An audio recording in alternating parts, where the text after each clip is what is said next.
All right, if you're watching, Eric, let me know if you hear the audio. It's going to take a minute. Of course, I'm getting the show ready, so let me know if you got audio. You're always the first. Thank you. And KC the 17, good afternoon to you. Appreciate you folks. If you can hear the audio, let me know if the audio is okay. State that in the comments there while I'm getting the rest of the show going. Um, I don't see anybody saying if the audio, can you hear me? Let me know if you can hear.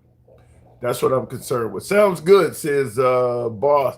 Boshi, thank you. Happy Father's Day too. We the Rebel, thank you very much. Give me about 2 or 3 minutes here, and we should maybe not even that long, but give me a minute to get the other streams going, and we should have a show momentarily. So just want to make sure I get all my hashtags and advisories in that this show is not for children. We're going to have a open forum. So, and thank you.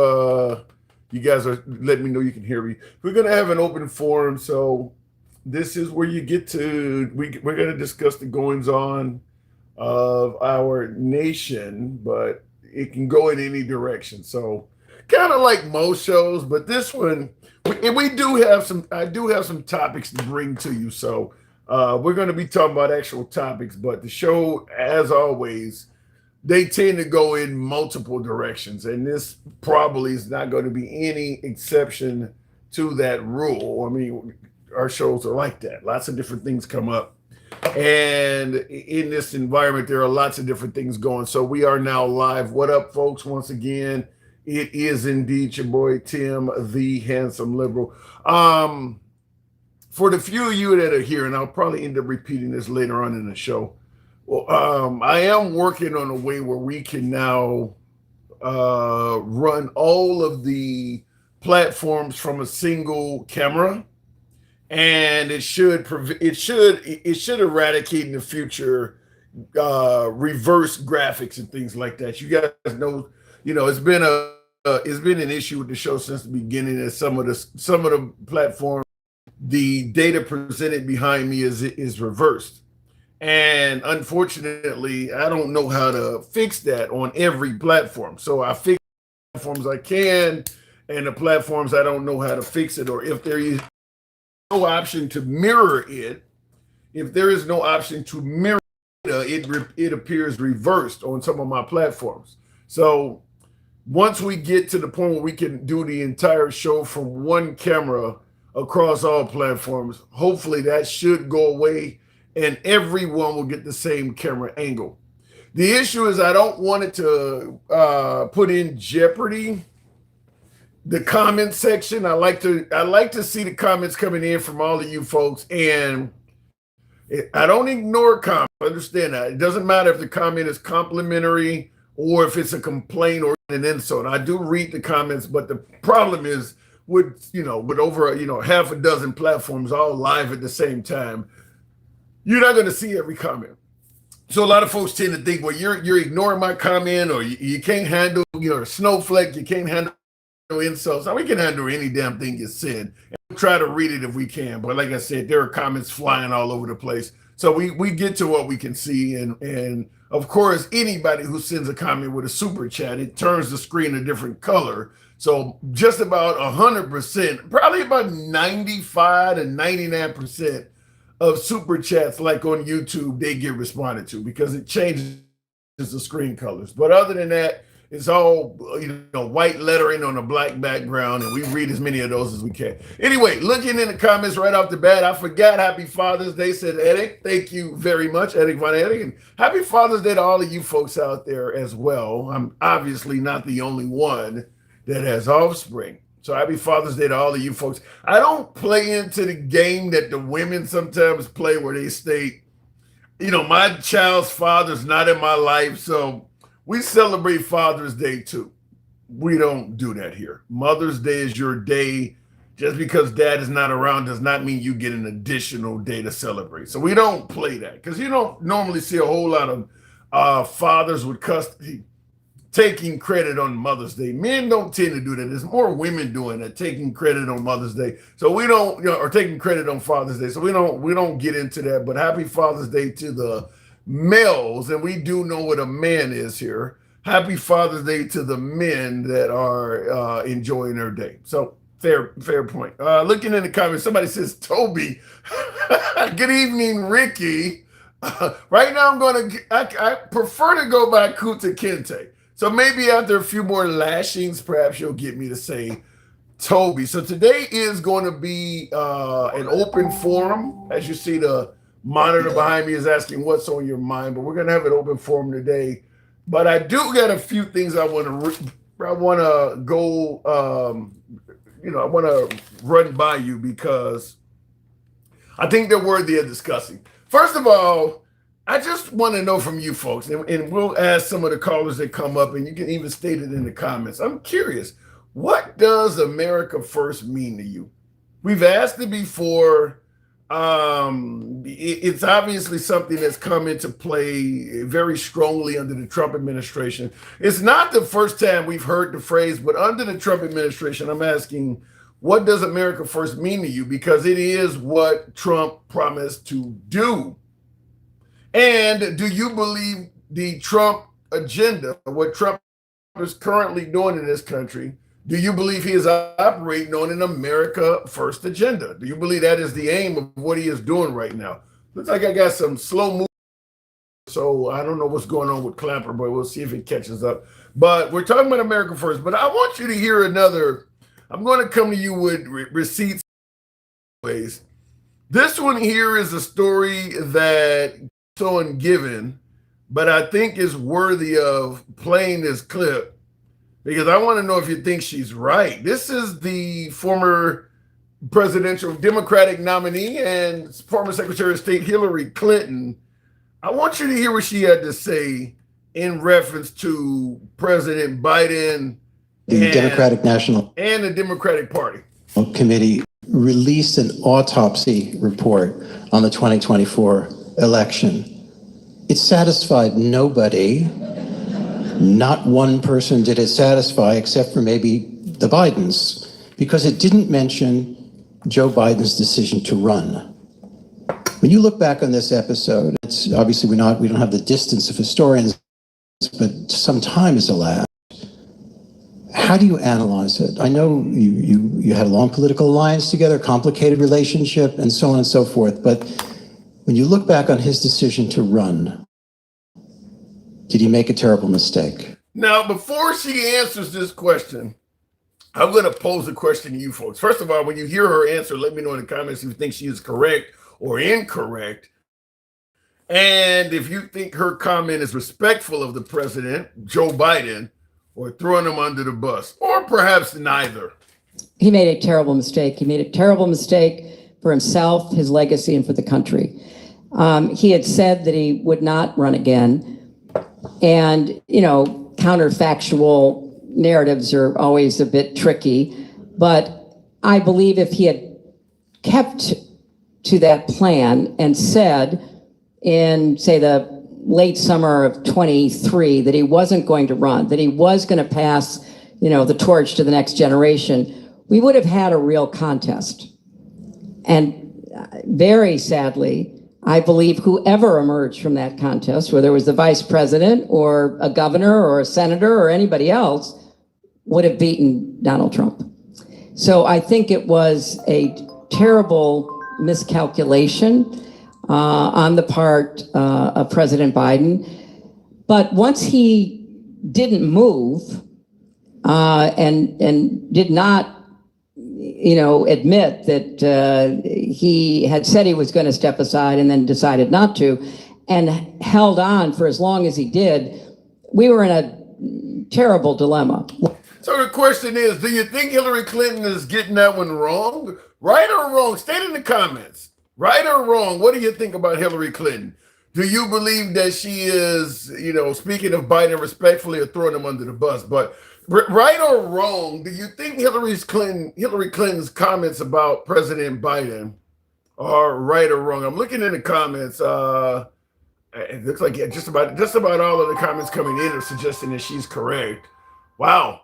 So then, is it safe to assume or safe to state that the reason the Democrats lost, partially Joe Biden's fault? Partially Joe Biden's fault. Now, you guys always know I hold up Kamala Harris and I say she's a bad candidate. If you listen to what Hillary Clinton is saying, she's indicating that not to call him Hunter, if she's indicating that if Joe Biden had a step down, it's a possibility Kamala Harris wouldn't have been the candidate to run for to begin with. And I'm going to tell you my humble opinion. I actually agree with Secretary Clinton as well. I do believe that when you look at the performance of Kamala Harris running for the nation's highest office on her own and how poorly she did, I think it's safe to assume that had Biden not handed her the nomination, she would not have gotten it on her own. She probably would not have earned it on her own. So you guys will certainly end up talking about that. But that's obviously not. This is an open forum, so we're gonna take the show in a lot of different directions. But that certainly is not the primary topic of the show by any means. I want you to hear something else that I think is crazy. Now, all of you folks heard what is his name? Josh Hawkett suggest that Michelle Obama was a man. I'm not going to play the clip here unless there's some relevance or some need to play it again. We did play it before. We played it the day after he said it last weekend. But I want you to hear two folks. First, you're going to hear from basically the owner of the UFC, Dana White. But then I want you to hear from Josh Hawkett, the guy who made the comment himself. And I want to ask you a couple of questions and get your take on this. A couple of negatives. Look, the Josh Hawkett thing was obviously the big story for the mainstream media going out. Yep. That was disgusting. Yeah. Do you regret putting him on that card because of those comments? No, I mean, listen, there's always going to be people that say things that most of us don't agree with. You know, I mean, just the time, the place, yeah, no. I've said many times, listen, I voted for Obama the first time. Didn't vote for him the second time. Then when I was at the inauguration, he was sitting in front of me. And then I saw all this stuff on the internet where people like, oh, Dana's mad dogging Obama. Obama's the only one that turned around to me. Couldn't have been a nicer guy and said, congratulations on all your success and everything that you've done, whatever. I said, thank you, Mr. President. And I don't believe in this shit. Like all the people that hate Trump, he's not my president. All the people that hated Biden, he's not my president. I got some bad fucking news for you. If you're an American, that's your president. And I respect all presidents, present and past. And you know, not everybody does, and you got to listen to stupid shit like that sometimes, unfortunately, because I also believe in free speech. I gotcha. So do I. Well said, Dana. Dana White. Now, again, my way of yes or no in the comment section. Yes or no in the comment section. Do you believe Dana White should discipline Josh Hawkett in any way, shape, or form? Because even though he favors free speech, by the way, so do I, this has hurt that performers, that fighters, his sponsorships. It may hurt him in terms of future matches. He may end up getting suspended. And of course, that's going to translate to hurting the UFC by letting him go up there and say that in front of a White House audience. You know, like you hear Dana White say time and place. I mean, it's one thing to say that, which is bad enough, which has nothing to do with a UFC fight whatsoever. But to then say it on the White House lawn, you're talking about a former first lady on the White House lawn. So I'm asking, do you believe but she took it and framed it as do you racism, believe Dana White should discipline Josh Hawkett in any way, shape, or form? Look like a lot of you folks are saying no. Look like a lot of you folks are indeed saying that no, he should not be disciplined for saying that. Fair enough.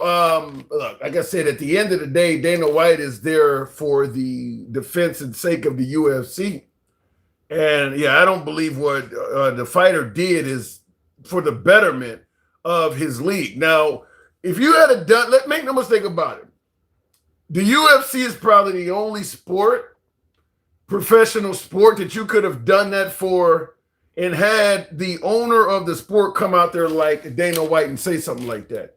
If you had a World Series champion at the World Series party or a press conference say something like that, the Major League Baseball Association is going to come down on that athlete. The same thing would happen predominantly. If you did it in the NFL or the NBA, you might not play next season because those leagues have a lot more minorities, particularly African Americans, in those leagues. If you're an NBA player or you are a NFL player and you say Michelle Obama's a man at a sanctioned event for that league, you might not play in that league again for quite a while. So we talk about whether or not to discipline a person. Now, if you did it as a NASCAR professional, shit, they may give you a few extra bucks in cash. I don't know. But you're not going to get away with doing it in the NFL or NBA. Maybe even the NHL, the National Hockey League, might not tolerate it. So Dana White is taking a real relaxed approach to it. But Hockett himself, the fighter himself, apparently is indicating maybe Michelle Obama, the person that was the butt of this attack, is herself taking it too far. Overreacting and making a big deal out of nothing. I was just joking with her, just a harmless comment with no bad intent, but she took it and framed it as racism and a personal attack, which is not how I meant it at all. I'll admit saying that inside the White House wasn't very respectful. But anyone who knows me knows I've always made jokes like this after winning matches or in casual situations. It's just how I talk sometimes. I've even said worse things before, and it was never turned into something this serious. I was just trying to lighten the mood a bit. What I said is nothing close to the kind of trash talk athletes throw at each other before games. So I don't understand why this one comment is being singled out. Is it because her last name is Obama? Or because of her skin color? When did everything in the US start getting turned into racial politics like this? I can apologize and accept consequences if needed, but I still don't think I did anything wrong.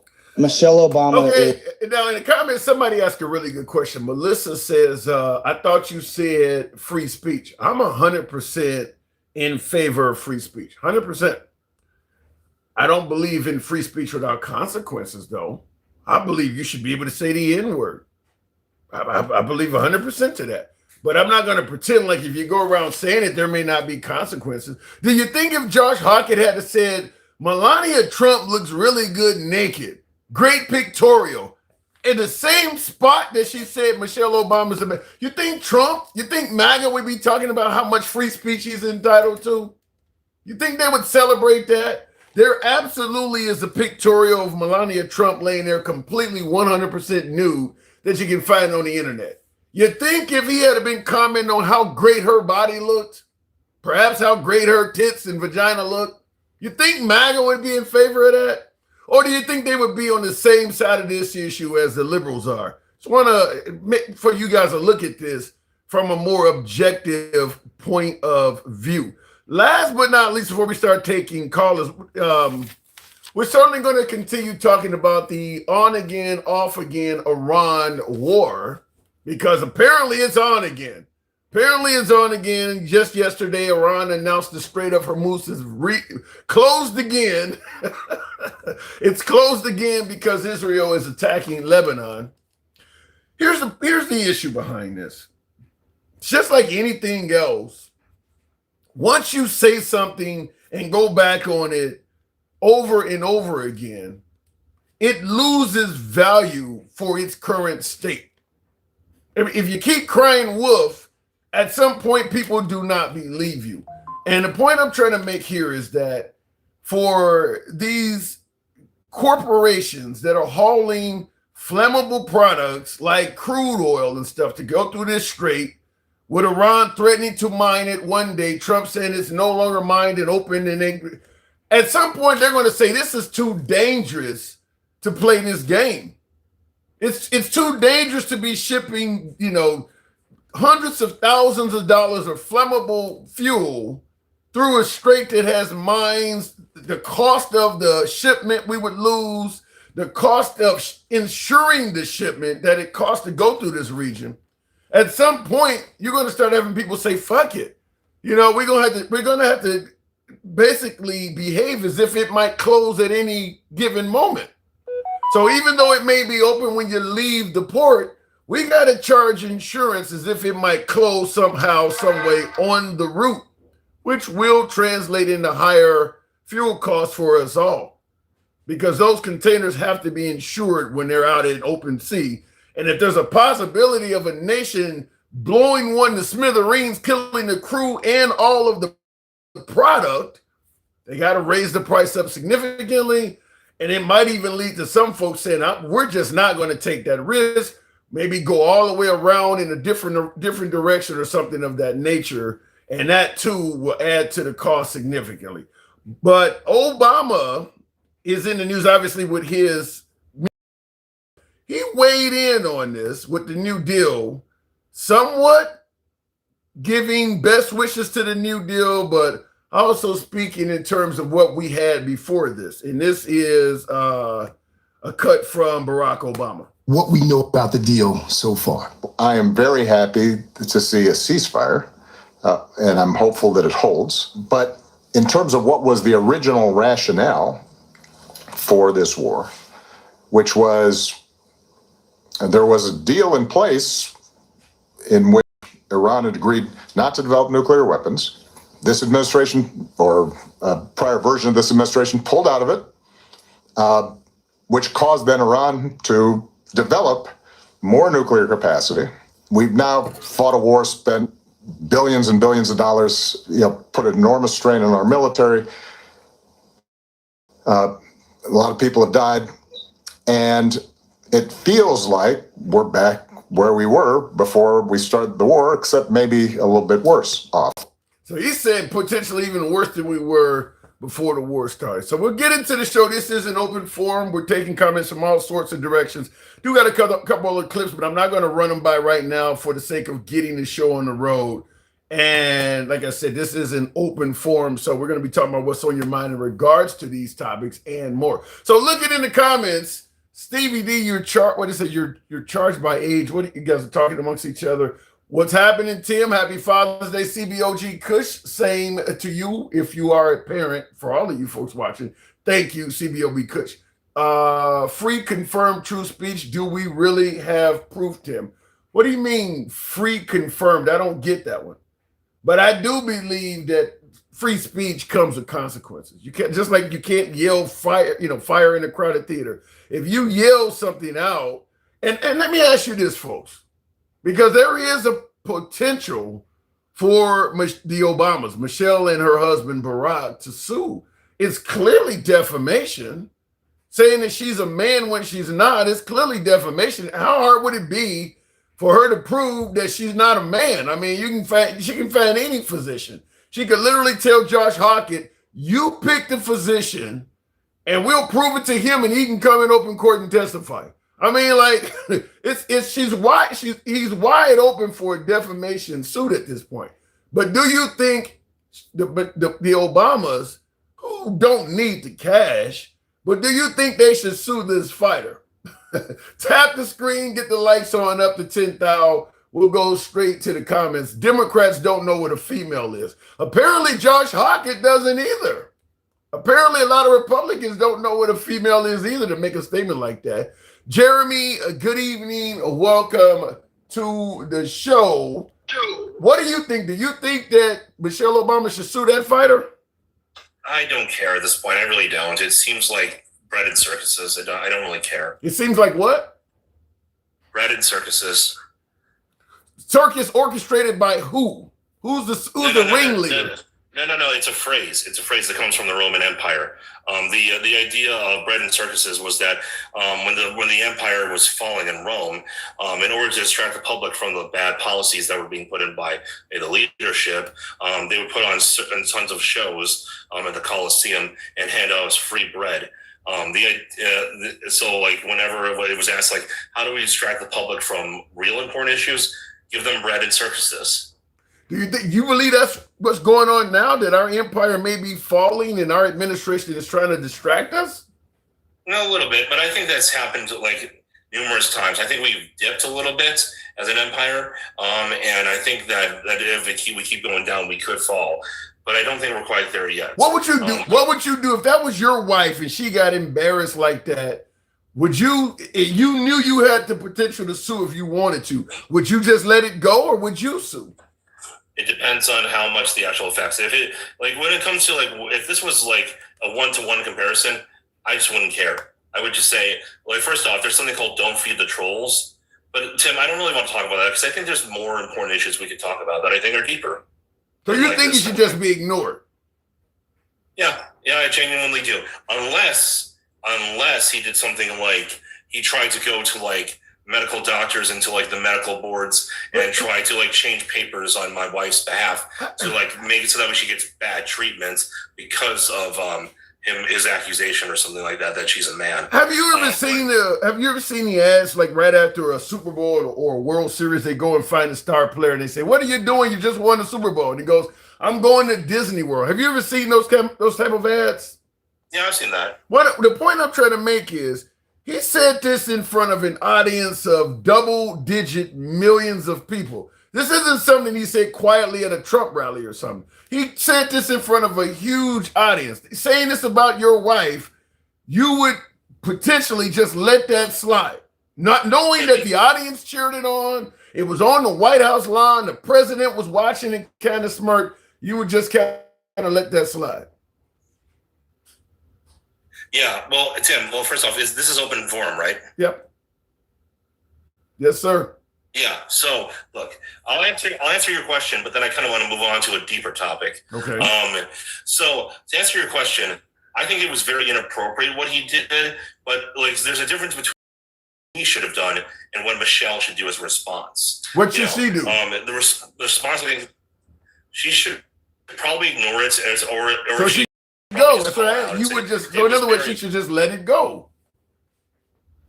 Yeah, overall, but she should do it in a way where she looks like the more mature, like oh, I'm the adult in the room. He's just a child saying stupid stuff. Wasn't she already looking like that before he spoke and opened this? I mean, when does Michelle Obama not look like the adult in the room? Well, I'm not gonna go into that because that's a long conversation. I would sure like to hear it, but go. Go ahead. But again, the point I'm trying to make, Tim, is that ultimately, like, if you feed the trolls, if you give into like his like immature behavior, you humor it in a way. When you humor it, you give it validity. If it doesn't like have any tertiary effects, secondary effects on you, like it doesn't change how doctors interact with you, it doesn't change what businesses you can buy from or how much money you can get like on a daily basis. If it doesn't have secondary or tertiary effects, the best thing you can do is to the person look foolish by being like, oh, he's just an idiot. He's just a dumb fighter who probably has CTE or something like that. In fact, she could have made him look stupid by making a joke at his expense and saying like, well, I guess that's the stuff you say when you have so much brain damage. Now once she does that, she no longer looks like the adult in the room when she says so. To me, I'll just say this. Well, I would have maybe she shouldn't make a joke at his expense, but she could still be the person who just says he's being corny, he's being dumb, and it sounds, and she should say he's acting like a child, and just say that. Say, I have no other comment other than I don't care what an immature person like that. Your audio's going out. How's that? That's better. Here, let me just say this. Yeah. I would be more willing to agree with you about, not feeding the trolls if this was a one-off issue and, don't follow behind it because it's going to make it continue or go more. I would be behind you if that was the case. But the fact is, her doing and saying nothing about this is probably going to do more to make it continue than if she actually sued him for defamation. Because the right has been calling Michelle Obama a man since Michelle Obama came on the world stage. So it ain't going nowhere. So ignoring it is not going to make it go away. It's not one of those, if you feed the trolls, it's going to keep going, ignoring it, it'll go away. No, it's not going to go away. I believe if she actually sued for defamation, that would be doing more to make it go away than ignoring it. What say you? I say no, but can we move on to a different topic, because this is open forum, and I think there's a lot of topics that I think we can cover. Okay, what do you want to dodge this topic for? What do you got? Dodge this topic. That's what you're doing. What do you got? I answered all your questions, as I just don't care about the subject that much. All right, keep going. Go ahead. All right. So look, I want to get your opinion on this, because you are a father, and I think that, as a conservative, I still think that most people would agree that families and the family structure are a very important part of how to raise a society full of functional human beings. Okay. Would you say so? Yeah. Yeah. So what do you think about having more community involvement in raising children? I think there's some use to it. I do still think that I still think that it's not that the nuclear family is still the best. Studies have shown that the nuclear family tends to be the most beneficial for children. But I do feel that we've lost a lot of what we used to have as a society.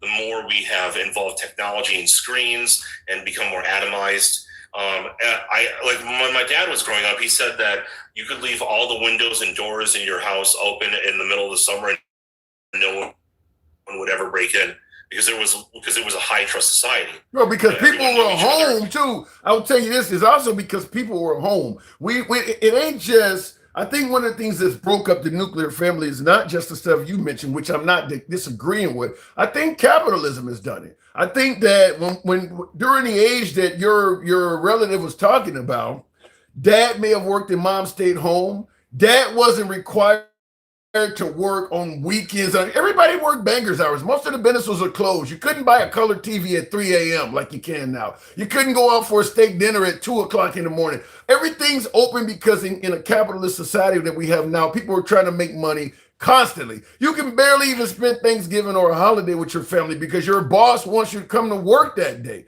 People literally have to leave Thanksgiving dinner to go out for Good Friday deals and shit like that, whether to work or shop. That wasn't happening back then. So I think if anything that has ruined the nuclear family is capitalism. People trying to get paid. That's got more to do with it, in my opinion, than anything else. There's no reason for malls and all this stuff to be open in the middle of the night and 24-hour shopping. That ain't necessary. That's employers trying to get as much money as they possibly can, as opposed to letting those people be home and raise their families. Same thing with the weekends. There's no reason for all of this. Just about everybody now works on the weekend. That wasn't happening back then. That's actually an interesting answer. I actually kind of like the way you phrased that. I think that capitalism definitely incentivizes commodification of everything. There's things that you just couldn't sell in the past because they weren't something that you could monetize that I think are now monetized. But even sharing your opinions with people you care about is now monetized in the form of social media and ads. An opinion used to just be something you would tell your friend when you were hanging out. Right. Now it's something that we're even doing online right as we speak. And I'm sure there's ads being played on TikTok all the time to keep this machine alive. Well, let me talk about the machines real quick, because I see Stevie D agrees with you in the comments. He's saying people are on their phones going out to eat. Tim, screens broke us up. The iPhone didn't come about until 2007. Before that era, the early 2000s, the late 90s, people weren't staring into their phones anywhere near to the level they are now, because the internet capabilities were not on phones. It was text messaging at best. And the nuclear family was still fucked up. It's not like the nuclear family was going on and strong in the 1990s and early 2000s either. So I'm not saying screens hasn't exaggerated the problem and made it worse, but it wasn't great. It wasn't on a great trajectory even before the advent of the smartphone. It was coming apart because of what I just stated. People got to work 2 jobs because the job don't pay enough. You just don't have enough time to be home with your kids because you ain't getting paid enough. So you're doubling and tripling up on jobs. You're working overtime. All of that's hurting the nuclear family, and all of that was happening before the screens. Yeah. Well, here's the thing. I like capitalism because I think it's the best system we have, but I've always seen it as essentially amoral. like not immoral or moral, but amoral, meaning it doesn't care about morality, meaning that it can be abused and misused. Yeah. And I think that that ultimately people on the right have rightfully called out the idea that communism is good as a bad idea, because it's failed everywhere it's tried, and it not only account for human nature, but it doesn't account for like basic math. But they've become so anti-communist that they become worshiping of capitalism. I don't think that's a healthy thing to do. I think that causes people to see the world as transactional. Like, oh, I bought my wife this present not because I love her, but because as the only way you can show love to somebody is by buying a gift. Even like some of the best gifts I've ever gotten from significant others that I've dated in the past, or from loved ones, were ones that cost almost nothing, but it cost a lot of time and energy and labor to make. Like homemade gifts, rather than ones that are expensive. And I think that we should, for conservatives, I think you read my article about this, like new rules for conservatives. I mentioned in there that like capitalism is just a system. It's not a moral system. It's not a good or bad system. You should worship it. But here's the problem. I think that's exactly what happens, Jeremy, is we do worship capitalism. We're always trashing socialism, like you mentioned with communism. We trash all the other systems. But in reality, there are good and bad of every system. Communism and socialism are not 100% bad. Capitalism is not 100% good. We're always trashing these other systems like capitalism is just perfect. It's not. It has a lot of flaws in it. There's a reason why a large chunk of America is either homeless, they're what do they call it? Food.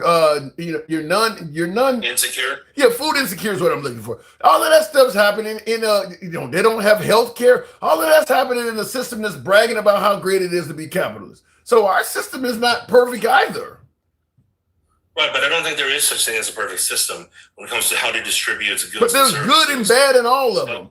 There's not a such thing as 100% flawed system either. Right, but I think that there's like such thing as systems that work better than others. That's why I support the idea of using capitalism, but I don't support the idea of worshiping it. And I used to be one of those people who actually did kind of worship capitalism because I was young and I thought because I chose team right wing and team conservative, I kind of just went with whatever the talking points were back then.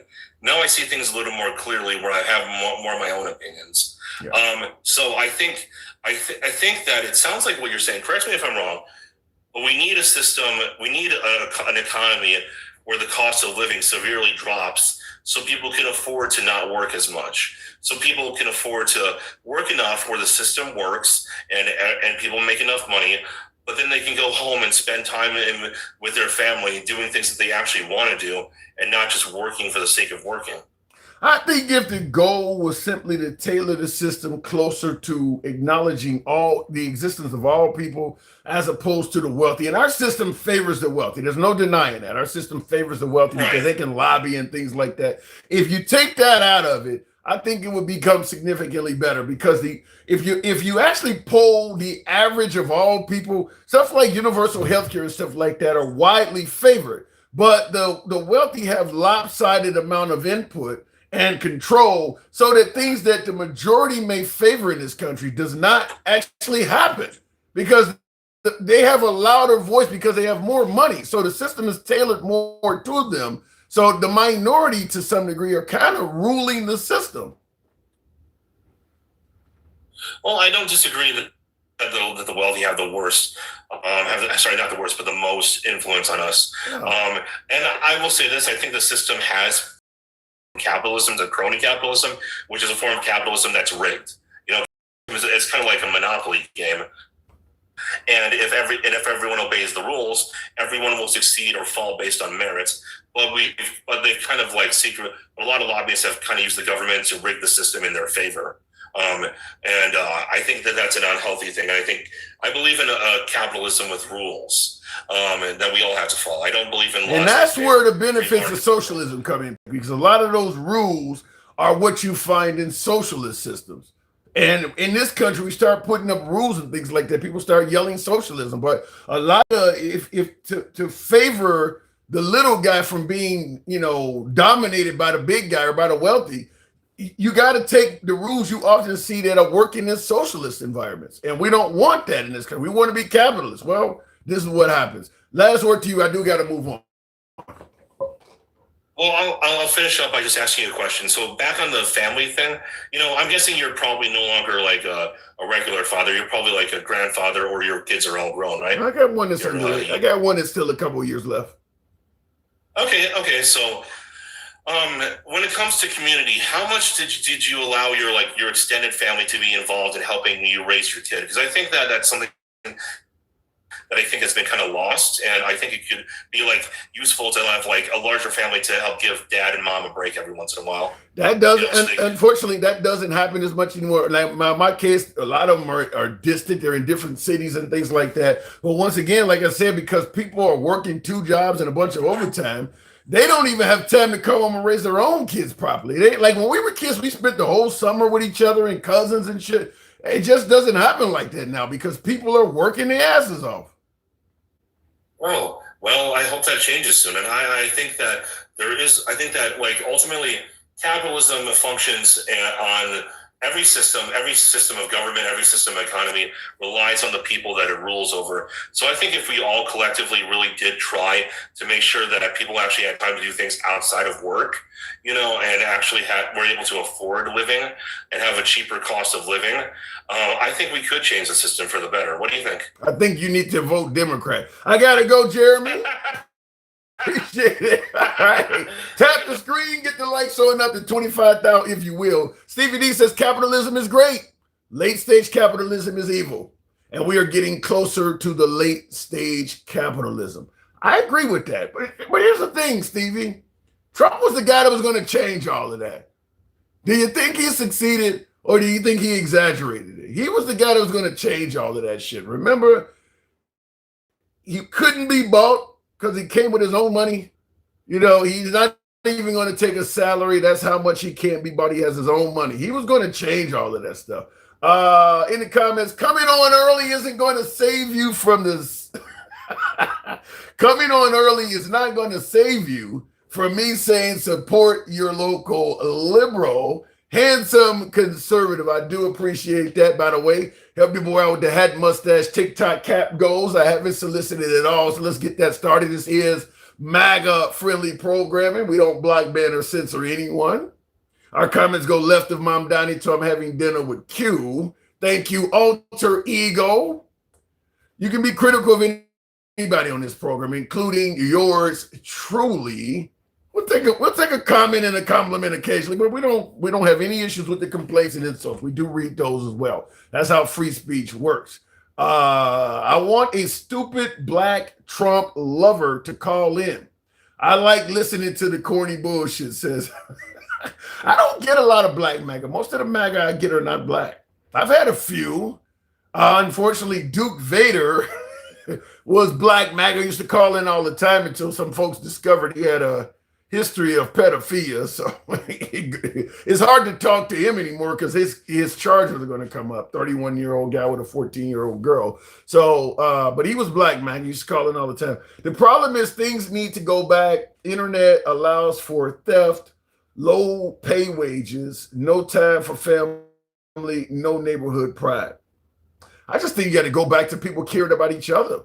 You could do it in this environment. You could do it in this high-tech environment. You got to go back to neighbor caring about neighbor. We're in an environment where pull yourself up by your bootstraps. Where have you heard that?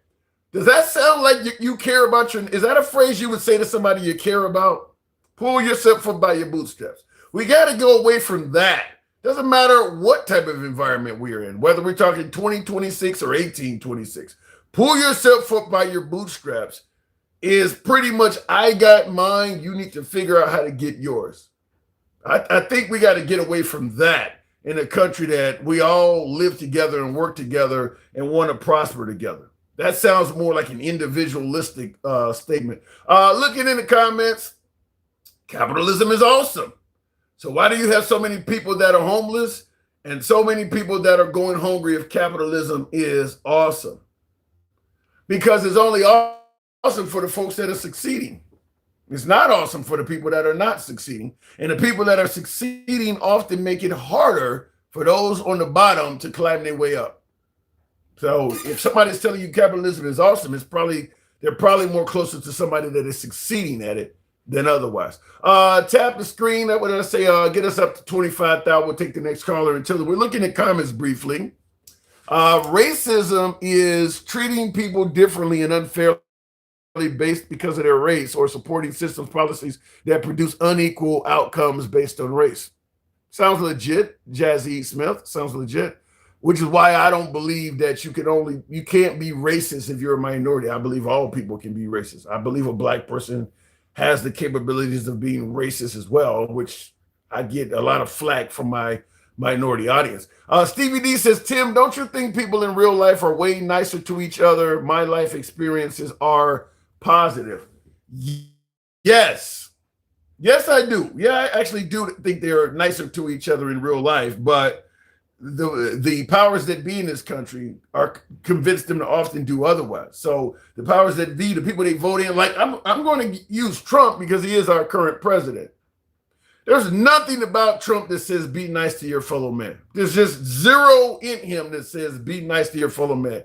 Everything about him is kind of a me, take care of you, fuck the man, fuck this person, everybody. Every time you're talking to him, it's grievance politics. The Muslims are going to take over with Sharia law. The trans are trying to fuck up your kids. African Americans are burning down whole cities and robbing everybody. The immigrants are coming over and raping and murdering. Like every group is something negative about them.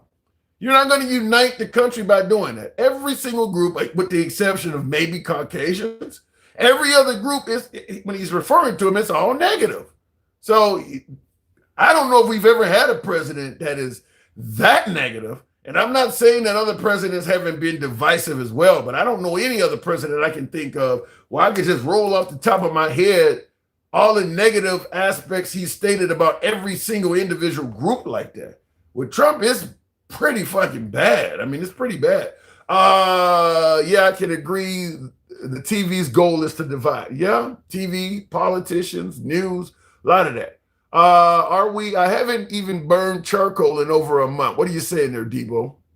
And King B, no, I haven't spoke to Gangster Grandma since our last broadcast. I have not done it, and that's a good point. Maybe I will reach out to her. Tap the screen, get the likes up. We'll take the next call at 25,000. Tanaj says, Tim, you are wrong. Black people cannot be racist. Exclamation point.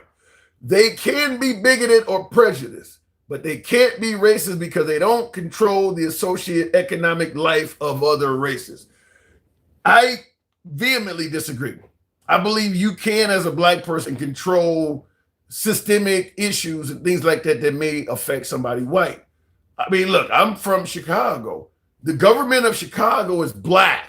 You're going to tell me the police department and all of the African-American mechanisms in Chicago can't do anything racist to a white person at all? The overwhelming amount of people in power in Chicago are black.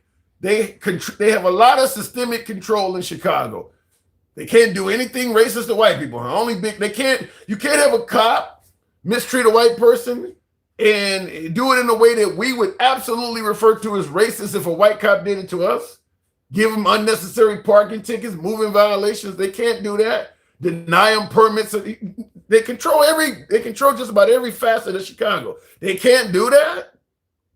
So I don't buy into you got to control the whole system all the way up to the president, or you can't be racist. You can control mini systems within the system.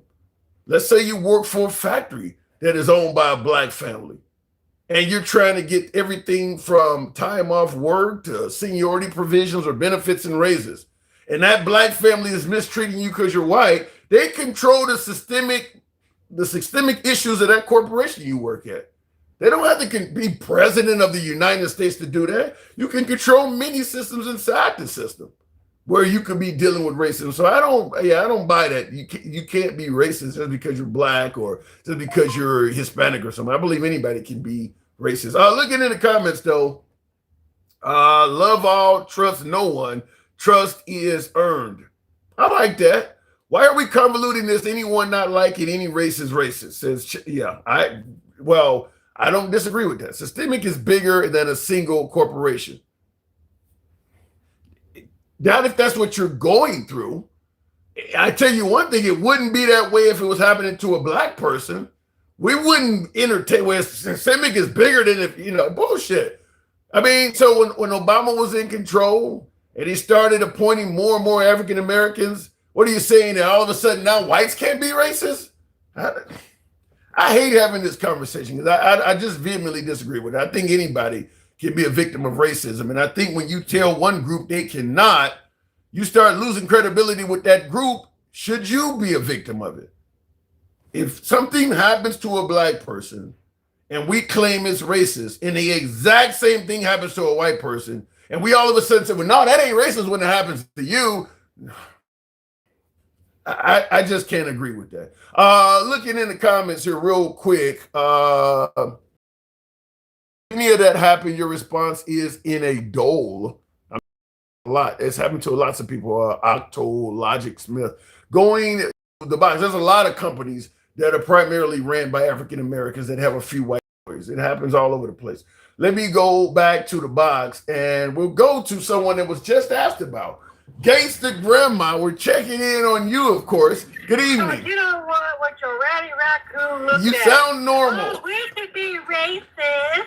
Can't you just leave me? Can I just have one damn day of peace with your ugly ass? Can I just have one damn day without you flooding for the white T-man? But no, can't do that. Can't do that, Pookie. Cannot. I'm here to confirm to you folks, Gangsta Grandma is alive and normal. She sounds about as normal as she can be. Not normal. No, I'm not normal. My ass is hurt. I never knew how much of a back you could hurt. I want 10 kids now. I want 10 kids. Instead, no. I would never want my back hurt. No. Your back broke is hurting like a whole bitch. But now, explain, for some of the audience that was not around, explain to them what happened to you. The Pope, a white T-man, and I'm telling you, he was a white man. Oh, God. A white man, an older white man, took his car and rammed into something, and the popos were chasing him. And guess what happened to me right smack damn dead in my ass, and boom, there it went. So the police were chasing a white man. And so who hit you? Did the man hit you or did the cops hit you? Oh, no, the man hit me. So the criminal hit you. Okay, the criminal hit you. Yeah. All right. But are you out of the hospital? Huh? You were out of the hospital? No, I was in the hospital till last night. Okay. My ass has been in the hospital since for a few damn days. But let me tell you something, Tim. I'd rather have 10 kids and a broken back. On God, on everything I love. 10 kids and a broken back. I cannot. This pay is unbelievable. Now you're not able. Are you able? You're not able to walk, are you? Yeah, I can walk like a stiff. Have you ever seen a stiff chicken? Like a chicken. Yeah, I've I've seen it usually at some really good sex. I've seen it. Yeah. Yes. Yeah. You know what's gonna happen for like the first couple of months?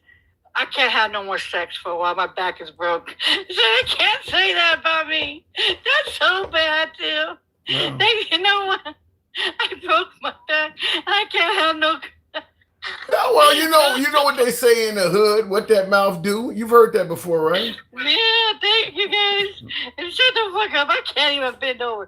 But no, on some real shit, I'm good, Tim. But why do you have to be a fluffer today? Why can't you give me some grace? Being in pain and stuff can give me some grace. We cannot be racist. Now, we can be bigoted and everything else, but we cannot be racist because we don't have the system to be racist. Let me say it like this. Let me tell you like this. Let me just say it like this. Okay, let's take your claim that we can only be prejudiced and bigoted or whatever.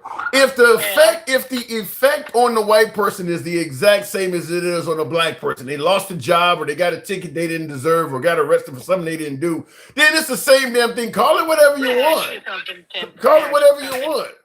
Can I ask you something? Yeah. White tea people, and I'm being nice today calling them white tea. White tea people don't get racism like we do. Whose whose babies get unalived?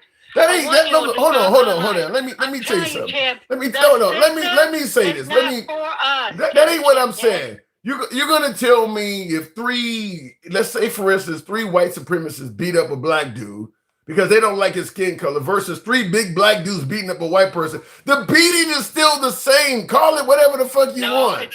How does the beating change? How does the beating change? Yeah. Because probably the napkin person did some fuck shit. Oh my God. You sound racist. I'm thinking, but no, Tim. But for Bonds and Rush shit, Tim, I can't take you seriously today, Tim. I'm on so much narcotics. No, but Tim, but on some real shit, I think we could be racist to individuals, but I don't think systemically, whatever that shit. I can't even start it right. You're trying to say systemically, and you're wrong. Systemically, we can't be though, Tim. Now let me tell you something. I'm not a racist person, so I really can't tell you. I'm truly not racist. I just don't like the maggots. My white tea, I don't like maggots. The white tea normal people that went for us and our peoples, I'm not racist towards them. I'm not racist towards the idiots. I just can't stand the assholes and I wish they could burn in hell. But unfortunately, I can't have that. You know what I mean? Well, my point remains the same. If something happens to a white person and they are just as affected by it as what happened to a black person, you can call them a victim of bigotry or a victim of prejudice all you want. They went through the same shit that an African American, like I said, a beating or a ticket they didn't deserve or a wrongful arrest. If it affected them the same way it affected a black person, who gives a shit how you label it? I don't know, Tim. It's just the fact is that you're just being a fucking fluffer. And you know that's not fluffy. You are, how is that fluffy? You do everything, Tanika. I mean, you do everything. I got my other granddaughter here. I was trying to talk to both y'all. You do everything for the white team, man, Tim. You don't give nobody. You kiss ass, and I'm trying to be very nice. See, I can't even be nice. I see how they report. I can't even be nice, Tim. I haven't even said nothing. No, you haven't. No, you haven't. I haven't even said nothing. I haven't even been mean because I'm so high on narcotics. I can't even be mean to you, Tim. And I really want to be mean to you. Why? But, why do you want to be mean to me? Because you are a fluffer. Right? You be down on your knees for the white man. You be giving him so much credit for the white man, Tim. You do. You over here saying, "Oh, look, oh God." You know what's a joke of them all, guys? You know what the joke of them all? What is? That his so-called, what is that shit he so-called did today, a couple days ago? That so-called, his revolution, whatever it is, for Iran or whatever that shit is. The deal, the big deal. Yeah, the big beautiful deal. Yeah, the big beautiful deal. Yeah, that deal ain't going on. That deal ain't. Yeah. Because guess what? It's back closed again. See, so he can't even make a deal. See, he hated a black man so bad, Obama, that he had to destroy a deal that was working just fine. You know what? It may not have been perfect, but it was a damn deal that we wasn't going to WAR. We wasn't going to go over there and do anything and take people's land or nothing like that. What do we go do now? Now what? We're going to go to WAR. We are like really low on our gas and stuff because of this man. You know, you know what the saddest part about all this? Hamburger costs more than a federal minimum wage. Wow. The federal minimum wage. Hamburger costs more than the federal minimum wage. Think about that. That is insane. And all behind. What can I say nicely today? You can say you love Trump. How about that? No, the saltine. All behind him. We are. Hey, you guys can't blame this on Biden. You guys can't. He tries it so hard. You guys can't. I want a Biden back. I really do. Oh, he was sleepy. You really want Biden back in his current state? I sure do. Oh my God. Sure do. You know why? You know what? I had more money in my damn pocket. Okay, I had more money in my damn pocket. My business was doing good. We wasn't worrying about WAR. We wasn't at WAR like that. And nothing, Tim. All war that we wasn't even really in was helping the Ukraine, whatever. Ukrainians. Yeah, Ukraine. That's the only thing. But oh no, but Biden, he was doing so bad what they were saying. Now look at the shit now. It's worse. The food is up higher now. What's worse? The people can't even get into homes now. It's unaffordable for young people to buy a home. Why? Because of this saltine. What you do realize you have a problem with blacks, but you're okay with saltine? Oh, the fuck out! Well, I don't have a problem with no black people. You have a problem with the comment "blacks" in reference to African Americans? Yes, because it's racist. But so what is saltine's compliments? That's a cracker. That is a cracker. Saltines or crackers that are dry. Have you ever tasted one of those? They're really dry. At least Ritz cracker got some kind of moisture in it. But those kind of, yeah, they dry as hell. No, well, what do you want me to do? Okay, let me ask you something. We talked about this before you got on the show. You heard the guy say Michelle Obama is a man. Would you sue him? If that was you, would you sue him for that, or would you let that go? Just let that die out. Me being so petty as I am, I'm a black woman. Everything he has for him. I would take everything he has for him. Because he knows, see, this is one thing about stereotyping black women.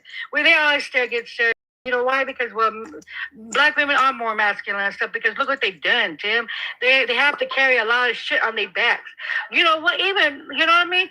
You can't be femme in a job site, but they're going to walk all over you. As a man, even as a business owner, you can't be femme walking up in there. They'll walk all over you. So just because you got a little bit of masculine and stuff and you say your shit that you want to say, and sometimes we are loud as shit. That does not mean that we're fucking a man. But you know what? Technically, let me tell you about women, though, for real. You know, some of us women, we got bigger balls than them fucking men because there's some pussies asses out there that don't even want to defend us.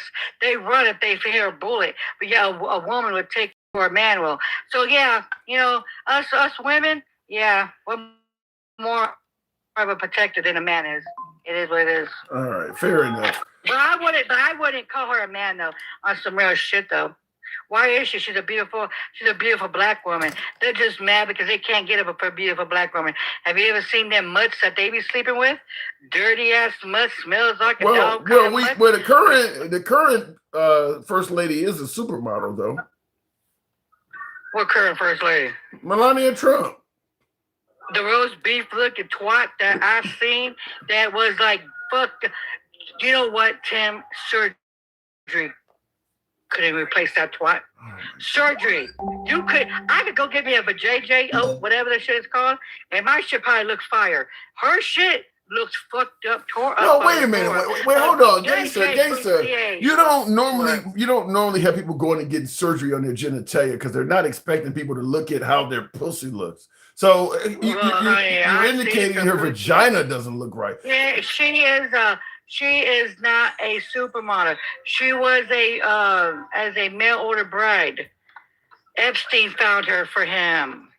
She was all up in that shit. Why do you think she's all hiding this shit? Why do you think she wants her name not in it, Tim? You think she's a supermodel, please? Her coochie can't even define a supermodel. That was some nasty, raunchy. I'm telling you, Tim, you should never have showed me that pic. Maybe I could have went to the vanilla side one day. But oh no, when I say that, never again. I can never go to the uncleaned vanilla side. Never.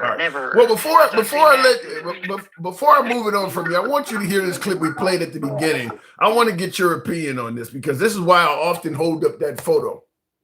So on and so forth. But when you look back on his decision to run, did he make a terrible mistake? He made a terrible mistake. He made a terrible mistake for himself, his legacy, and for the country. He had said that he would not run again. And, counterfactual narratives are always a bit tricky.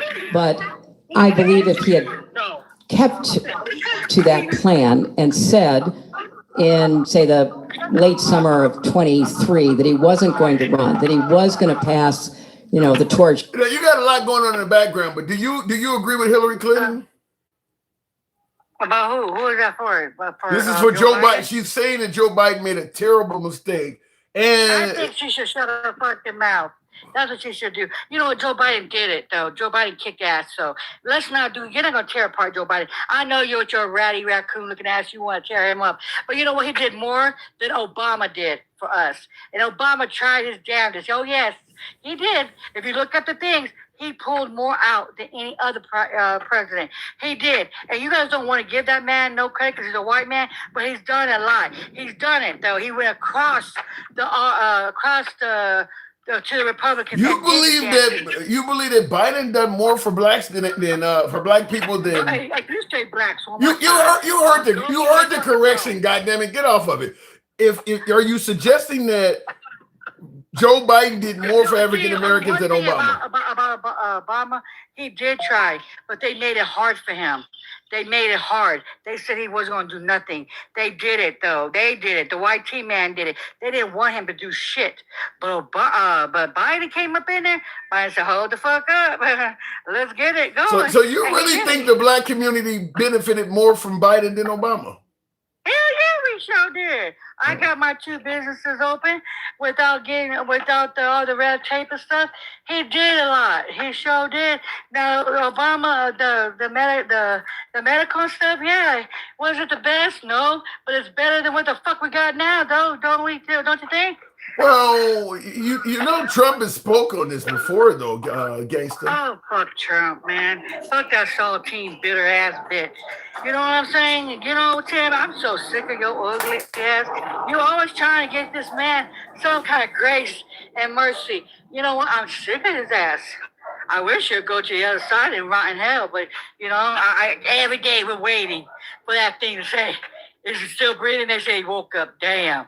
He woke up, Tim. Well, before I let you go, you do realize Trump said he's done more for blacks than any president since Abraham Lincoln. They took off Gangster Grandma. I don't know why, but they took her down. Tap the screen, get the likes on up to 40,000. We'll continue with the program. They took her down. I agree Biden made a huge mistake. His legacy would be completely different since facts only. I agree with that.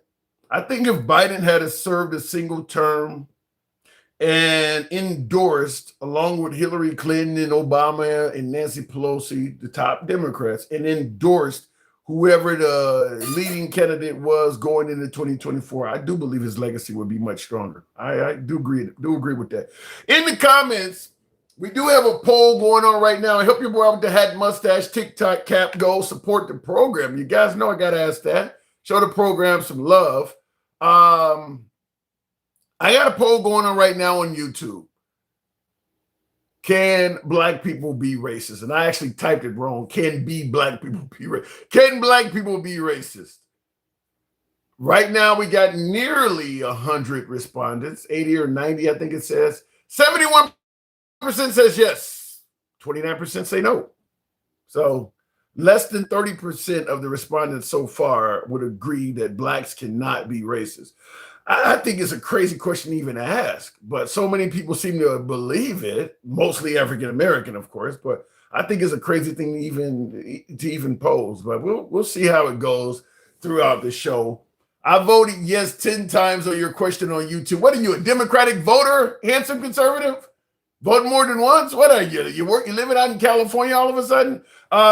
Looking in the comments, Haiti became the first independent black republic because enslaved people fought back against slavery and colonial rule, returning the violence that had been inflicted on them. Yeah, and Haiti has been cursed.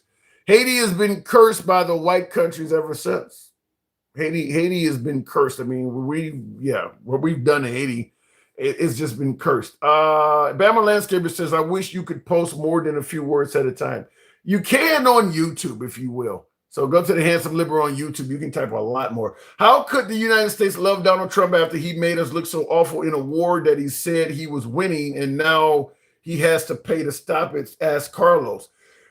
The answer is simple, because they don't see it like you do. You say that he made us look awful in a war that he said he was winning, and now he has to pay to stop it. First of all, they don't believe we're losing the war under Trump.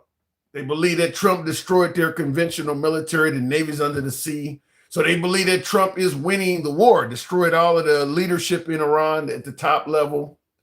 And when you say we had to pay to stop it, Trump has them convinced that the money is not coming from us. So that's why they're still supporting Trump, is because they don't see it the way you do. I see it closer to the way you do, Carlos. I do believe the money is coming. Let me just say it like this before we continue on and get us up to 40,000 likes. We'll take the next caller. Tap the screen, get the likes up. Help your boy out with the hat and mustache. TikTok cap goes. I don't give a fuck where the money's coming from. I'm just going to tell you that right off the bat. At the end of the day, if we put a freeze on billions with a B on billions of dollars of Iranian money, that is billions of dollars of their own money they did not have access to and are living poorer because they don't have access to their own money. If Trump comes along and gives them access to their own money back, that benefits them. So my point stands. I don't give a fuck where the money's coming from. Some say it's their own money. Some say it's coming from Middle East partners, which to me makes no sense. Iran was just bombing all of the folks that surround them in the Middle East. So why would they all of a sudden start forking over billions of dollars to Iran? Why would they do that?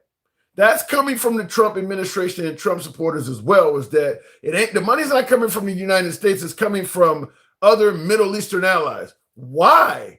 Why would they give Iran money? So that's not being explained, but as I just stated, it doesn't matter where the money is coming from. It's going to be a huge benefit to Iran. Doesn't matter where it's coming from. And of course, the last option is it could be possibly coming from U.S. taxpayers. So to me, none of it looks good when you've been hammering Obama for $1.7 billion. None of this stuff looks good. You can spin it any way you want, because they were trying to suggest that Obama's money was 100% coming from the U.S. taxpayers, even though it was being clearly said at the time that was frozen Iranian assets being given back to them. But to make Obama look bad, they had to make it sound like it was money coming from the taxpayers. So now they're trying to suggest that not even 1.7 billion of U.S. taxpayer dollars are going to Iran. I don't believe it. And like I said, it doesn't matter, because when you compare how much money we used in weapons to blow up all of that shit in Iran, that now we got to replace all of those weapons. People died on our side. Bases that we owned were destroyed. We lost so much fucking money that President Trump would probably give you 1.7 of his own money, 1.7 billion of his own dollars, to just be able to rewind and go back in time. If some deity approached him and said, if you allow me to take $1.7 billion out of your bank account, I'll let you rewind time back to late February. He would pay that money. He would pay that money just to get a do-over on this. That's how bad this went. Looking in the comments, I'm proud to be a Democrat, says Angela Page. Fair enough. Looking, what the hell are you talking about? I don't know. Trump said he doesn't care if Iran has ballistic missiles. Yeah, all of that. It's just a fuck up to me. It's just a fuck up. He said so many things that he had to counter and change, such as we're there to liberate protesters and all this shit. I'm watching This Week with George Stephanopoulos today, and he's back to threatening to kill the Iranians. He's back to threatening to bomb them. So he's went all over the map with this. So it's hard to look at this and suggest what we've done in Iran is a success. I want you to, before I go to the next caller, are we at 45,000? Tap the screen, get the likes up. I want you to hear the ambassador that served under Obama. This was on This Week with George Stephanopoulos this morning. A weak peace agreement better than a resumption of a war, which I know you opposed from the start. I opposed this war because it was a stupid war, and it was obvious that when you wage a stupid war, that every prior president had the wisdom to avoid. Now, this is Susan Rice. This is Susan Rice, served under the Obama administration. She was the her title was just there. I forget what her title was, but this is Susan Rice, the National Secretary Advisor. You get bad outcomes or worse Security outcomes. This is a very bad outcome. I obviously think we shouldn't have been in this war in the first place because it was obvious for decades that the only way to resolve this problem is through diplomacy. And now we're back to diplomacy with a far weaker hand. Yes, their military has been degraded, but Iran has now figured out they can use the Strait of Hormuz to hold us and the global economy hostage anytime they want. And they've been playing that game over the last 48 hours. But just to make that fine, because Ro Khanna, Democrat Ro Khanna, said that he supports this agreement, even though he says it's a shadow of the one you helped negotiate with for President Obama, or helped put together for President Obama. But he says he supports this because it ends the war, and that's the important thing. We shouldn't be in this situation, John. This was an extraordinary strategic blunder. We are in this situation. And we have suffered enormously. The American people have suffered. We've lost 13 servicemen and women. We have paid over $50 billion of taxpayer money for a war we never should have waged. The American consumer is paying more than $50 billion in increased costs. Our standing in the world is weakened. And we've shown that when the United States, the greatest military on the face of the planet, and the Israeli army and the Israeli military throw the kitchen sink at Iran, they can be left still standing, which weakens us globally. Let me ask you, and that's an interesting point she made, is that, you know, Trump has bragged about how he obliterated them and did all kinds of damage to them. And she's right. They are still standing. So that does not look good. That's coming from Susan Wright. So that looks bad. I don't want to hear Democrats talk about wasted tax money, says Stevie D. Really? How about we go hang out at this pool, you know, this freedom pool they have in DC and have that discussion? Look, at this point, I'm going to ask a simple question. Where the fuck is Doge, the organization that was created to find waste, fraud, and abuse? I mean, you don't pay them. At this point, we're approaching $20 billion on this pool in DC that is in worse condition than it was before the 20 million. Look, you don't want to hear from Democrats about waste, fraud, and abuse, but you're going to go with the Republicans that are doing it in front of your face. Elon got all the money he needed. Yeah, I don't see where I don't see where they're trying to stop waste, fraud, and abuse. I just see more. To be honest with you, I just see a lot more of it. To me, the Iran war is an example of waste, fraud, and abuse. You are right, Joe. He does love the stupid Democrats because he wants to make America great. The division is because of the left. You would literally have to have your ears closed, Florida Blondie, to indicate that the division is because of the left. I suppose you think that Josh Hawkett, the one that was on the presidential's throwdown, UFC throwdown, saying that Michelle Obama's a man, I suppose you think he's a Democrat, huh? That whole event was thrown by the right, and here you are calling the first lady a man, but you only see division from the left. Okay, I get it, even though the president didn't denounce the comment or anything at all. Conservative women are filled with plastic, says Sassy Mo, so they're not even walking around with the same tight expressions. Damn. Let me go back to the box. Are we at 45,000? Tap the screen, get the likes on up, if you will.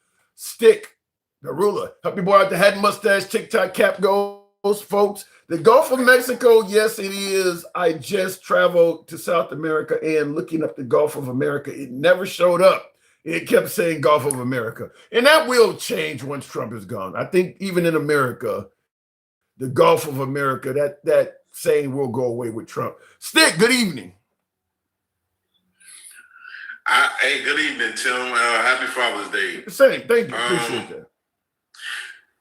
So what you was just saying, I can listen to that all day. And I know you don't like echo chambers, but that had a lot of fact. You feel me? But what I need you to understand also, when it comes to this system of ours, it wasn't built for us. It was built on racism. Yeah, but it was built by white folks. I don't disagree. Hold on. I'm trying to. Before you continue, the home I'm in right now was not built for me. Somebody else lived here in the beginning, but it's mine now. The system. You are right. The system was not built for us. but it now is there for us to use for the most part and succeed. It's not the same time period, Stick. No, it's not the same time period, but it's also shows you the differences between black and white. If it was so fair, it would be no differences. It would be, okay, he unalived somebody, he's white. He unalived somebody, he's black. Oh, he got the white dude, it happened before this happened, so he got 10 years. We're going to give the black dude 10 years too. It don't happen like that. Here's what I don't like, though. The system, and that's where the racism comes in, and we don't have that control. Even Clarence Thomas, your twin, ain't able to do shit. Here's what I don't like. When we're pointing out racism, why are we always pointing that out from a standpoint of, well, this black guy committed a felony and he's getting treated worse than the white guy that done it. Let's talk about it from a standpoint of somebody who's a hardworking taxpayer that abides by the law. Why are we always trying to do this in defense of somebody that's being charged with a felony? No, it don't have to be in defense of a felony. It could be Fidel Castillo that told this officer, hey, look, I got this. I'm a licensed carrier. He's not a felon. Yeah, but he's also extremely rare, Stick. He's also extremely rare. No. It's not extremely rare. It's a lot of people that don't have those problems. It's a lot of people, just like Fidel Castillo, that don't have those problems, but are walking around. And if it does happen in a state such as Florida, let's not do that. Let's not act like. You really believe, hold on. It's rare. It is rare. You realize how many African Americans have won out like Philando Castile compared to how many African Americans are in existence? That is very rare. Talk to African Americans that actually do not like cops and ask them how many Philando Castiles do they know in their past. That's exceptionally rare. You can't really talk to the people that, because they're not here. They don't exist. But people know them. They're with the they got family. People know them. They got. So and there's plenty of people in Alabama. There's plenty of people in Mississippi. There's plenty of people in Florida. There's families. The Porter family. You know where they came from? The Porter family. That's here in Florida. They came from Rosewood. They got fucked up and demolished by white folks. We ain't. Name a time when we could all get together as black folks, go over to a white town, whether it be small or big, and just destroy it with no consequences. What? We're defending felons again, though. You're not talking about somebody. Why can't I go to a white town and get a job? The people in Rosewood was not felons. The people in Rosewood was not felons. Rosewood. That's right. I just said. I said, name a place, name a city, big or small, where we could go destroy it because they're white and we don't get in trouble. When did Rosewood happen? What year did Rosewood take place? Rosewood was, I think it was 1927. Do we get anything more modern? Listen. More modern would be, okay, again, I'm not comparing what they did. I'm comparing, this is what happened. This was the outcome in both situations. One is white, one is black. The white one got 10 years. The black one got 35. I'm not asking for him to get off. God damn it, give him 10 years. I'm asking, why, when we point out racism, why are we constantly using it to defend felons, though? What about the guy who couldn't get a job? I'm willing to entertain that. I mean, we're only bringing up racism when we're trying to defend a felon. Okay, so how about this? It's plenty of people out there with charges or have charges pressed against them that beat the charges that are black. So what are we talking about? Our exoneration rate is higher than anybody else's. Yeah, but so that's a lot of people. I agree with that. Let me ask you this way. Hold on. Let me ask it to you this way. What are we talking about? Let me tell you what I'm talking about. Let me ask it to you this way. What can you stick the rule and not do that a white man can do? What can I not do? Yeah. Well, apparently I can't poke somebody that's coming up on me, grabbing what? You gotta go back to committing felonies. Apparently, I can't be walking down the street with some Skittles and a fucking sweet tea with a hoodie on. Apparently, I can't fucking do that because somebody's gonna fucking jump in my shit and be like, "Hey, who are you? Where you from? Don't believe what you doing? That. You don't believe fuck that. out of here. You don't believe Man, yes, that. I do. That shit happened right down the street from. Hold on, that shit happened right down the street from me in Florida, in Orlando, right, Sanford, Florida. And you're telling me. I asked you a clear question. What can you do to a white man? You're telling me that if you right now stick the ruler, had some Skittles and a hoodie on and walked down the street in Sanford, Florida, you too would get killed like Trayvon Martin. That's guaranteed to happen. Shit, I ain't saying it's guaranteed. How likely is it? How likely is it? How likely is it? It shouldn't, listen, Tim, what you missing is a white man walks down the street with a hoodie on and a sweet tea. It's a zero chance he's going to be accosted. There is no zero chance. Pulled over by the police. It's a zero fucking chance. I'm telling you. So I'm going to go back to my original question. What is it that you cannot do? Listen, what is it that you can't do? I'm finna say it again. I can't do that. I can't go outside. You just said my AR, even though I'm in another. I can't do it. You're telling me you cannot walk. Just to get clarity, you cannot walk down the streets of Sanford, Florida with a hoodie on and Skittles because you're going to die. That's what you're trying to tell me. I have a fear of my life. I'm telling you right now, I have a fear of my life. Hey, the police walk around with big 40s on their hip, and every time they turn around, I was fearing for my life. Give me something else. Well, I'm fearing for my life. You goddamn right. It's a difference between. I can't do a Kyle Rittenhouse. I can't walk down the street with an AR. Right? I can't do that. I definitely can't go to another state, walk down the street with an AR after I done pew somebody, put my hands up and they just gonna walk past me. No, that's not finna happen.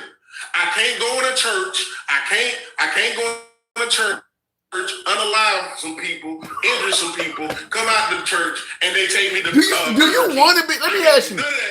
Do you want to be able to go? Hold on. Let me respond now. You said you can't go in a church and unalive some people. Do you do that stuff? No, I don't want to do it. But what I'm trying to tell you is there's a difference. There is a difference. I'm making the difference. You trying to be literal and all that shit. I'm trying to show you and just plainly put it out there. It's a fucking difference. I asked you, what can you not do that a white man can do? Listen, I just told you. Oh, and apparently in the NBA, right, I can't be a black man brandishing a weapon that I own, even though it's not illegal, even though I'm in Memphis where they just like the Wild Wild West and it's legal to carry. So again, I can't do. White T-Man can get up there that also is in the NBA and fucking have sniper rifles, have goddamn AK-40. He got all this big shit, drag off sniper rifles and shit, but I can't get up there and just show you a goddamn 380 pistol. Get the fuck out. So is it safe to say? Is it safe to say a bigger white dude like Brock Lesnar can't get into a bar fight with a smaller black guy without him stabbing him to death? I'm gonna say it like this: Brock Lesnar got beef with me, I'm gonna pop his ass, and then we'll just have to go to court. Fuck all that poking. I ain't poking. I think what you're doing is you're taking one-off events, many of them being very rare, and try to make it sound like that if you did the same thing, it would happen to you too. And I just totally disagree with that. Hey, and that's your right. Right? You tell everybody, even though it's wrong the way you tell them, but you tell everybody it's freedom of speech. Okay, yeah. Go ahead, and then you got the freedom to touch people, and you got the freedom to be unalive. You got the freedom to come up to somebody and tell them you gonna do something to them, and they got the right to unalive your ass if you try. If I was in, I know. Guess what? My freedom is not gonna be treated the same as that white T-man. I know this, but guess what?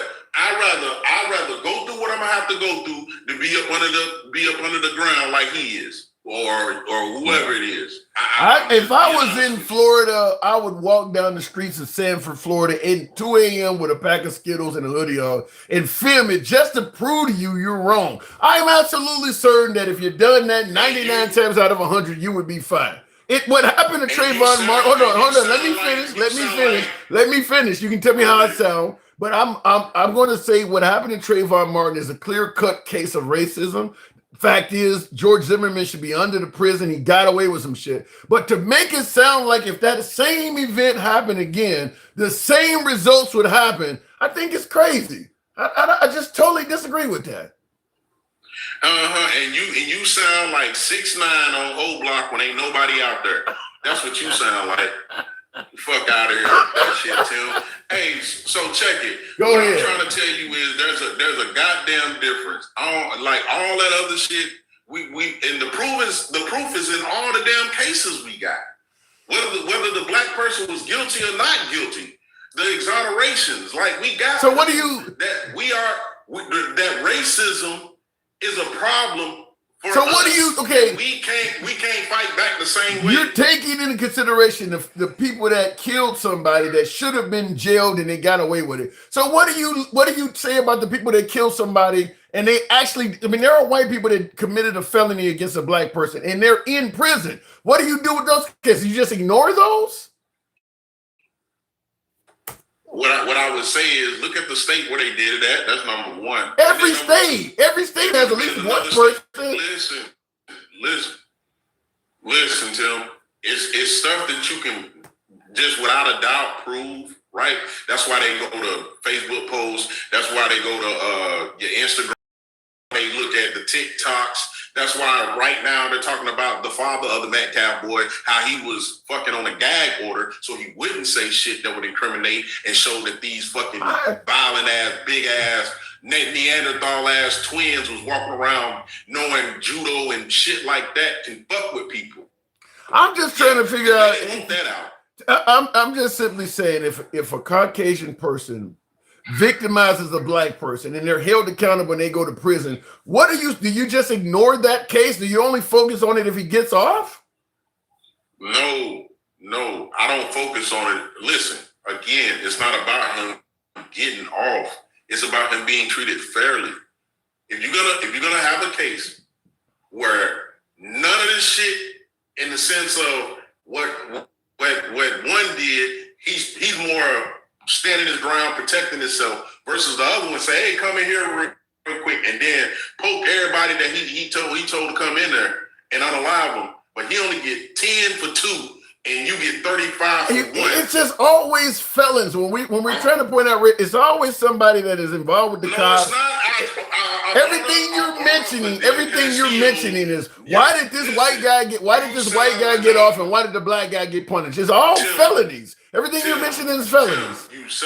Give me something that doesn't involve. I am listening. That's the problem. Give me something that does not involve somebody that was going to jail. Give me something that does not involve a felony being committed. Fidel Castillo was in the fucking passenger seat, number one. Number two, he let the officer know that he had a fucking license to carry and he wasn't going for his shit.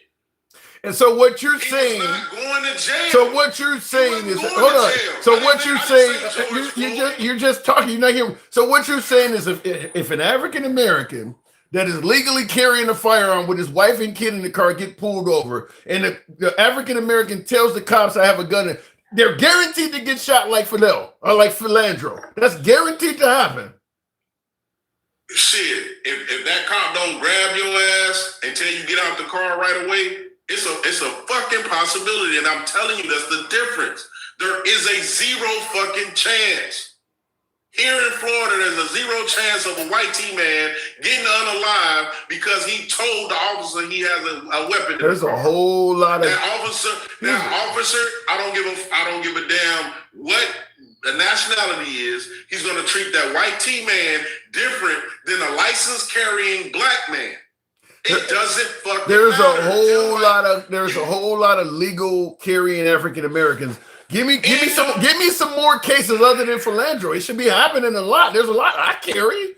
I mean, there's plenty of African Americans that carry. It should be happening a lot. How about this one, Tim? The a lot is when we look at the exoneration rate.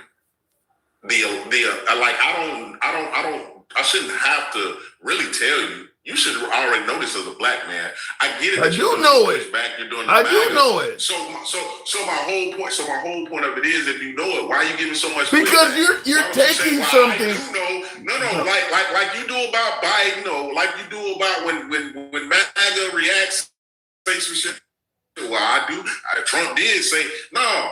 You as a black man, you as a fucking liberal, bro, you need to actually put out there what, like you do on your break sometimes. You'll go into your liberal spiel. But like if I'm saying something that actually is true and honest, and I'm not trying to bring up no bullshit, then you should be like, you know what? Let me tell you. Never do that, bro. Because I vehemently disagree with what you is why. When I asked you the simple question of tell me something you as a black man can't do that a white man can, and you go into this spiel about I can't walk down the streets of what the hell am I supposed to do with that when I know that's not true? I know that if you walk down the street in Sanford as an African American with Skittles and a hoodie on, there's probably a greater than 99% chance nothing is going to happen to you. And you're making it sound like it's almost guaranteed that it will. You can send 1,000 people. You can send somebody in Sanford every single day for the next 1,000 days. And the chances are more than likely that all 1,000 of them will be fine. They won't all meet a George Zimmerman that will commit a heinous act and then get off on it. You make it sound like it's likely that's going to happen. What's your percentage on it? You give me your percentage. If you want me to give you my percentage, that if every day for the next 1,000 days you sent the 17-year-old walking through Sanford with Skittles and a hoodie on, that he would not be killed, my percentage is going to be greater than 99% chance of survival. So there's a percentage. Yeah. What you're saying. I agree the percentage of African Americans getting mistreated is higher. I agree that there's a greater percentage. Hold on. No, because you're making it sound like it's guaranteed. You're not saying a higher percentage. You're saying it's guaranteed. Listen, Tim, I never said nothing's guaranteed. I made a joke. That's a bad joke. That you're trying to take it literally. No, it's not a bad joke. It's not a bad joke. So you're laughing right now. It's not a bad joke. But my whole point to make this shit clear is we have a percentage that 9 times out of 10. That sounds better. Or 10 times out of 10. Listen, no. 9 times out of 10 is wrong. That's wrong. Let me ask you without the joke. Before I gotta move it on. Hold on, I gotta move it on. I can't even tell you what I'm saying. Okay. I can't even tell you what I'm saying. Okay, go ahead and say what you're saying. Say what you're saying. Okay. So if I'm saying 5 out of 5, 4 out of 6, whatever the case may be, right? It's a percentage. What I'm trying to also tell you is it's a 0 chance it's gonna happen if the person That ain't true. That ain't true. That's what I'm telling you. That's a fucking fact. Unless somebody call and say, hey, this person right here with this hoodie on, blah, blah, blah, blah, blah. I guarantee it won't be a black person saying that. I guarantee it won't be no other than who is everybody that tried to harm Kyle Rittenhouse was white. He went into a black neighborhood. He went into a right. Every person that came after him was white. So what are you talking about? That's my point. Everybody that came after Kyle Rittenhouse is white, and they got unalived. And guess what? The same white folks that run the goddamn system said, guess what? Kyle Rittenhouse, they're N-word lovers. We don't care. That ain't true. The state of Wisconsin. Now you ain't listening. Now you ain't listening to what I'm saying. The state of Wisconsin, the prosecutors in that state tried to put Kyle Rittenhouse under the fucking jail. So to say they let him off and they were nice to him, no. Wisconsin was trying to get that kid life. They were trying to put him under the jail. You're wrong. And all of them people were white. You're wrong. Last point. Last word. So do we have any charges? No, because the jury let him off. Okay, so We got him being underage with the weapon, the mother buying the weapon, taking him from one state to another state with said weapon, him being out on the street with the weapon at his age. All of that shit is a fucking charge. That's that with his mother. That's even fucking, what is that? Minor negligence or whatever you want to call it. I don't think any of the things you're talking about is a crime in Wisconsin. I got to move it on. I think you're wrong. I guarantee you, if that child was black, I guarantee the black parents would be charged. That's all I'll say about it. The percentages are higher, but I don't agree with the guarantee. I got to move it on. Tap the screen, get the lights on up to 55,000. Listen. Look, I'm going to have a segment of my audience that's going to think I'm a sellout and Uncle Tom for what I just said. I'm going to have a segment of the audience that agrees with what I'm saying. And some of you are going to fall in the middle. I get it. This is free speech. He was invited to state his point. I did mine. Here's the point I'm trying to make. If somebody asked me, what can an African-American not do that a white man can do? Or you heard the question. What can you not do as an African-American that a white person can do? My answer is going to be simple. Nothing. There's nothing as an African-American you can't do that a white person can do. However, for you to achieve success, there's likely going to be more hurdles on the way there. So there are more hurdles as an African-American because of how our system is set up than there are for white people. The system is not fair. But the idea that you can't achieve it is ridiculous. You're going to tell me as an African-American you can't achieve the American dream, you can't have a house, you can't have a car, you can't have a bank account, you can't walk down the street, it's guaranteed something's going to happen to you. No, I just don't buy that. I do believe the system still has racist tenets all the fuck over it, all over it. But I'm not going to pretend like it's so great that as an African-American, all kinds of things you just can't do like it's 1948. I just, that's the point. And that's why I asked him the question, what is it that as an African-American a white person can? And he started talking about, I can't have a gun in my car and tell the cop to walk down the street. You can do all of that. And there are plenty of videos on YouTube of African-Americans being pulled over by the cops and telling them I have a firearm in my car and driving away.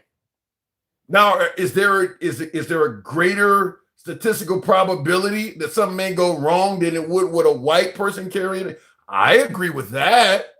But I still believe that if you do it 1,000 times as an African-American and you do it 1,000 times as a white person, most likely all 1,000 of both of you folks, if you handle yourself professionally, will drive off unharmed.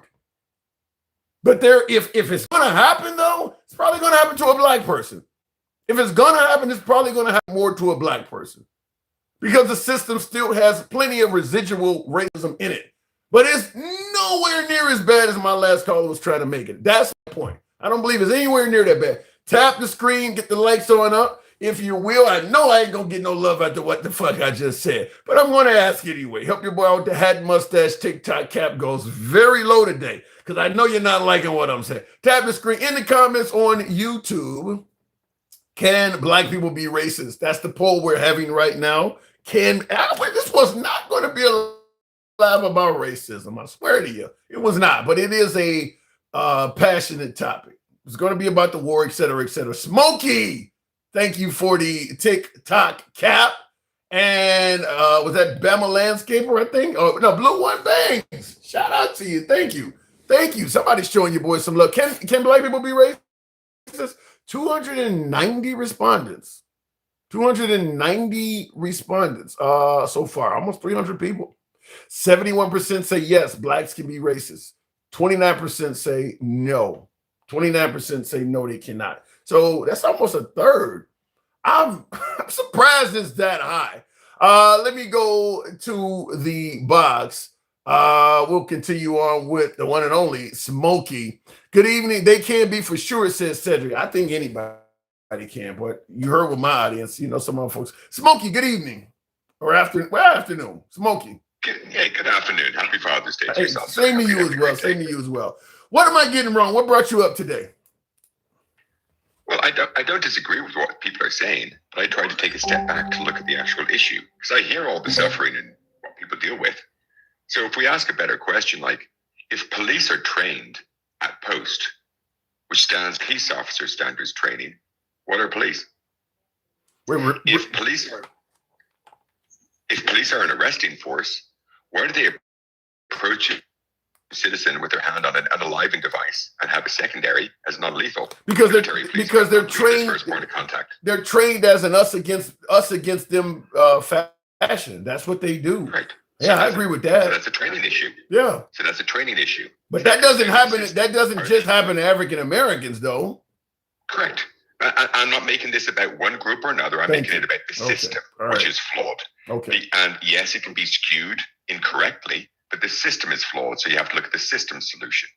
And if there are peace officer standards training, if you go to school for business, you graduate as a scientist.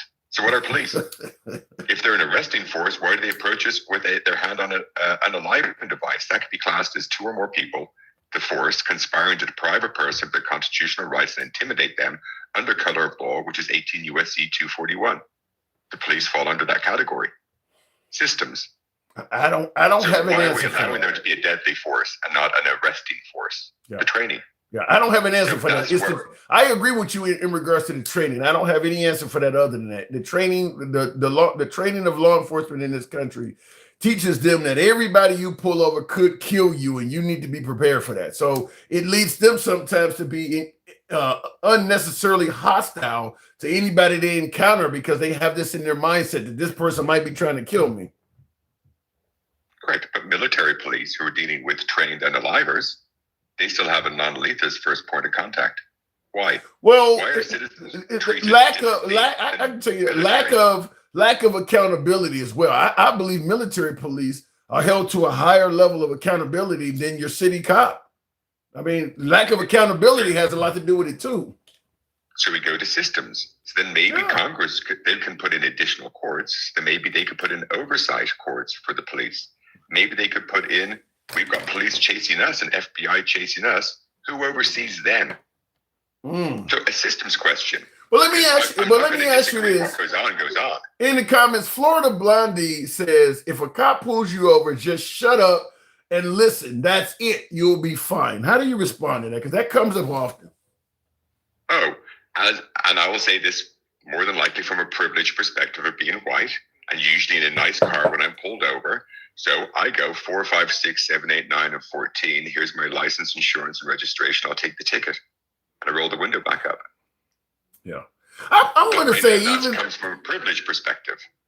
Well, I'm going to say, and this is where I'm getting hammered by my African American viewers.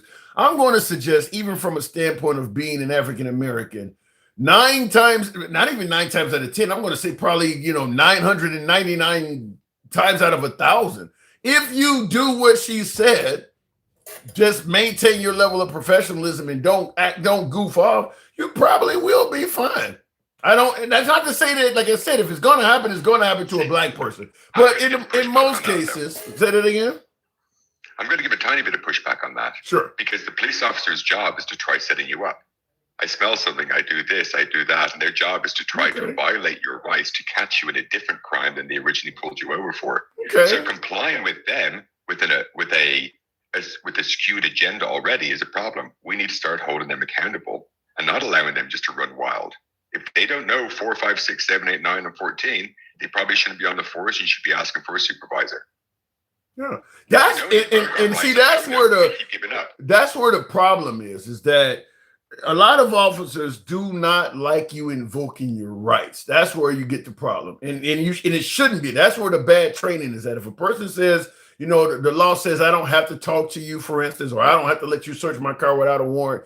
You got a lot of folks on the right that says, what's wrong with just letting them search your car? That's where you have the disconnect, is that the Tea Party, the libertarians are on the side of the liberals and the African Americans in this case, where if the law says I don't have to let them search my car, I shouldn't have to. But the right is like, well, just let them search your car. What's the problem? Like Trump said, if you plead the fifth, you got something to hide. That means you work for the mob. No, the Bill of Rights says I have the right to plead the fifth, which is exactly what Trump did when his ass was in court all of a sudden. So that's where I think the poor training is that cops either do not know the Bill of Rights or they get upset when somebody uses it.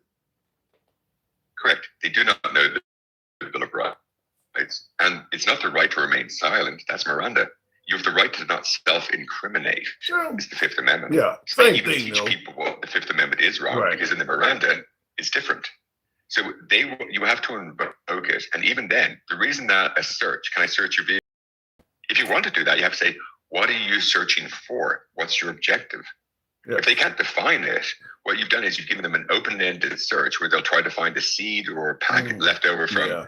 And that's when you get in. That's when you're getting into crooked cops when they're trying to find seeds and all this little shit. But the same respondent or plant something. Yeah. Now, see, that's why a lot of I'll just say it like this, because in the comments, Florida Blondie says, when you get pulled over by a cop, why would you want to act like an ass and say, I'm not going to answer any questions? You just sound like a fucking moron. I'll tell you this, there is not a defense attorney probably in existence. And I'm talking about whether that defense attorney is white or black, whether the client is white or black. They all tell you the same shit. Don't fucking talk to cops. So when you tell people to just go ahead and talk to them and cooperate, to be honest with you, Florida Blondie, you sound like a fucking moron. Because the people that deal with cops every day, defense attorneys, all races, all communities, say that they all agree with that. You can't trust these folks. They lie. Some of the stuff that Smokey is saying right now, you give them one-word answers. You say as little to them as possible because they can testify against you. They will never testify on your behalf. So to me, what you're saying almost sounds moronic. Would you agree with that, Smokey? 100%. Their job is to trap you. That's why their entire interaction starts with intimidation, with their hand on a weapon when they walk up to you. Yeah. It's a flashlight in your eyes. It's bright lights. It's making a scene. It's an intimidation factor straight away. And now with modern cars, isn't there a case in California where a hug dealer, they subpoenaed his Tesla and they've got all his buys and all his telephone calls from the information in the vehicle. So now when they say, can I search your vehicle? Are they plugging into the ECG? Are they actually reading what speed you were doing? Can they use this past data against you? That's self-incrimination, which is why you always want an attorney. And then even if they say, well, the dog hit on the vehicle, you go, that means the vehicle can be detained and you still have to go to a judge to get a warrant. I still don't have to give you rights to search. I'm technically not being detained. You can detain the vehicle, but I'm free to go. If you're running stuff, you'll never leave the load. I can tell you right off the bat, Smokey, the amount of constitutional knowledge you have, and this is where Stick might agree with me. As a black man, you would piss the cops off. They would beat the shit out of you talking like that. They don't like people who know the Constitution and talk like that. You would get your ass beat as a black man talking like that. See, I take the ticket on the side of the road for the speeding. Then I call the DA afterwards. And I'm like, can I subpoena it? No, can I subpoena the records from the officer prior to him pulling me over? And they go, what's that relevance? I'm like, well, if he was speeding or did an illegal U-turn or something prior, which put him in a position to catch me speeding, him breaking the law enabled our paths to cross, or our paths would have never crossed had he not broken the law prior in the day. I don't deal with a speeding ticket. I deal with, was he riding clean before he pulled me over? And the DAs go, fuck you. And because they don't want that proven in court. Because no cop rides clean. Yeah. So our paths would have never crossed had he not broken the law earlier in the day. Yeah, cops would not like you talking like that, even though I agree what you're saying is accurate. In the comments, I talked to, this is coming from Island Horizon Video, says, I talked to white people who never had a problem with black people say really bad things about them. That is because some blacks are racist to white people and it makes others look bad. I'm just going to say this. If a white person can do the same thing to your friend that a black person does, and they won't chastise the entire race of white people, then that person is a racist. I mean, if you have a bad experience with somebody black, you got a bad experience with them. You don't blame the whole fucking race on it. Because you wouldn't do it if you had a bad experience with a white person, you wouldn't blame the whole fucking race for that experience, would you? So to me, what you're saying, Island Horizon, shows that whoever you were talking to, they're racist. They're racist. They shouldn't be categorizing a whole group of people based on those interactions. That's just the way I view it. But I think Smokey, you would piss off some cops because I agree with you. It is the training, and they're trained to almost have the mindset that you must comply, even if it means a violation of your constitutional rights. Stuff like you don't have a right to search my car without a warrant, or if I'm walking down the street and I'm not in a car. I don't have to tell you my name without probable cause and all. They don't like that stuff. They do not like when people do that. And that's why we have to do it more. Because when you stand up for your rights, you get your rights. When you keep giving into it, maybe this is why a corporation has got rights as a person in 1869, but black people and female persons, transgender persons, still pay corporations to go in front of 9 free persons and ask what permission the label that they were given can have. Because you can't take your rights as a person. That's the trick of politics, is the wordplay. Do you agree with? But do you agree with my last guess? Now we were talking more in terms of this stuff about race, but do you agree with my last guess? Because you said that you agree that they don't believe in letting you invoke your constitutional rights, and you said that's why we got to do it more. Do you agree with my last guess, who would suggest that if blacks do what you're suggesting, they are more likely to encounter violence, possibly wrongful arrest, and even death than, say, someone that is white? Do you agree with that? In some cases, yes, and it all depends on how they interact. Again, it goes down to systems.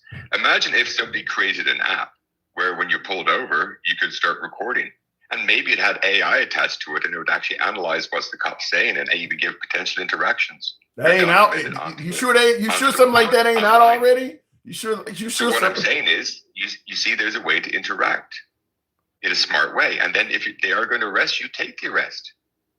Don't fight it. 4, 5, 6, 7, 8, 9, and 14. Make your money. Know the system.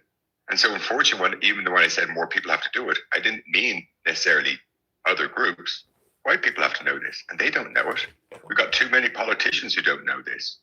I've spoken with the cops on lives before. They don't have a clue of 4, 5, 6, 7, 8, 9, and 14. They didn't even know what I was saying when I invoked it. So this is the problem. They're like, I'll make you get out. I'm like, here's what I did. He didn't like me. So if we don't stand up for our rights, next thing you know, we're America. We're American citizens. We're American voters. There are 2 genders. There are 10 amendments. We've got concentration camps. And that's how the United States, people, person, citizen, gets toppled.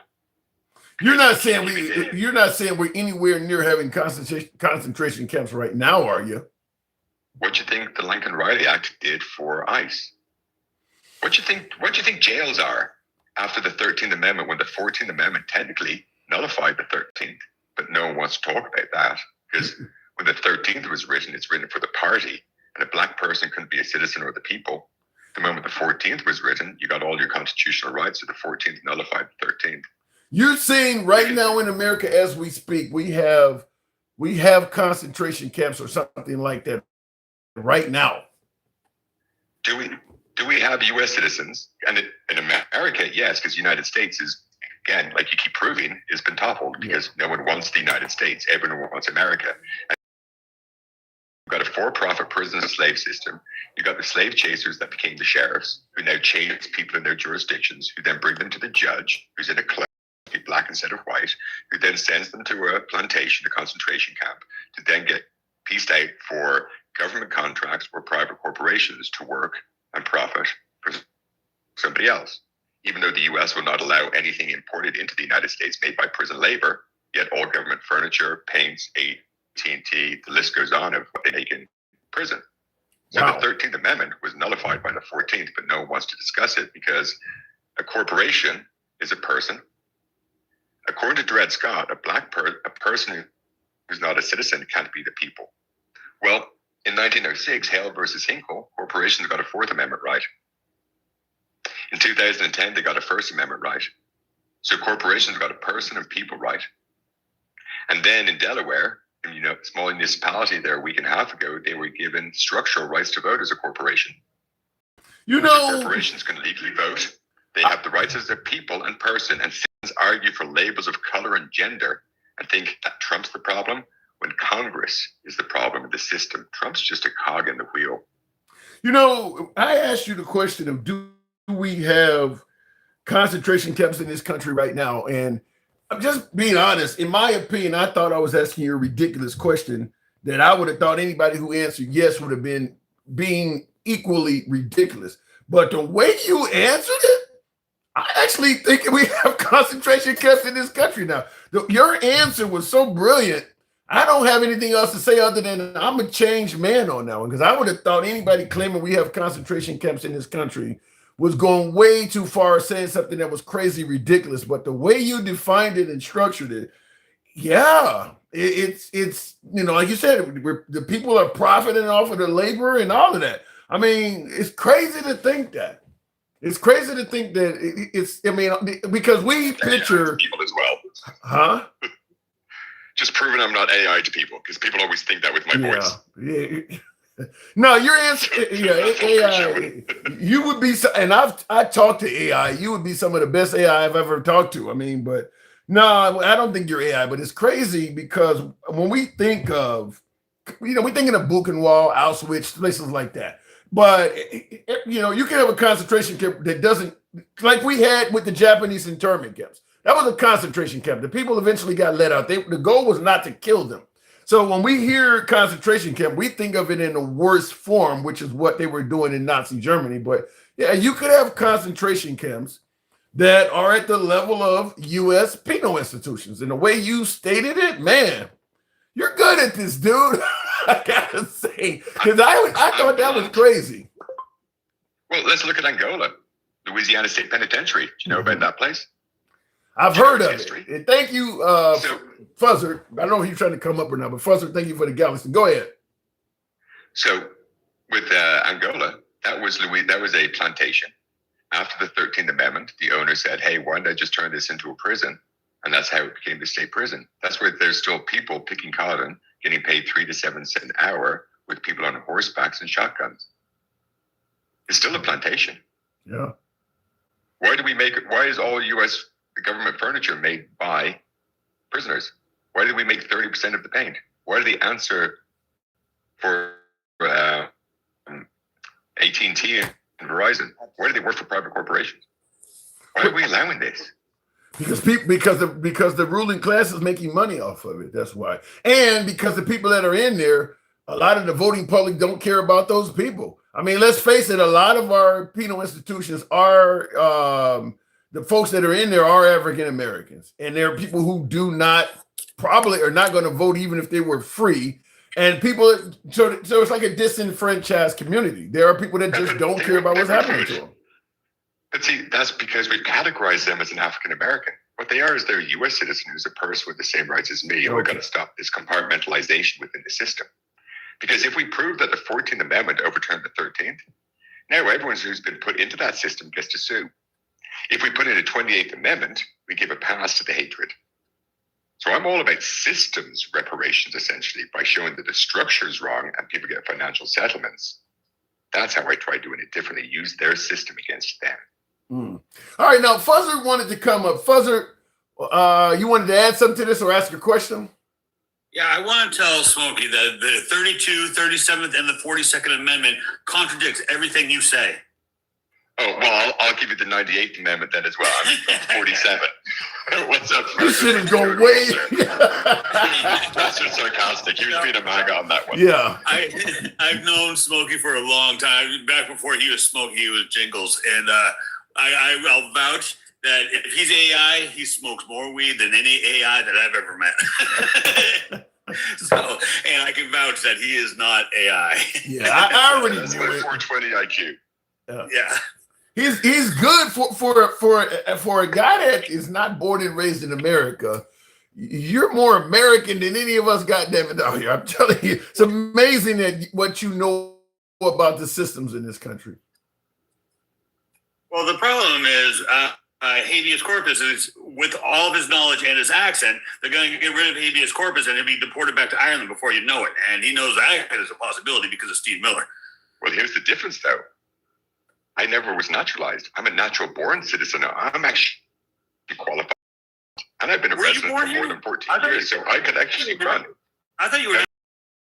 That's the difference in the Constitution. It's natural-born citizen. So Ted Cruz was born in, but his mom's a U.S. citizen, so he's a natural-born citizen.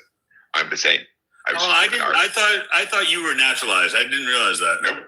That's why when people think, oh, I had to study the Constitution for a test, I didn't.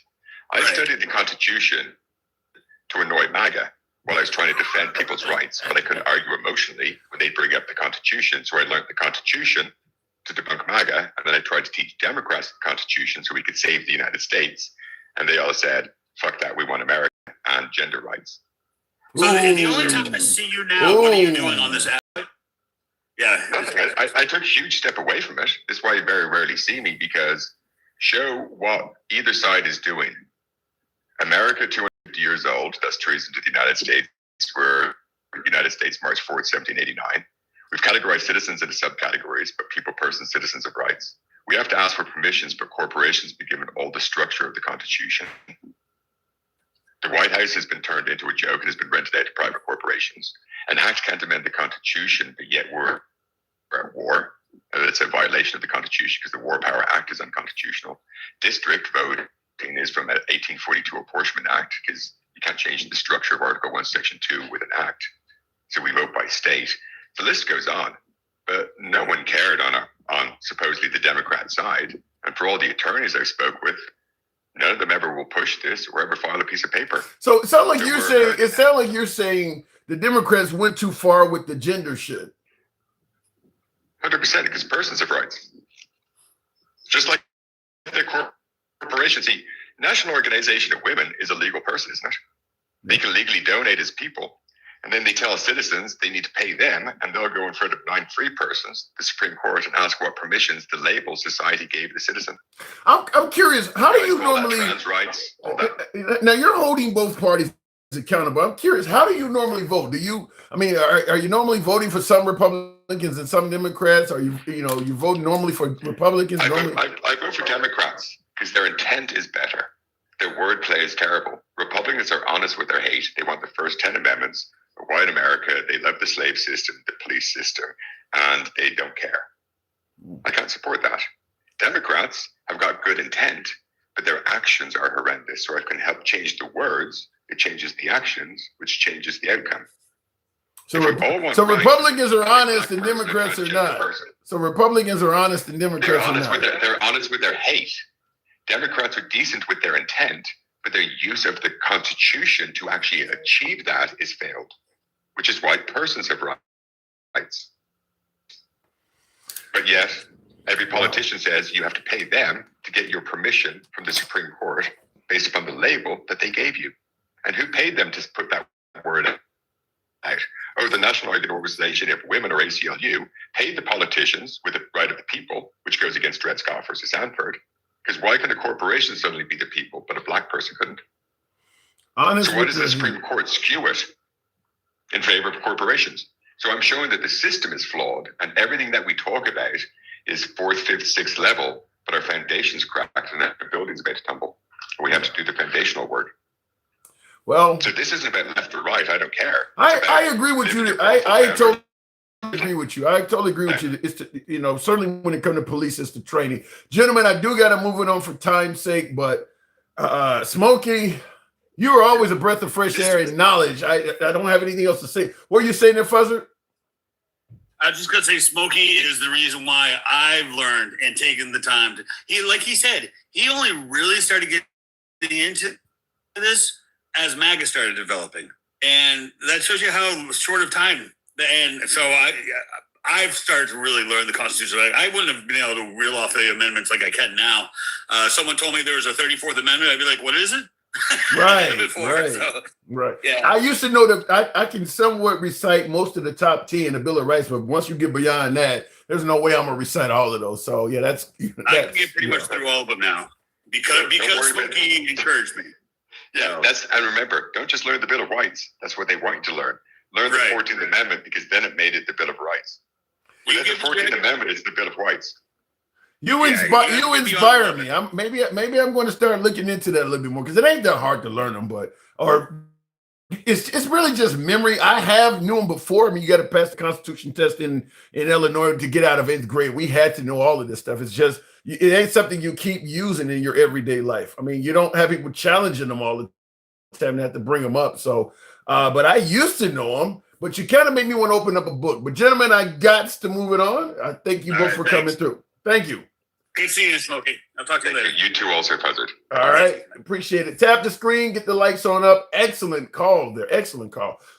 Excuse me. Get us up to 60,000.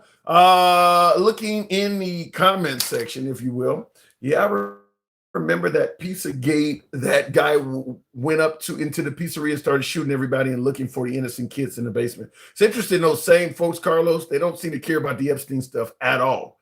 It was easy to convince them that Hillary Clinton and those folks were, consuming babies based on zero evidence. And now when it comes to the Epstein files, those same folks are considerably more milder in regards to getting to the bottom of that shit. The Democrats are falling apart. The Republicans will be in charge for the next 20 years. You really see the Democrats is falling apart, David Rodriguez, but the Republicans holding together? You need to go talk to Megyn Kelly, Alex Jones, Candace Owens, fucking Tucker Carlson. They're all conservatives.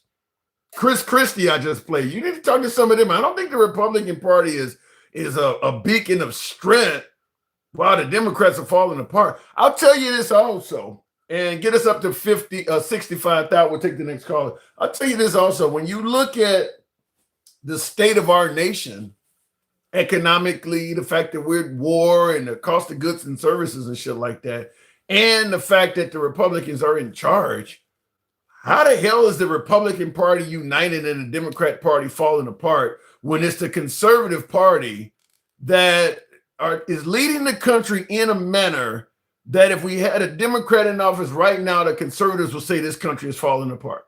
If you took the exact same metrics of what we're going through right now, the economy, the price of goods and services, groceries at the grocery store, let's say the prices were the exact same they are right now. Let's say the price of gas, same fluctuations as done under President Trump, exact same numbers. We were at war, and you had a Democrat president on TV, Kamala Harris or Biden, giving the exact same speeches that Trump gives for why we're at war, making the exact same threats. You're going to tell me MAGA will be trying to say that the country's doing well? They would be saying that the Democrats are destroying this fucking country. If the exact same shit was happening just under a Democrat, MAGA would be saying this is terrible. This is horrible what they're doing. Get rid of them. You got a pool where you don't spend, what is that, this wave pool in DC, or this, supposed to be flag blue? The millions of dollars that's been wasted on that. You think MAGA would not be pointing that out if that was paid for by the Biden or Kamala Harris administration? The same shit could be happening. Biden done tore up half of the East Wing to build a ballroom without permission from anybody. MAGA would be criticizing all of that shit. So I want to tell you, it's funny that all of a sudden Trump does it, and now it's great. Democrats won more than 30 special elections since Trump took office in his second term, even in red districts, that is true. Epstein files were declassified because of Trump, not because of anybody else in the past, and there's a lot of people in those files that don't mean anything. Florida, you couldn't be, Florida Blonda, you couldn't be more wrong if you tried. The Epstein files were not declassified because of Trump. You're making it sound like you can go get the Epstein files and nothing's redacted. You don't even, all we know for a fact that Jeffrey Epstein violated a lot of people, and Ghislaine Maxwell was essentially a pimp working with him to help other people get access to young children. We know that. Yet the Epstein files has not released the name of yet not even one single other person that violated children.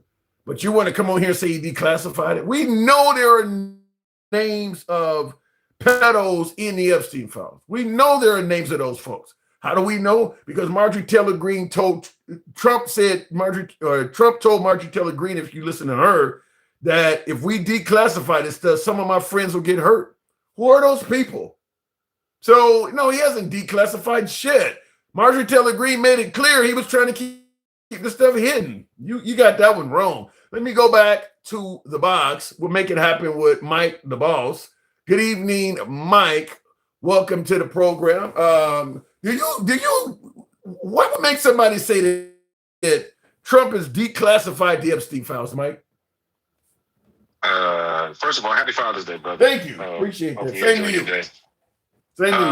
Delusion, wanting to be right, to be comfortable. Yeah. Yeah, this is. I see. Yeah, everything is fine. Yeah, crazy to suggest that he's declassified everything. Now, real quick before we continue, I got a poll on YouTube. 420 plus respondents so far. Can black people be racist? 73% says yes, 27% says no. What brought you up, Mike? Well, you was doing a lot of fluffing, but we don't fluff here, Mike. We don't do that. Well, no, you were. And happy Father's Day to any fathers in the comments, fathers that are doing their thing. Happy Father's Day to y'all. So yeah. Somebody in the comments has to see this shirt. Somebody, go ahead. I'm listening, Mike. Somebody wanted to see this. No, but I want to make sure I clear something up because I've when you pose a question the way you do, and I've heard people pose this on this.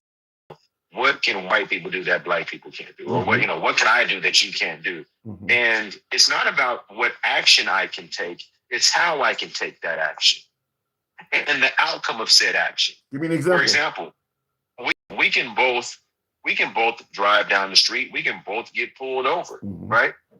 But when you look at the numbers say that it's more likely that my experience is going to be more adverse than yours. True, I agree with you. So what I can't do, for example, when you talk to white people, they don't have the talk with their children.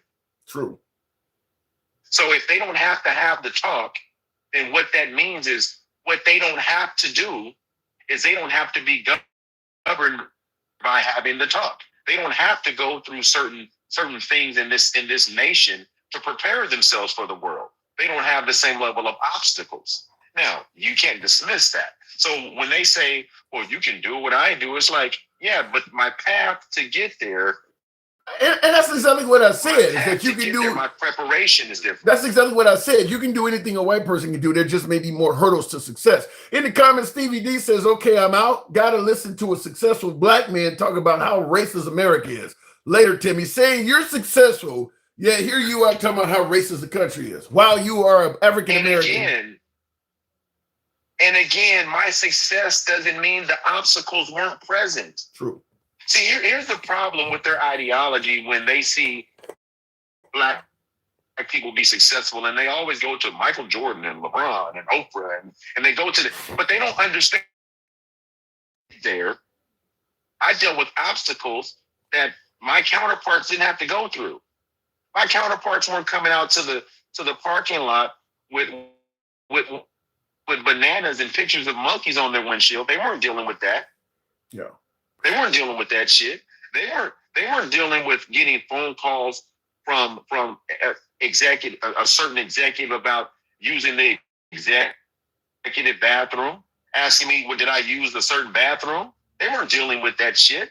They weren't dealing with having to internalize that to still be successful and not act out. They didn't deal with that shit. So in other words, deal with any of that. So in other words, though, you do. You understand what I'm saying? Yeah, I do understand what you're saying, but you're saying what I said, and I see in the comments someone says I'm lying. I didn't word it that way. No, I said that. I said if I'm asked what can a white person do that a black person can't do, my answer would be nothing. A black person can do everything a white person can do. There just will be greater hurdles in some cases to get there. To me, I think it's mainly for those who are at the bottom and those who are at the top. If you're in the middle, you just want to, I just want to have a regular job, maybe a union gig, I want to have a nice car and a home, whatever. I don't think there's anything stopping you as a white or a black person at all. But it's for people at the bottom, if you're homeless and shit like that, the cops and folks may fuck with you more. If you're on the street loitering and begging, you're going to get fucked with more probably as a person of color. And obviously, if you're at the top trying to become a CEO or trying to become a politician or something, those to me are where you're going to face the most hurdles as a person of color. But in the middle, I just want to, look, there's plenty of folks that live in Philly, live in Chicago and shit like that are doing fine as a middle-class American. And they're not really encountering racism much at all. I mean, like myself, I know when I tried to purchase properties, Countrywide and what was it? Fifth Third Bank were part of a class action suit because they were loaning me money at a higher interest rate. But other than that, I didn't encounter a whole lot. I didn't. I mean, listen. Just in the middle. Go ahead. But Tim, even the fact that you just sort of like, I mean, hurdles, just a little bit hurdles. I said hurdles. But I understand, but that hurdle is based on racism, and what I'm saying is this: the minute you minimize the fact that I want you to, no, hold on. What I'm saying is when we have these, yes, you did, and I'm gonna tell you how you did. By calling it a hurdle, what should I call it? A wall? Wait a minute. No, but here's what I'm saying. Well, you call it whatever you want, but minimizing it is just to skip over it. Like, when I dealt with them, other than a little bit of redlining or higher interest rates, other than a little higher interest rates, it wasn't that bad. Yet the bottom line is this, Tim. You got to ask yourself, how big is the system that you were part of a class action lawsuit because it was identified that those two companies were charging minorities higher rates? You got to think about the depth of the design to do that. But even if I do what you're saying, I take into consideration that they were likely doing that to tens of thousands of African Americans. I'm going to still submit to you as an African American, and probably most of the folks they were doing it to, the biggest hurdles to success for an African American often are at the behest of his own people. I mean, I own properties throughout. Hold on, and I don't want, like you said, we don't want to minimize what's going on. If we're going to point to what African Americans are facing that prevents them from being successful, do we ignore the fact that most of our hurdles to success are coming from us? People breaking in my properties, tenants not paying rent. Most of the stuff that I faced that was hurdles to my success were coming from African Americans. It wasn't coming from Fifth Third gave me a higher interest rate. Are those crimes of poverty, Tim? They're hurdles to me. I don't care what they are. Hold on, no, see, but that's the problem. The fact that you don't care what they are means you're not focused on. But then you're minimizing it. Can I fit? You're minimizing it. I'm not. Yes, you are. No, I'm not. I'm prioritizing. Make your point. Make your point. I'm prioritizing. Make your point. I'm prioritizing. Make your point. You're going after. I'm about to. You're going after the crime of poverty, and you're not prioritizing why that crime is systemically happened. Why that person, why that community is put in a position where their crimes are centered around the resources that they don't have, the things that they have to go through just to get it. These are crimes of poverty, not crimes of decadence. They're completely different things. This country made white collar crimes, blue collar crimes. They actually substantiate and define them differently for a reason. When you look at these crimes and you look at the penalties for said crimes, they're completely different, Tim. So let me give you an example. Let me tell you what white folks don't have to worry about. They don't have to worry about a president saying, or a Charlie Kirk saying, if Charlie Kirk is seeing a white pilot, whether that pilot is qualified. Yeah, they do. They don't have to worry about they do. Farrakhan says the same. Farrakhan says the same shit. He's a religious leader that says the same shit that Charlie Kirk says. You see how they don't have to worry about. Tim, can I finish what I'm saying? What do you make your point? Make your point. Farrakhan's not in control of any system that can define that. What the hell is Charlie Kirk in control of? What is Charlie Kirk in control of? Can you let me finish today? Okay, listen, you're making a long point. You're making a long point. That's what I'm saying. Go ahead. I'm not making a long point. You keep interrupting me. All right, go ahead. Charlie Kirk is tied to the ideology that went in and gutted our systems and started removing people out of the military because they were transgender. Same ideology, same group of people that moved on, that said thoughts, made it action. Did they or did they not? Charlie Kirk is a conservative. If you want to say he's tied into it, okay. He's tied into the same administration that removed those people having the same ideology loved CK. Am I right or wrong? Yeah, you're right about that.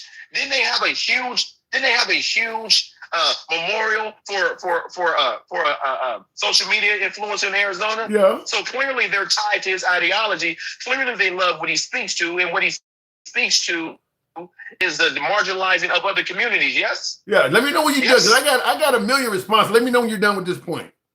Okay. And this is why this conversation, and every time you ask me about it, I always skirt this because it takes longer than the time allotted. But what I'm simply saying to you, Tim, those hurdles are systemic.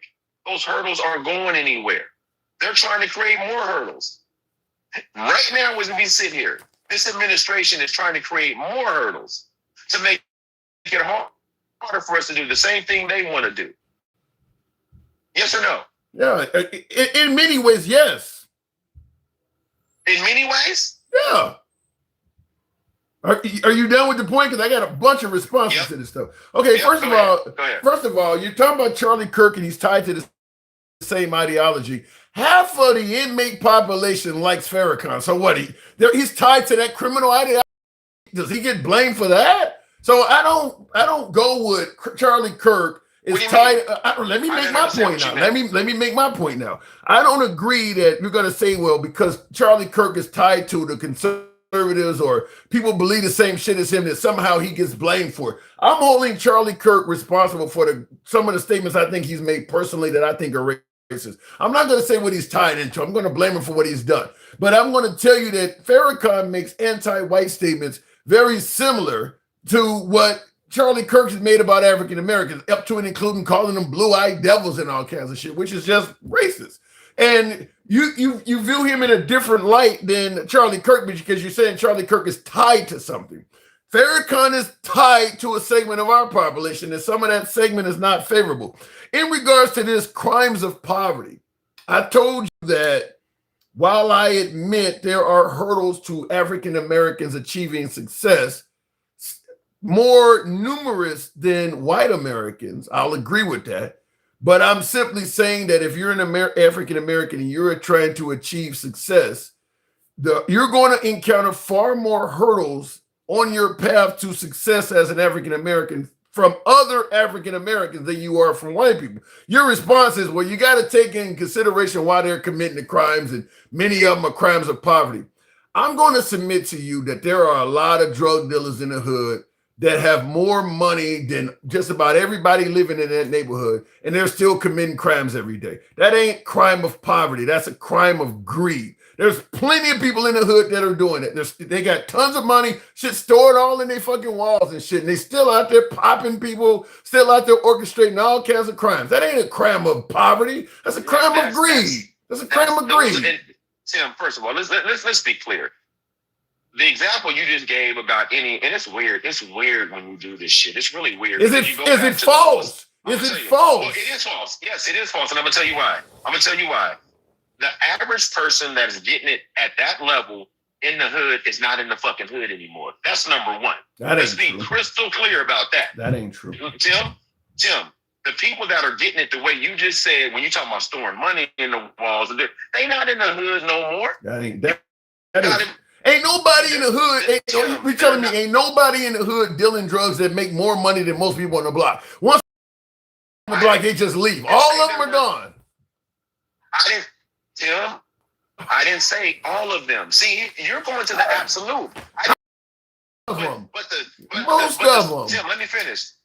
Tim, listen, Tim, they're not. The ones that are stacking it, the ones that are making 20, 30, 40, 50, 100 bands a week, they're not still in the hood. They're moving their weight in the hood, but they're not still in the hood, Tim.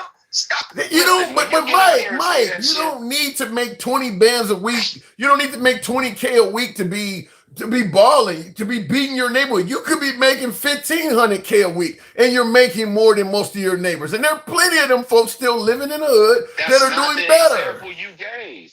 No, I said people got money stored in their walls. I didn't give you a number. But the point I'm making is the point I'm making is simple. There are plenty of folks in the hood that are committing crimes that are making more money than the average person on their block. And that is therefore not a crime of poverty at that point. It's a crime of greed. No, listen, even if I gave you that number is extremely small, Tim. Really? So you're telling me, so let me ask you this. I just want to be clear. You're telling me people that are getting it, like you're saying, $1,500 a week, $2,000, $3,000, they're still running around robbing people? Is that what you're telling me? Taking in the cars and stuff? Is that what you're telling me? No, they're ordering it, Mike. They may not be, they're sitting back and ordering somebody else to do it for their own personal benefit. Tim, ain't nobody doing that. So what do you think? So wait a minute. So what are you saying? If a person is making 15 to 3,000 per week in the hood, they just ain't committing no crimes at all, huh? No, they're not doing what you just said they're doing. All right. They're not doing what you said they're doing. They're trying to stay out the way. Tim, how long you been away from the hood? I'm curious. Couple days. Man, listen. And the piece is saying I'm out of touch. Tim is fucking out of touch. Let me out tell of you, touch. people are, The hood ain't changed, Mike. Wait. Let me make something clear. Let me make something clear. Just because I'm not in the hood right anymore, Mike, that don't mean the hood changed. I was in the hood most of my adult life. That shit ain't changed. Tim, and when you was in the hood most of your life, the cash that was getting it to the point that you said putting money in the walls and stacking cash like that, they was not still on the block. I'm not talking about Tommy. I'm not talking about motherfucking Ghost from Power level. I agree with that. No, they're not in the hood, but I'm saying you got all sorts of henchmen or lieutenants under them that are still in the hood that are making more money than the average person working. But they're not Tim. They're not breaking in your cars, Tim. They're ordering it, Mike. They are ordering it, Mike. Tim, stop it, man. Let's just move on to the next subject. They're not. So they ain't committing no crime. So they're not committing any crimes of greed. Hold on, wait a minute. I didn't say that. Are they committing any crimes of greed? Just selling dope is a crime of greed. So I made my point. What else you got? At a high level. But no, you didn't make your point. But let me say this. Let me say this. Let me say this because that's absolutely absurd. Okay. It's absolutely fucking ridiculous. But and the problem with that is these far right people that have these terrible ideologies of who we are in our neighborhoods. They hear that shit and they think that's right. It's completely wrong. That's not what happened. Well, hold on. Hold on. Let me respond. Let me just tell you this. We're talking about drug dealers and all that. I made the original point, though, that the path of success for an African American, the hurdles that are put up for an African American to succeed, most of those hurdles are put up by black people. Now, we went into a sub-context about drug dealers, but fact is, whether it's hypes and clunkers or folks who are addicted, there's all kinds of other areas too. You refer to that stuff as crimes of poverty. Call it what you want. I don't know why this person broke in my car or took my catalytic converter off my. Fact is, though, without them, I would have an easier time getting to a path of success. I'm dealing with these folks a lot more than I am with white racism. Now, you got this whole thing where you need to figure out why they committed the crime. Maybe they're poor and it's because of the white guy. Ain't nobody doing that, Mike. If somebody breaking my crib, I'm not trying to figure out what made them do it. Nobody cares. I understand. And that's why we are where we are, because nobody cares. Because here's what I'm going to tell you. What's different in white communities? What's the difference in white communities? It's an epidemic. Here's the difference. Hold on, let me finish. We got to spend billions of dollars because it's an opioid epidemic in their communities. It's a Skittle party in their communities. Now we have to spend resources to help fix that problem. We want to attack cartels. We want to do all of that when white folks are by and large impacted heavily. When it comes to our communities, they cut the resources to help. That is a huge hurdle. Yeah. That's a huge difference. Here's the issue, though. In a white community, if you're a white person and you're going to work in the morning, you find out another white person broke in your car and took your wallet or something you left in there. The white guy who got his car broken into in a rural Alabama neighborhood somewhere where there ain't nobody black around, and he knows the criminal was another white guy. He's not going to blame the black community for what this white guy did to him, or suggest that the white guy that broke in his car did it as a crime of poverty because of something the black man did. They're gonna hold that white dude accountable. You're telling me in the hood, if somebody black breaks in my house or my car, I gotta overlook why they did it and somehow tie it to the white man for why they done it. No, that's not what the fuck I'm saying. That's what you said. I thought that you could have a deeper intellectual conversation than this when I said that. That's not what I said. What did you say? Correct it for me. Help me out. Clear it up. Let me give you a better example. Thank you. In Oklahoma. Now, Oklahoma is ruby red, right? Okay. Ruby red state. Yes. The state of Oklahoma, they just shot down increasing the federal minimum wage overwhelmingly by like 14, 15 points That's in the what state Republicans of do. That's what Republicans do. Why do they do that, Tim? Because they're favorable to wealthy. They're favorable to what? They're favorable to big business and wealthy people. But who do they blame for the poor conditions? It don't matter what state. Who do they blame for the poor conditions, Tim? What do you define poor conditions? What type of condition? Lack of health care, homelessness? Health care, poverty. Who does this country blame for all the ills of this country, Tim? Shit, it's hard. I want to be able to, I want to just answer that with one answer, but it depends on the ill. I mean, like when you're talking about kids, they're blaming the trans, they blame each community that is a non-white community. When they talk about crime, who do they blame? Hispanics, blacks, everybody but white people. Everybody but white people. That was my point. They blame everybody but white people. You just said it. Yeah. But a few minutes ago, when you used the Cadillac converter thing, you said they don't do that. Well, because I use Alabama for an example.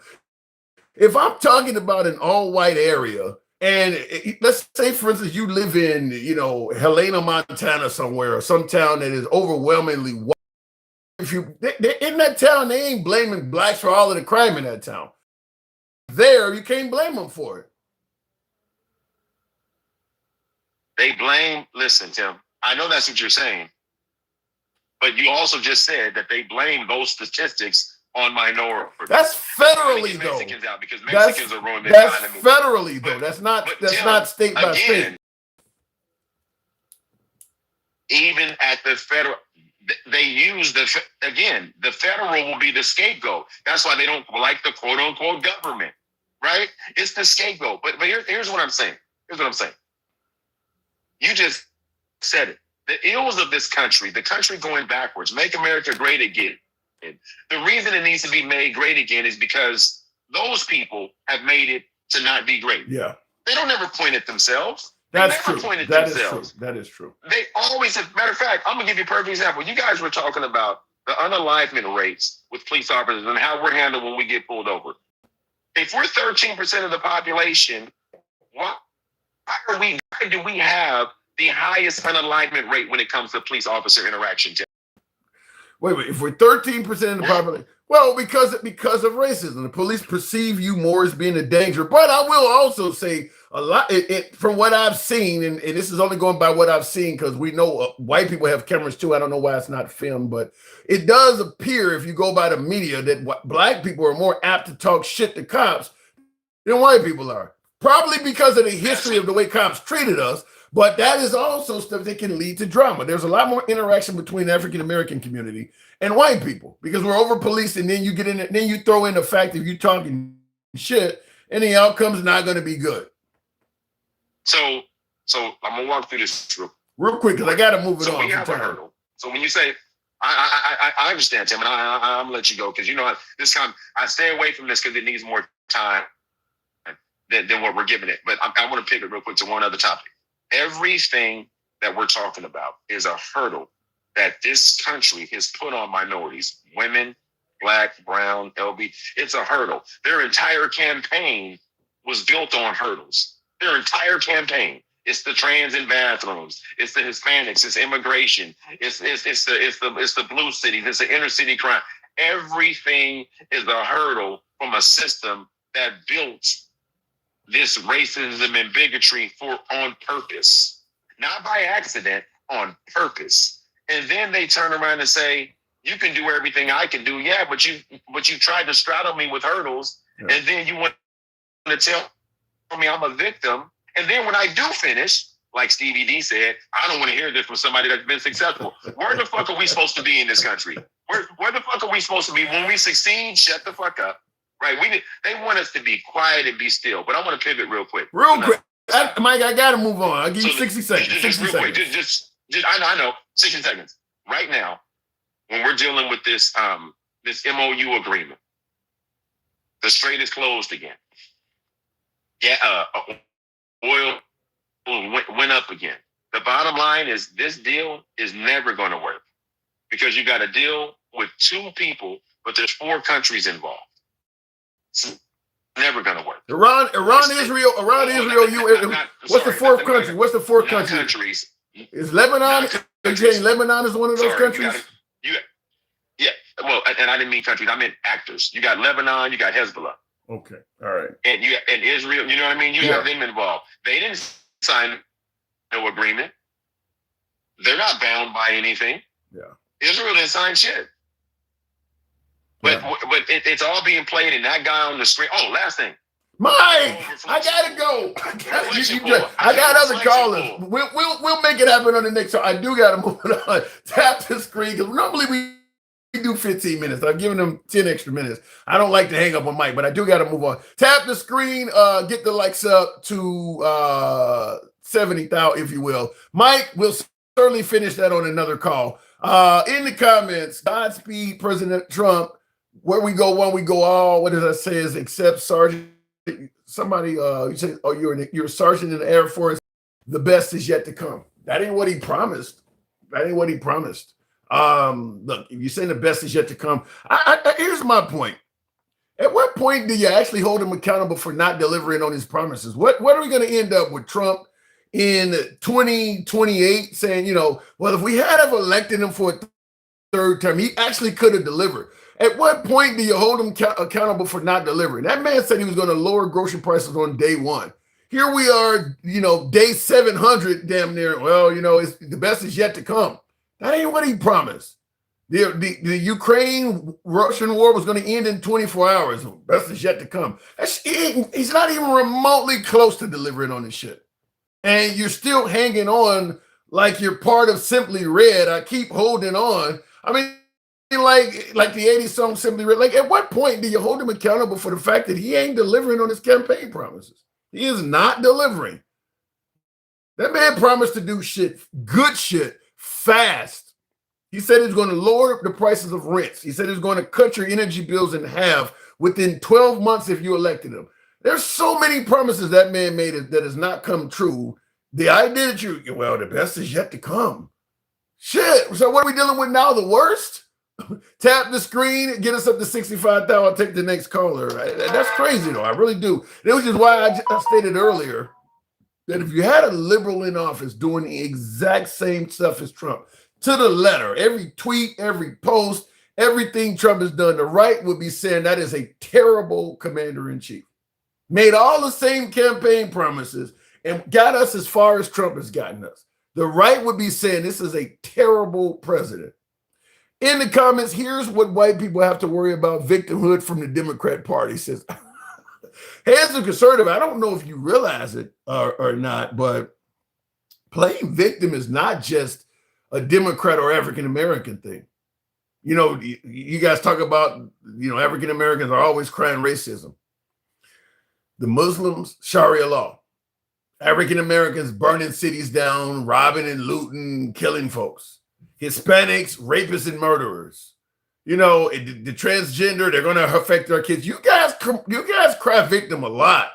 You guys do cry victim a lot. You just don't count it as playing victim when you're doing it. But every single group of people in this country that are not straight, white, and Christian, you guys find fault with them. That's victimhood. That's victim mentality. That's because you don't realize it or won't acknowledge it don't mean it's not there. Think about all of those different groups, just about every group, you name the group, and I can damn near tell you what they're saying about that group, and it's always negative. The right don't talk about the LGBTQ community without it being some negative. They don't talk about Muslims without it being some negative. They don't talk about immigrants without it being negative. And they barely talk about African Americans that are not in a negative sense. I mean, so, there is plenty of playing victim from the right. You just agree with what they're saying and you don't agree with the liberals. People claiming whatever the current president needs to clean up from the prior president. Congratulations, you see the game being played on us. All I know is Trump made a whole bunch of promises to do things really fast. And when he got in there and started failing, out came a bunch of excuses. The guy had already been president for a complete term. So he knew what it took to run a country. He knew what he was getting involved in. He knew everything he needed to know. And he got in there, and now all we're getting is excuses for why his promises have not happened yet. That's bullshit to me. That's bullshit to me. This is not, he didn't know or he ain't never done this, but he was president for 4 straight years. So he should know if he can lower rents, if he can end wars in 24 hours. He should know that stuff. What we're trying to do is avoid the obvious. This man said whatever the fuck he needed to say to get elected, and many in the country fell for it.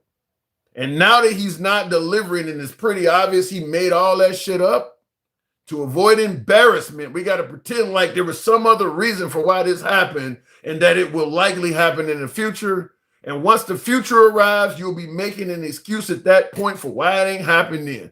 This is almost the same shit that when you think about the Q drops, remember we say our calls go left of Bernie Sanders, so I'm having dinner with Q. All of these Q drops that came out after the 2020 election that were going to arrest Nancy Pelosi and the military was going to get Biden, and every time one of those events would be predicted, the day they said it was going to happen, when it failed to take place, they had to make an excuse for why, well, in the future it's going to happen. And it just kept going on for most of Biden's presidency. On this day, Trump's going to become the 17th president of the United States. It matches the letter Q and all this shit. When that day came, they had to have an excuse for why that didn't happen. It kept happening over and over and over again. Let me go back to the Q. I'm not that Q. No, you keep talking, but you haven't once mentioned the good he's done, says JB, because that's not the kind of program we run, JB. Look, you hear Trump mentioning the good Biden's done, the good Obama's done, the good George Bush has done? Do you hear him mentioning any of that shit? So why the hell would you expect somebody to mention the good he's done? We mention when Trump does something that is favorable, we mention it when it happens. I give him credit for securing the border. We ain't talking about the border right now, though. We give him credit for when he does something right. But when he fucks up and does something wrong, we don't ignore that. Go back to pointing out something good he's done. He doesn't give anybody the courtesy of doing that either. And if you're MAGA, neither does you. Let me go back to the box, the screen. We'll go to Noah Thomas. Good evening, Noah. Comments. Arnita says he hasn't done any good. I disagree with that. He has done some good, but he's done a lot of things that go against what he promised. Noah, good evening. Welcome to the program. How you doing, Tim? I'm doing good. I'm in the trenches today as usual. A lot of my African-American guests think I'm full of shit today. Perhaps you do too, but I want to hear your point. Before I get into that, help your boy out with the hat and mustache, TikTok cap go. Show your boy some love on this difficult program. What brought you up, Noah? No, I heard what you said to stick the ruler, and me and my friends. But I agree and disagree with what he said. I want to ask you a question, then I have a statement after. Would you agree that any success a person of color achieves in this country is in spite of the system, not because of it? Depends on the level of it. Depends on how they achieve the success. I mean, like for instance, what is the guy, the team captain of the Knicks right now? I don't think there was any hurdles to him achieving success to do what he's done on the Knicks. I mean, there are ways as an African American you can achieve success, and there was very little hurdles to you getting there. Depends on what it is. Yeah, so but I mean, in terms of in general, because like you said, the hurdles exist, and they've been there for a while now. So if a black person or a person of color achieves a success, it's not because the system helped. It's because in spite, they must be resilient or exceptional. The same opportunity is not afforded to people of color. And I don't totally disagree with that. I think where you and I may have a slight disconnect, and certainly I had it with Stick and Mike, is that while I agree the hurdles exist, I think Mike and Stick see the hurdles as significantly greater than I do, because there's a lot of, like for instance, in our neighborhoods, the schools do not have the same resources as schools in white neighborhoods. So, if you don't get the same education, that's a hurdle right there. However, there's a lot of African Americans now that grow up and get educated in those white schools. So there's plenty of African Americans that have become successful, and they didn't grow up in the hood. They didn't go to school in the hood. They lived in an area where all that stuff was available, and they didn't even encounter the same hurdle. So it's harder to answer the question in 2026 than it would have been to answer it in 1956. Yeah, I agree with that a little bit. I also want to throw this at you. Sure. I remember you asked Stick the Ruler question. He didn't. I don't think he did a good job of articulating his answer. Help him out. Help him out. Give me the question. Give me your answer. Your question was, what can a white person do that a black person can't? Right. And a white person can walk, run, jog, drive, sleep, and shop without being harassed because or unalived because they're a white person. Not because they're a white person. If that does happen, I'm not saying it doesn't, but it's not because they are a white person. It's because they're doing something wrong. They're the circumstance in which a white person is unalive is always different than the circumstance in which a black person is unalive. When you watch these videos, Stick the Ruler, he went to Philando Castillo. He said he had a firearm, but he said he had the license. Mm-hmm. He put his hands up. He still got hit. You really don't see that happen to a white person. That's what, you understand? Yeah, and I agree. And me and Mike had a closer conversation on that because I've talked to Stick on this topic numerous times, and he told me that black people have not even progressed in 2026 any more than 1926. So he made it sound like in fact, I did a short on it. He says we have made no progress from 1926 to 2. So to me, I think Stick sees it way greater than what it really is. Because that's a militant point of view. I would say that was a real militant point of view because 1964 is a Civil Rights Act and the 1965 Voting Rights Act. So that in itself debunks what he said. He wasn't the only one. He wasn't the only one saying that. Finally, Takesha came on the program and even said that sounds ridiculous. But there were plenty of African Americans. I asked him multiple times, like, "Are you, for clarity, are you really saying blacks have made no progress since 1926?" He was like, "No, we have not." I mean, so I don't disagree. As we're discussing right now, there are more hurdles to African Americans navigating this country and seeking success than there are white people. But I don't believe they're so great that they're insurmountable or anywhere near to the level of what, let's say, Stick. I think I probably see him even less than what Mike is saying. Because I actually believe, which you have heard me say with Mike and Stick, that if you're an African American trying to achieve success, you're going to face far more hurdles from people in your own community. There are people that if you leave your own community, or even if you're in your own community, you get online and you go to a prestigious school or something, you get educated, you come back to your own community and start arguing about how you speak. Or you talking like a white person now. God damn it, I'm trying to get educated. You're actually literally chastising me because I went out and learned something. I mean, so you face a lot of hurdles from your own people as well. And I think that we focus only on the hurdles we are achieving. They took the live down.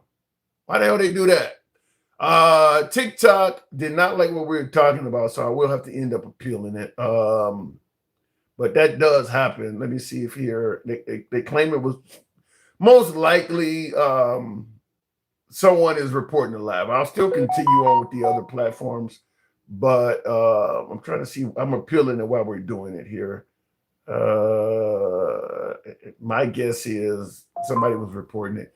Yeah, they did cut it there. They cut the live. Somebody said why they cut the live. Yeah, they did. And I'll see what ends up happening. Most likely they're going to take the live down for a few days. And we do have a backup page, and our next live will be there until this one comes up. If at worst case scenario, it'll be down for a couple of days, but they took it out in the middle of the conversation. But I'll read some of the other comments. That's because you gotta work harder to stay on top because you're black. Yeah, I do agree. There are more hurdles for African Americans. Certainly, probably the biggest hurdle for African American success comes from law enforcement, period. Comes from law enforcement. By far, that is the biggest hurdle. So I saw this on the TikTok. Comes from African Americans. So if you're going to have somebody suggesting that things are not as bad as some of the if you're going to have somebody suggesting that things are not as bad in the African American community as some black people say, it's going to be somebody who is not having a lot of run-ins with the law. Because that's where most of the drama comes from. And in fact, when we're talking about a lot of bad racist outcomes that happen to black people, it usually involves law enforcement. It usually, I mean, you heard what they were saying. They're bringing up Philando Castile. They're bringing up even George Zimmerman, who's not a cop, was acting like one. He was acting like he was trying to enforce the law for that housing or apartment complex he was looking in or whatever. So it usually involves law enforcement. If you take out law enforcement, most of the modern day claims of racism would be little to nothing. I mean, think about all the stuff you've heard when it comes to Black Lives Matter. They're either protesting the actions of a bad cop or a citizen that was trying to be one. Or it's like George Zimmerman trying to be a cop, the guy Ahmad Diallo that was in Georgia looking in a house and these guys chased him down in a car and killed. It's either protesting the actions of a bad member of law enforcement or a citizen trying to act like one.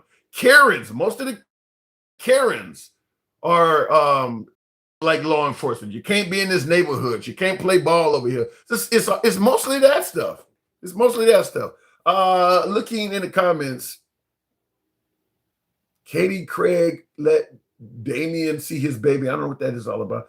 Land of the free, where police treat citizens like cattle, but racism. Yeah, law enforcement is where most of the racism is. I'm not even going to deny that. I mean, it's every few weeks you hear about some cop, they don't found racist emails he's been passing back. You know, it's in law enforcement. That's where most of that shit is. It's in law enforcement. And that's where, if you are a racist citizen, that's generally who you use to enforce your racism, is you dial 911 on people. And I mean, so take them out of the equation and things get a lot better. That wouldn't happen on Rumble. Republicans over there don't do that.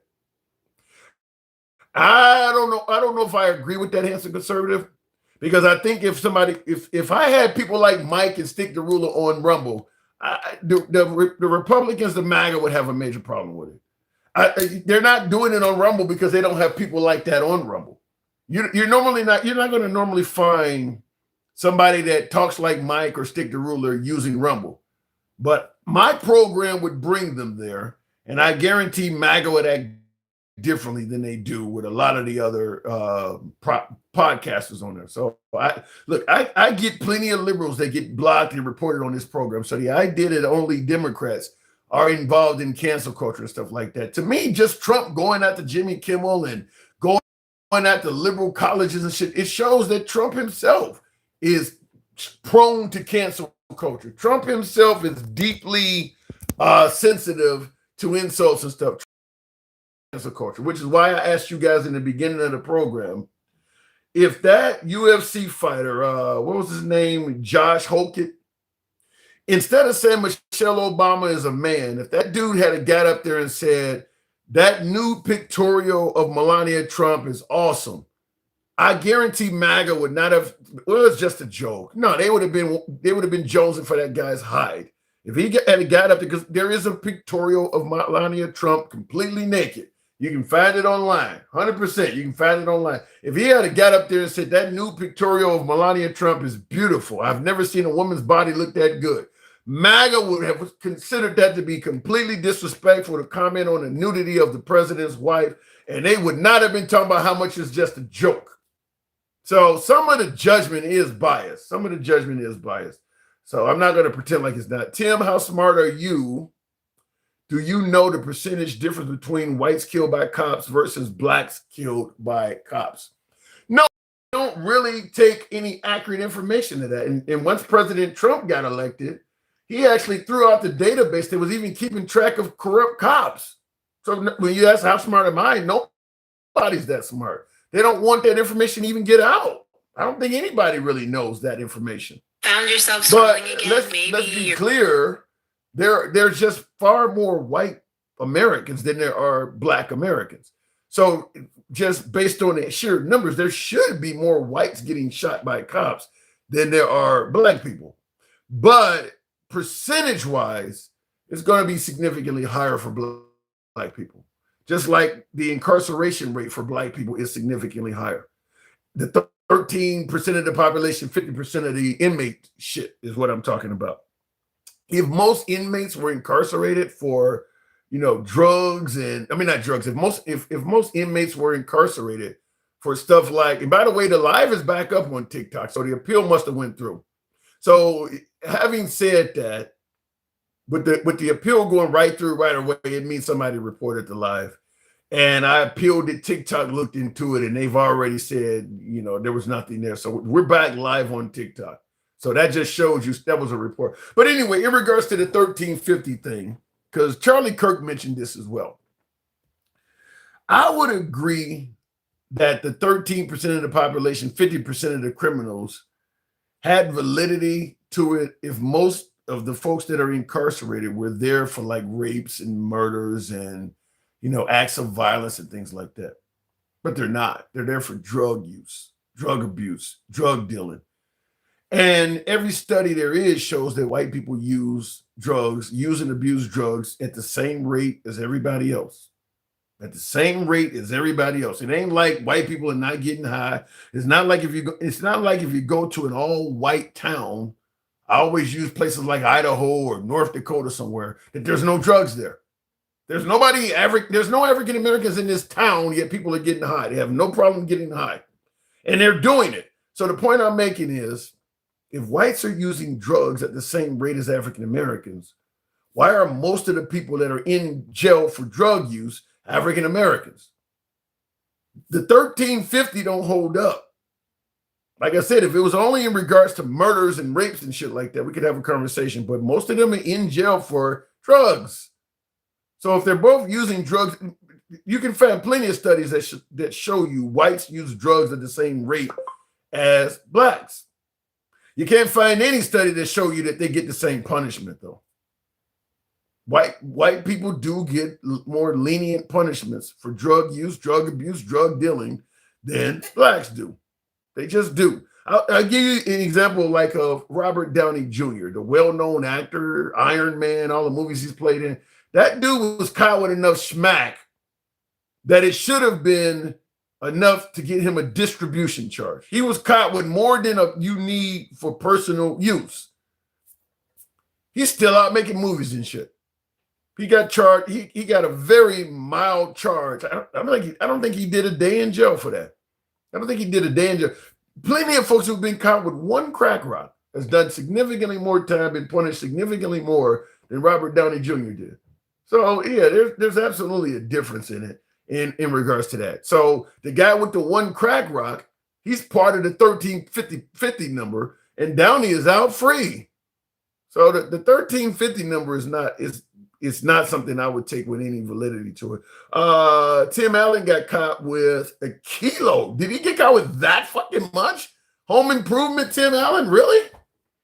Damn. Is that accurate? Alexa, did Tim Allen get caught with a kilo of drugs on him? Yikes. Tim Allen was caught with over 650 grams of cocaine in 1978. That's about 1.4 pounds, not quite a kilo. Close though. Alexa, stop. That's a kilo is about 2 pounds. That's a lot.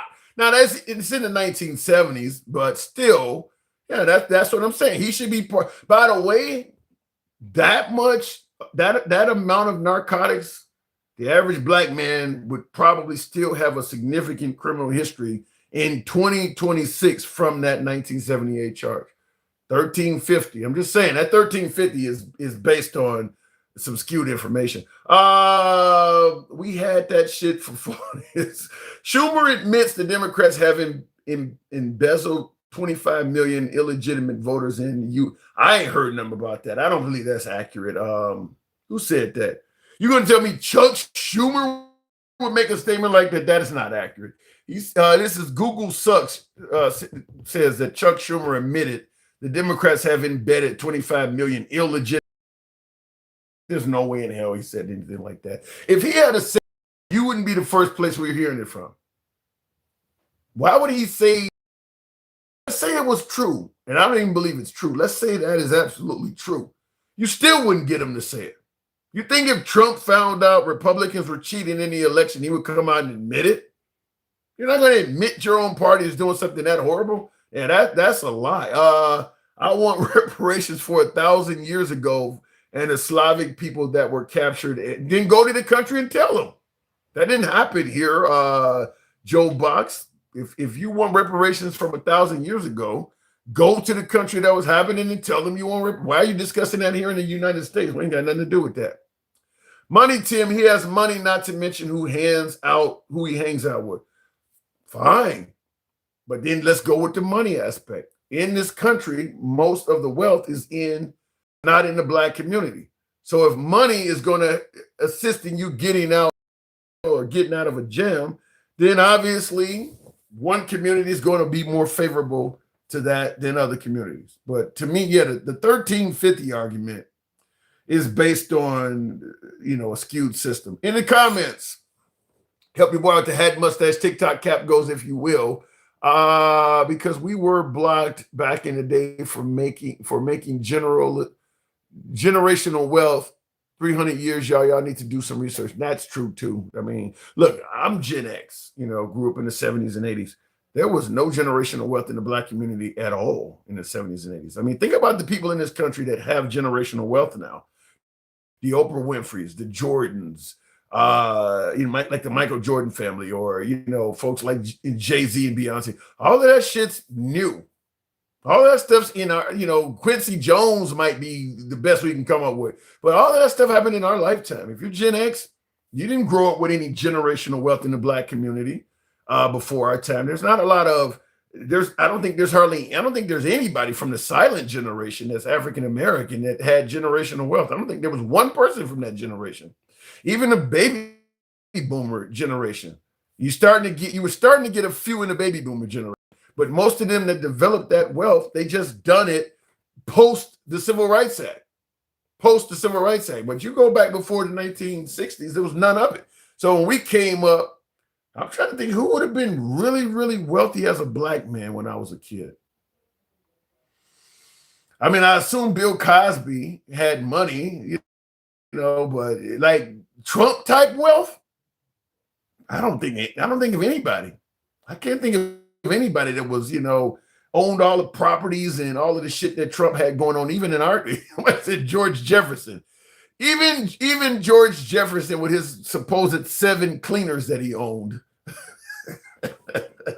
would not have been at Trump's level, because Trump would have been owning the high rise that the cleaners was in. So even George Jefferson would not have been anywhere near Trump's wealth back then. Name someone not in the entertainment industry, Tim.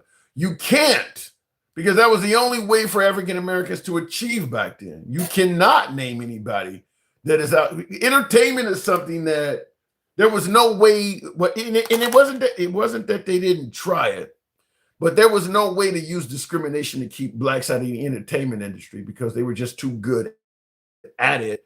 And if you'd like to be entertained, you want to be entertained by the best. I always say people like Babe Ruth and some of them folks that have really big historic achievements in sports before Blacks came along. Who knows if Babe Ruth would have been able to do that if you had African-American pitchers or folks like Bo Jackson that could jump up the wall and grab a home run from going in the stands. Babe Ruth might have not had those numbers if he was playing against other African-Americans. And I'm sure plenty of the African-Americans in the Negro League, if they had been in the regular league, would have some of those numbers as well. But they were blocked from that. So it's hard. But yeah, you can't. Outside of the entertainment industry, there, business-wise, even in terms of academics, it's impossible, because if you were an African-American that achieved academically, or you developed something, they kind of took it from you. So it wasn't like you could be Black and develop the iPhone and make a killing off of it. They're going to take that from you. I mean, either they're going to take it from you outright or pass some kind of law that prevents you from selling it or getting the patent or something, and then it goes to somebody else. So there was no way to do it. So it would only be in the entertainment industry, because that is a talent that cannot be stolen from you. You can't steal the talent from a boxer or the talent from a baseball player. You can't steal that. All the other stuff, you can kind of take it from them. Like you've probably seen Hidden Figures, where the African-American women were helping the space program and never got any credit. Yeah, you can steal that talent. You can't steal physical talent that comes along with being in the entertainment industry. You can't take it. Schumer admits that Democrat thing is, that Schumer thing is wrong. It's supposedly the Moors were so powerful. How come they got conquered? Eventually somebody gets your number. Let me go to the box and we'll make it happen with Twisted. Good evening, Twisted. Now, Twisted, you've been tuned in. Let me know, what am I getting wrong? Now, this got into a full-blown race discussion, which it was not meant to be. We're talking about the Iran deal. We're talking about President Trump. Let me ask you something that's out that is away from race. What does "Make America Great" mean to you, Twisted? Hey, man. How's it going? Good afternoon. I would say what makes America great, like again, is where that all race of people can try to get along and also be there for one another. But wait a minute. But hold on. The hat says "Make America Great Again." No. So I'm asking, what does this mean? Because you're talking about people all getting along. That has never happened in this country. So when somebody says "Make America Great Again," they're talking about a period in history. What does it mean to you? Get rid of the MAGA hat. The MAGA hat is the problem. See, there you go. See, now you're fluffing. Now you're trying to throw all this stuff though that is in. Yeah. What's wrong with the hat? Tell me what's wrong with the hat. You need to burn the hat. The hats are crap. Burn the motherfuckers, man. Oh God. I don't look. It's just a hat, Twisted. It's just a hat. No, that hat, it spreads evil. That hat, it spreads sickness. Okay. Now, see, handsome conservatives is indicating I should show you there's nothing wrong with the hat by putting it on. It doesn't fit handsome conservatives. There's too much knowledge in his head to fit in this hat. This hat is meant for smaller heads than mine. So I don't know I think you got a big ass forehead. That's the problem. I do. That's probably why it doesn't fit. Okay, that is true. That is true. So you've been listening in. Am I getting anything wrong today?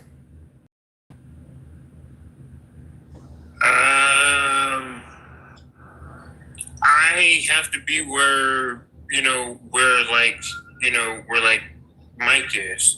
There's always going to be a problem with some type of a race of people, and today white people cannot do anything that is wrong, and I just don't see it like that. In all different race of people, there is always going to be some issues. There is always going to be something wrong. So there is no perfect race of people that is out there. Right, because there's plenty of white people that are in prison and for their crimes as well. I want to ask you this. I do have this poll still up on YouTube. I'm going to change it shortly, but the poll asks, can black people be racist? We got over 600 respondents so far. 74% say yes, black people can be racist. 26% say no. I want to ask you, Twisted, what say you on that?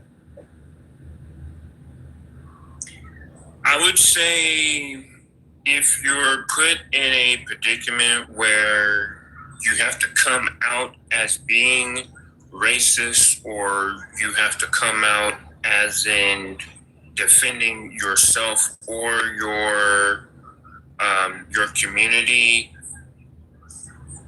depending upon the situation, you have to either respect what you are going to say, or you are going to come out as in being a racist, violent type of a person. What are you, a politician? What the hell is that, Twisted? Can black people be racist? What are you, a fucking politician? You running for office? Can black people be racist? Answer the question. The hell was that? Go ahead, answer it. I am going to resort to that answer. That is my answer. God. You need to run for office with that bullshit. Okay, that's how you answer a question without answering it. Hey, that's it. Let me ask you another. Can white people be racist? I would say for white people, they have a good job of hiding it though. And some of them are going to pretend like they're not going to be racist, but some of them can be racist to a extent though. So some white people, so can some black people be racist to an extent? Depending upon the situation. Hey man, I'll give you credit. You're not letting me trip you up. You're sticking your guns. It's funny, but I know you, Tim. Yeah, you're doing a good job. You're doing a good job. You're avoiding stepping into shit. I give you credit. It's funny. So we were talking earlier. I'm gonna play this clip from earlier because there's a whole lot of new people in here that didn't hear this earlier. I want you to hear this, and I want to get your opinion on it. This was Dana White over. This is that whole UFC thing. Just grind. Yeah. A couple of negatives. Look, the Josh Hockett thing was obviously the big story for the mainstream media going out. Yep. That was disgusting. Yeah. Do you regret putting him on that card because of those comments? And no, I mean, listen, there's always going to be people that say things that most of us don't agree with. You know, I mean, just the time, the place, yeah, no. I've said many times, listen, I voted for Obama the first time, didn't vote for him the second time. Then when I was at the inauguration, he was sitting in front of me, and then I saw all this stuff on the internet where people like, oh, Dana's mad dogging Obama. Obama's the only one that turned around to me, couldn't have been a nicer guy, and said, congratulations on all your success and everything done, whatever. I said, thank you, Mr. President. And I don't believe in this shit. Like all the people that hate Trump, he's not my president. All the people that hated Biden, he's not my president. I got some bad fucking news for you. If you're an American, that's your president. And I respect all presidents. Now, before I get you to respond to this, I want you to hear. Now, this is the actual fighter himself that made this. You know, this is about him calling Michelle Obama a man, and they've made a big fuss over it. Is overreacting and making a big deal out of nothing. I was just joking with her, just a harmless comment with no bad intent, but she took it and framed it as racism and a personal attack, which is not how I meant it at all. I'll admit, saying that inside the White House wasn't very respectful. But anyone who knows me knows I've always made jokes like this after winning matches or in casual situations. It's just how I talk sometimes. I've even said worse things before, and it was never turned into something this serious. Just trying to lighten the mood a bit. What I said is nothing close to the kind of trash talk athletes throw at each other before games. So I don't understand why this one comment is being singled out. Is it because her last name is Obama? Or because of her skin? Should she sue him for this defamation of character? Tim, I would say the guy who made that comment, though, he is very ignorant, though. We agree with that. I don't. Let me just say something. I don't know if that clip, because it's all over the internet, I don't know if that's actually him or AI, because I couldn't find a video of him actually saying it in front of the camera. So I don't know if it's him or AI, but I'm assuming that either he said that to defend himself or somebody created it to defend him. But even still, I'm asking, you don't know what, should she sue him is what I'm asking. We agree it's a dumbass comment. Even Dana White agrees with that. But I'm asking you, should she sue him for defamation of character?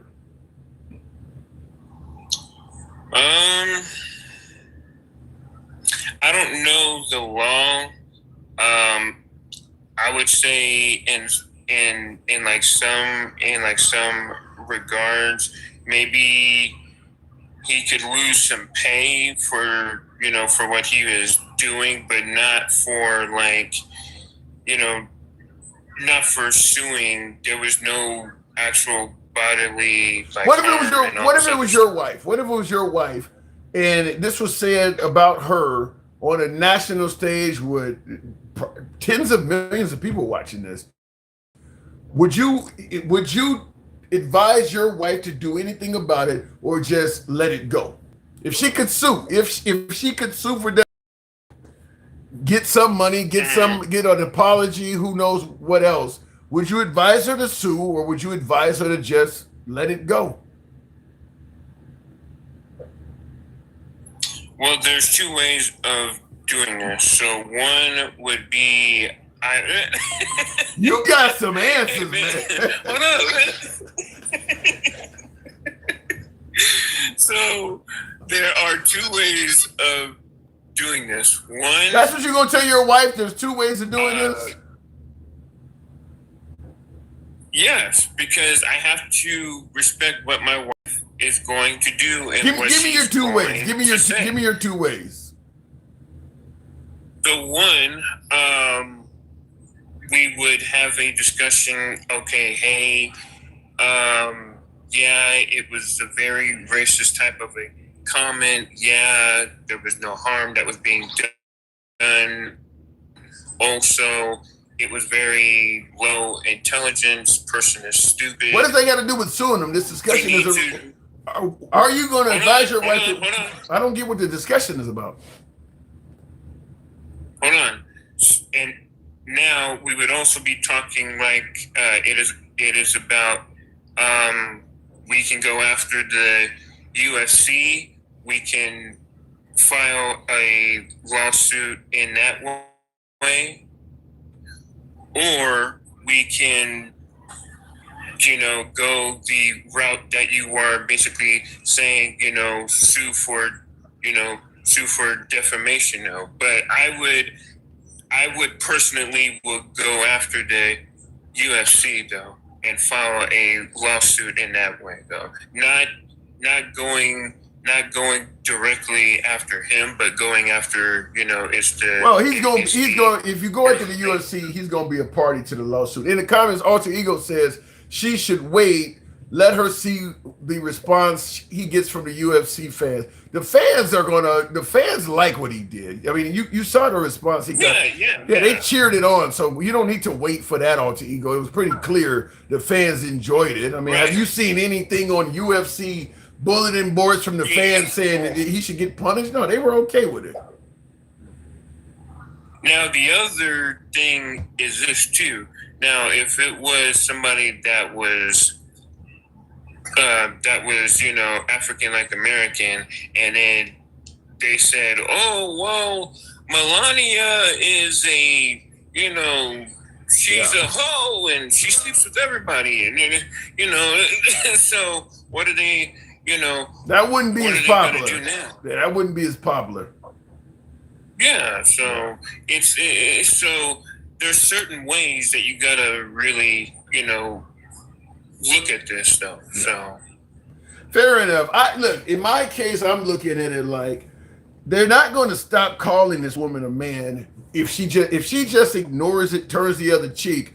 Then they'll just continue attacking her. If she sues. Because this is what has worked for President Trump. It has worked in his case. And I want to say this because I'm addressing handsome conservative as always. And also, rather, he says, unless she's a man for real, I don't see why she needs to sue anybody. The reason why I would tell her to sue is because if you don't, it's going to continue. President Trump is suing folks that are saying things about him that he says is not true. And the advice is, well, if you're not really what they're saying, then you don't need to sue him. No, he's suing because he wants it to stop. And it is working. People are to say anything about him because he's suing people, everybody. So to me, if you want, she should sue. Otherwise, the right is going to keep saying that about her. Last, I gotta move it on. But you agree with me then, though, that if she sues, it would probably have some kind of effect. Yeah, and I would say, as a race of people, we need to send a statement of saying, look, this is not okay. We need to stop this.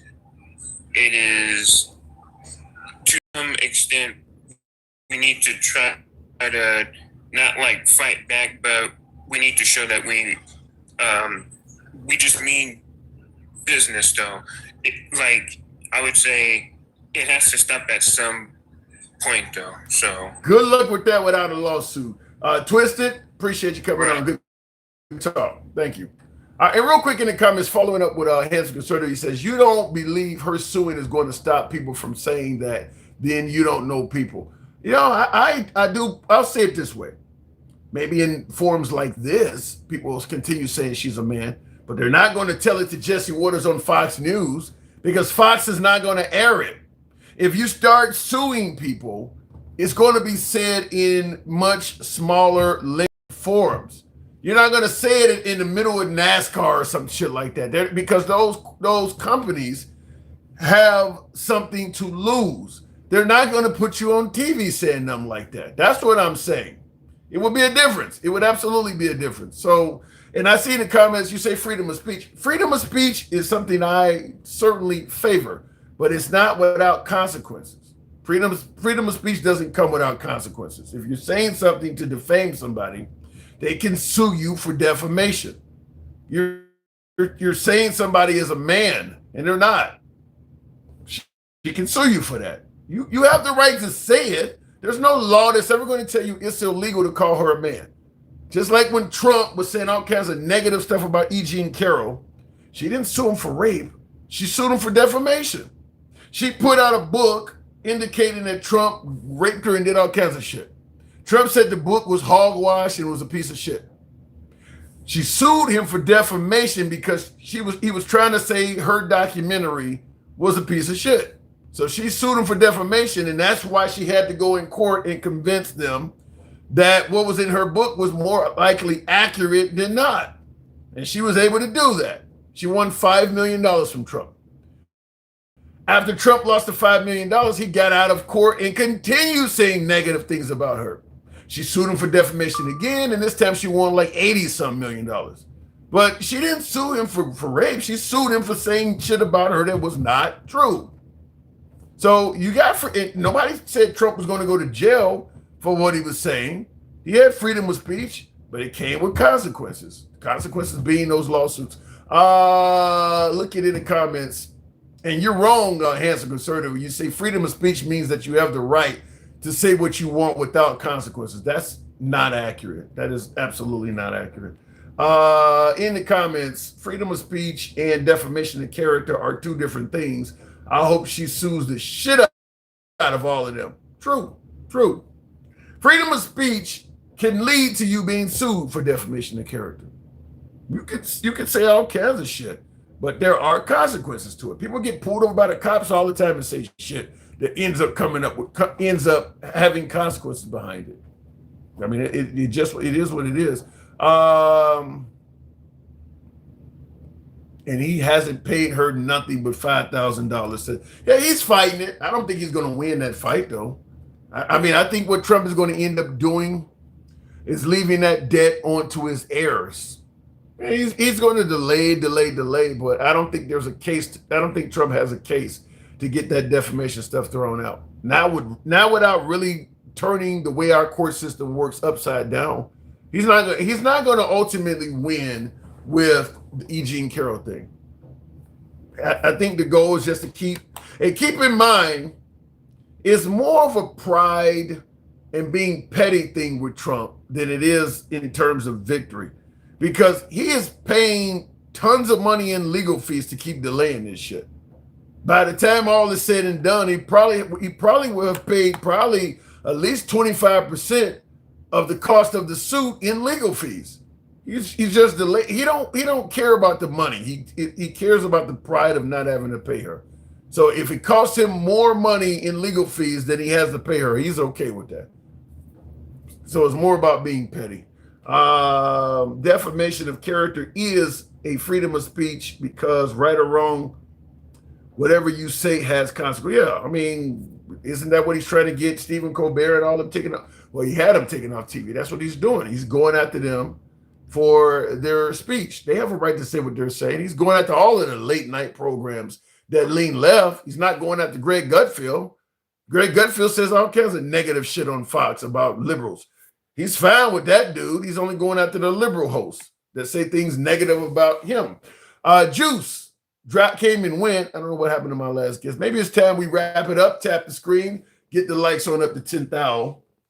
Rolling on my floor laughing. Obama jacked all the contractors for his little tomb. Don't know what that even means. Sometimes it costs more money to show that the people suing don't really have a case. That's stupid.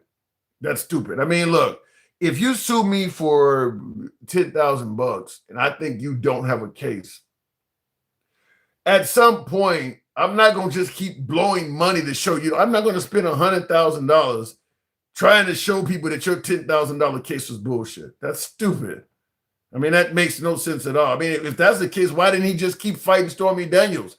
He didn't have to pay her off with as an NDA, what is it, non-disclosure agreement? Why did him and Michael Cohen give Stormy Daniels money if they don't have if he didn't sleep with her, which is what he says, then why didn't he spend a fortune to show she didn't have a case? He had no problem paying her off. I don't buy that one. You don't keep paying money to show somebody that doesn't have a case. That's stupid. If we weren't allies with Israel, we'd have saved 17 to 23 billion US dollars, and more importantly, over 4 million people globally, including over 40,000 Americans, would still be alive. 40,000 Americans. What happened to take their lives? I agree with a lot. Well, let me just say it like this. I don't believe us being allies with Israel is what has cost us. You said we would have saved 17 to 23 trillion dollars? Trillion? I think your number's very high, but I don't think being allies with Israel is what cost us money. I think bowing down we could be allies to Israel without bowing down to them. Biden was an ally to Israel. So was Bush. So was Obama. You can be an ally to Israel without doing every damn thing they ask. Trump has allowed Israel to lead him into a war that he can't get out of. The other presidents were smart enough not to do that. I mean, Trump let Netanyahu convince him that his own chief of intelligence, Tulsi Gabbard, was wrong. And I'm going to tell you something right off the bat, because I've asked this on many of our previous lives. And I had some of my viewers tell me this wouldn't happen. I said, can you ever see a day when President Trump and Benjamin Netanyahu are not friends and Trump is throwing Netanyahu under the bus? I actually still believe that day is coming. I believe there will be a day when President Trump is blaming Netanyahu for the war, for wrongful, well, he's already blaming him for wrongful deaths, saying he's knocking down apartment buildings. I do, because everybody that is close to Trump ultimately end up on the wrong side of him. All of them do, because Trump demands 100% loyalty and compliance. So if you criticize him about anything, you instantly become an enemy. And it's almost impossible to have a friend that you don't occasionally criticize about something. I mean, we all criticize our spouses or our ex-girlfriend and boyfriends. You're going to say something negative about them. The minute you say something negative about Trump, boom, you're an enemy. So I absolutely do see the day when Trump finally comes out and says that Netanyahu lied about something and got us in a war. Because I think everybody knows, even from the far left to the devoted MAGA, I think everybody agrees that Netanyahu is the reason we went to war. I think everybody believes that. It didn't come from our country. It came from that dude. He convinced us, or convinced Trump rather, that Iran needed to be attacked. I think they are okay with being the fall guys, says Ocean. I don't know. If Trump is like this, he's mentally unstable and shouldn't be president. That's what some of the generals were saying. Peaches, I think, or Peach Creek. That's what they were saying. Like the General Kellys and Mad Dog Mattis, and they were saying that he was unstable. Wasn't one of them in his first term responsible for contacting his Chinese counterpart and letting the Chinese know don't worry, we're not going to follow his orders if he threatens, tries to launch a nuclear attack or something on you. Look, I'm not going to say he's the worst in world history, but yeah, he has done some shit that makes him appear unstable, such as saying a whole civilization will die tonight. That should not come out of the mouth of a sitting president when the country you're talking about is not even attacking us. If you said it about Japan on December 8th, 1941, I could understand that. But talking about a whole civilization will die tonight in Iran when they weren't even attacking us to any significant degree, no, that should not come. We knew from day one, Iran poses just a minor military issue with the United States. They are no threat to the U.S. mainland. They're no threat to Alaska. They're no threat to Hawaii. They're no threat to Puerto Rico. They are no threat to virtually any U.S. territory. There's no reason to be talking about you're going to destroy their whole civilization. That does sound unstable. Yeah, I'll agree with that. That does sound unstable. Listen, why don't you worship Donald J. Trump? Because he is a man, and I think it is blasphemous to worship another human being. Hi, Obama sent millions in cash on a big jet to Mideast, and they still don't stop. Still fought the war after receiving this ransom money. By the way, Trump had a physical past. Some of your information, let's say Tammy Gruski, some of your information is inaccurate in my opinion, and it's solely based on what came out of Trump's mouth. Such as the Obama sent millions in cash on a big jet to the Middle East. That's coming from Trump. That's all that's coming from. That ain't coming from nowhere else. That's coming just from Trump. So if you believe Trump, then you believe that. If you believe Trump, you believe that the money came from U.S. taxpayers. And that's just coming from Trump, though. So look, I'll leave it at that. If you believe Trump, then you believe he won the election, all kinds of other crazy shit. But that's just coming from him. I think it's pretty. And by the way, the 1.7 billion under Obama, it pales in comparison to all the money Trump has spent at this point. But you're saying that we still fought the war after the Iranians received what you refer to as ransom money. Once again, it's because you believe Trump when he said they're still developing a nuclear bomb. That's only coming from Trump and Netanyahu. The rest of the world is not agreeing with that.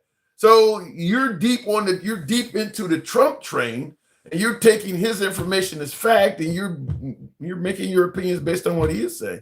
That's it. That's the only place that stuff is coming from. Like I said, Tulsi Gabbard, who served in his own administration, says they were not developing a nuclear bomb. So, and Trump has never explained where he got that information from. So I leave that with Trump. Lewis, good evening. Welcome to the program. Trump needs to be held to, real quick before Lewis, hang on a second, Lewis. Trump needs to be held to account and have to explain that. If the head of your intelligence stated that Iran was not getting a nuclear bomb, and you went on Air Force One and said Tulsi doesn't know what she's talking about, and you went on and attacked Iran, he should eventually have to explain where that information came from, because it didn't come from your own country. Where did you get that information from? He still hasn't explained that, because we went to war over that information. Lewis, good evening. I guess. Hey, how you doing, Tim? Happy Father's Day. You too. Thank you. Appreciate that. Now, I don't know. Do you have any kids? Yeah, I do. I said thank you. Okay. Yeah, appreciate it. You do you have any? It don't matter. Even if you didn't, I still would say it. Do you have any? Oh yeah, I got 4. Okay. I got a couple of Rugrats. Well, one's an adult now, but thank you for the wishes as well. I don't buy into the women who take credit on Happy Father's Day. I talked about that in the beginning of the program. A lot of single moms be like, "This is my day too." No, it ain't. No, it ain't. Your day was in May. Quit trying to take a second day that you don't deserve. Take your May day. But I don't know this whole thing. But let me go back to the other thing we talked about with my last caller. Do you think Michelle Obama should sue that UFC fighter for defamation? Absolutely. And she's not the only one that's suing her. Brittany Griner is suing her. Another woman, a white woman, some other. He's being sued by 4 people. It's the only reason he apologized. What are they? Did he call all them men too? No, just him making the comment.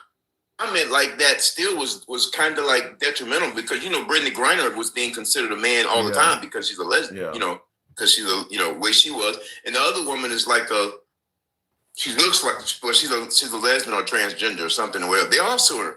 I mean, but the only reason Oprah Winfrey's even suing him. So it's like there's like 5 or 6 people coming after him for defamation of Michelle Obama. You know what I'm saying? So how can they sue him for defaming? I don't get that. What's name already held back? How can they sue him for defaming somebody else? Because one thing about it, you say when you have like a defamation suit, everybody that signs on to it gets a part of it. You know what I'm saying? And that's what it is. Just like if you have a defamation suit can have 1 million people on it. Let me give you a good example. Even if they're not defamed? 10, 15 years ago. Well, my thing is that they consider that they can sign on to it because they agree with it. Let me give you a good example. Wells Fargo, about maybe 15 years ago, was taking out mortgages in their customers' names and using their customers' information to buy homes. Yeah. Okay, I get a check. They lost a $500 million lawsuit. I get a check for $1.42 every month as part of that wealth. Wow. Even though it didn't affect me, but it could have been me because my mortgage was under them. So I still get a check for it. You know what I'm saying? Wow. And that's what they're saying. It's a defamation lawsuit. It's not an individual lawsuit. Michelle Obama's is an individual, and everybody else that feels like what he said was detrimental to them too, because they have been accused of stuff like that. I don't know. I don't know if they're gonna win that. That's crazy. I never. That's above my legal knowledge. They already won it because the corporate office and even what's the guy name that owns the UFC? Dana White. Already garnished his wages. Huh. Well, I'm happy for him. He won't get paid.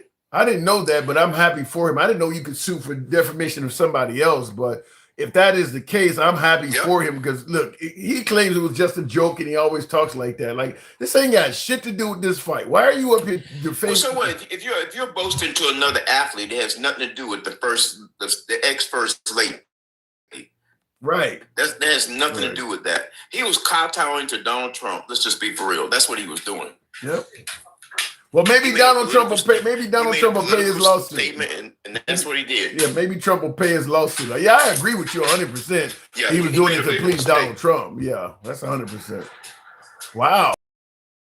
Well, if he getting sued by that many people, he gonna lose. Shaked right after. Huh? He said, you see who hand he ran over and shake right after he said that, right? Well, they all shook Donald Trump's hand, all the winners. In fact, he gave Donald Trump some kind of... over there right after he said that, he went over there and did it. That's what I'm saying. So he was kowtowing to Donald Trump. Let's just be for real.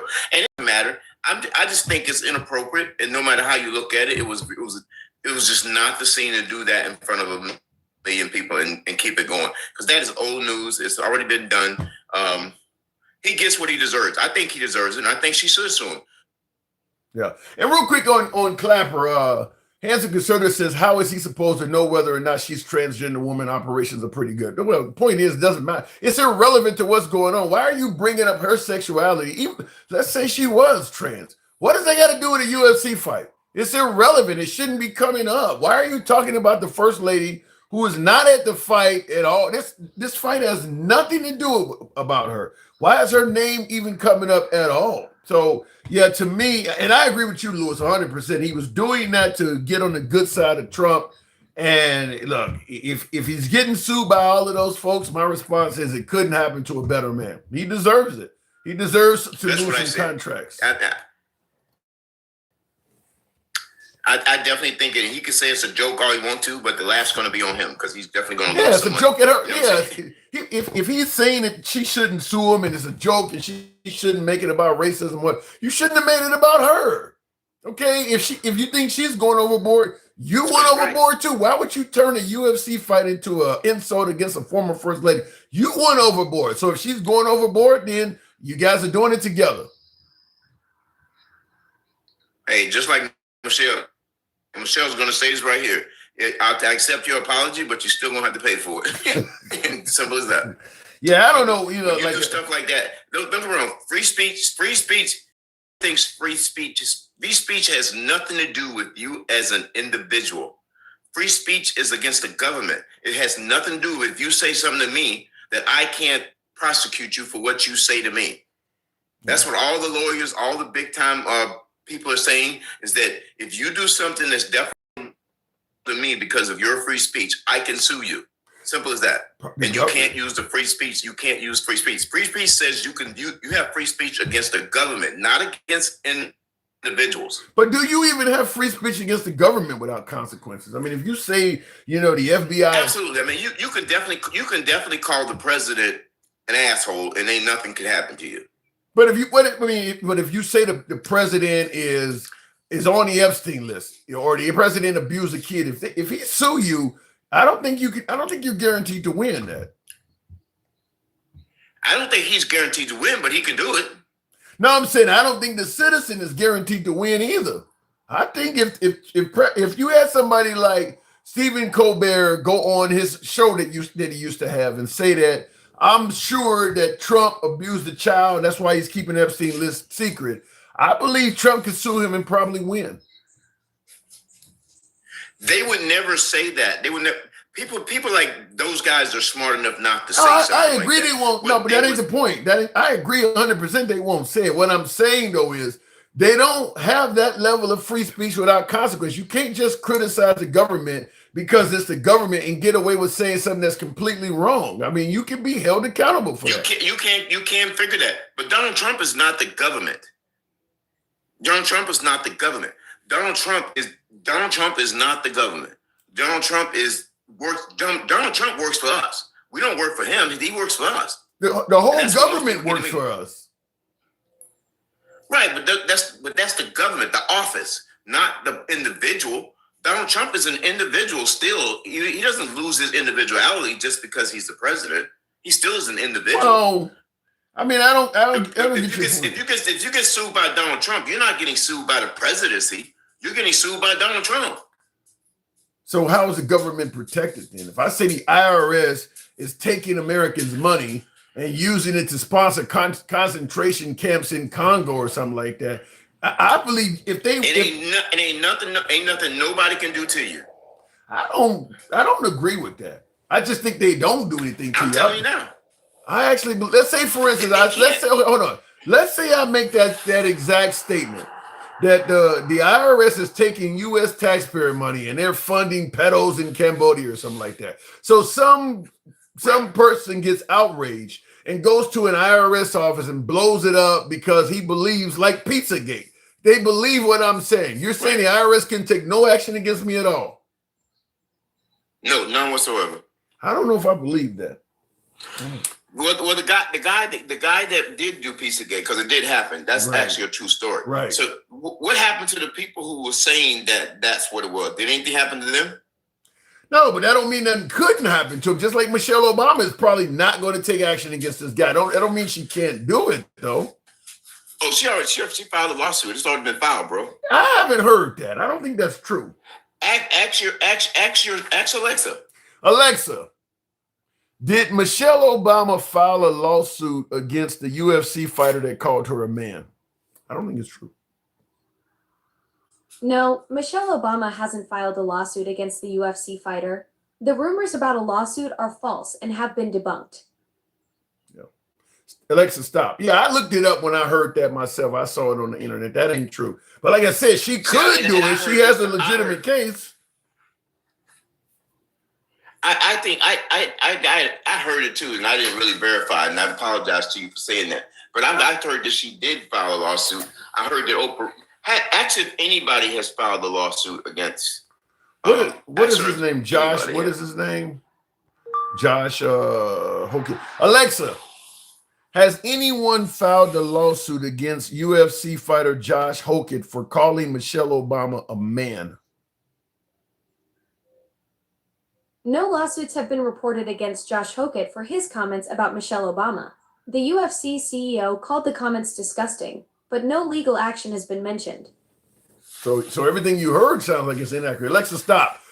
To me, I agree with you. Somebody should sue him, though, because this ain't gonna be the last time somebody's gonna do that to her. And I think if a lawsuit happened, even if she lost the lawsuit, he gotta come up out of his salary to pay lawyers to defend it. And Michelle Obama is a lawyer in her own right. So I think that's how rich people fight anyway. Because Donald Trump loses most of his lawsuits, but the money that he actually gets you to spend trying to defend yourself is how he wins. Yep. You know what I'm saying? That's how he wins. Because that's what Comey says. Comey says the money is costing me to defend these stupid allegations. That's not costing him anything because his lawyers are being paid by the government, and so he can come after me. But my lawyers, I have to pay for. So that's unfair. So that's why Comey put in a counter lawsuit for defamation because he did that. So Comey probably will.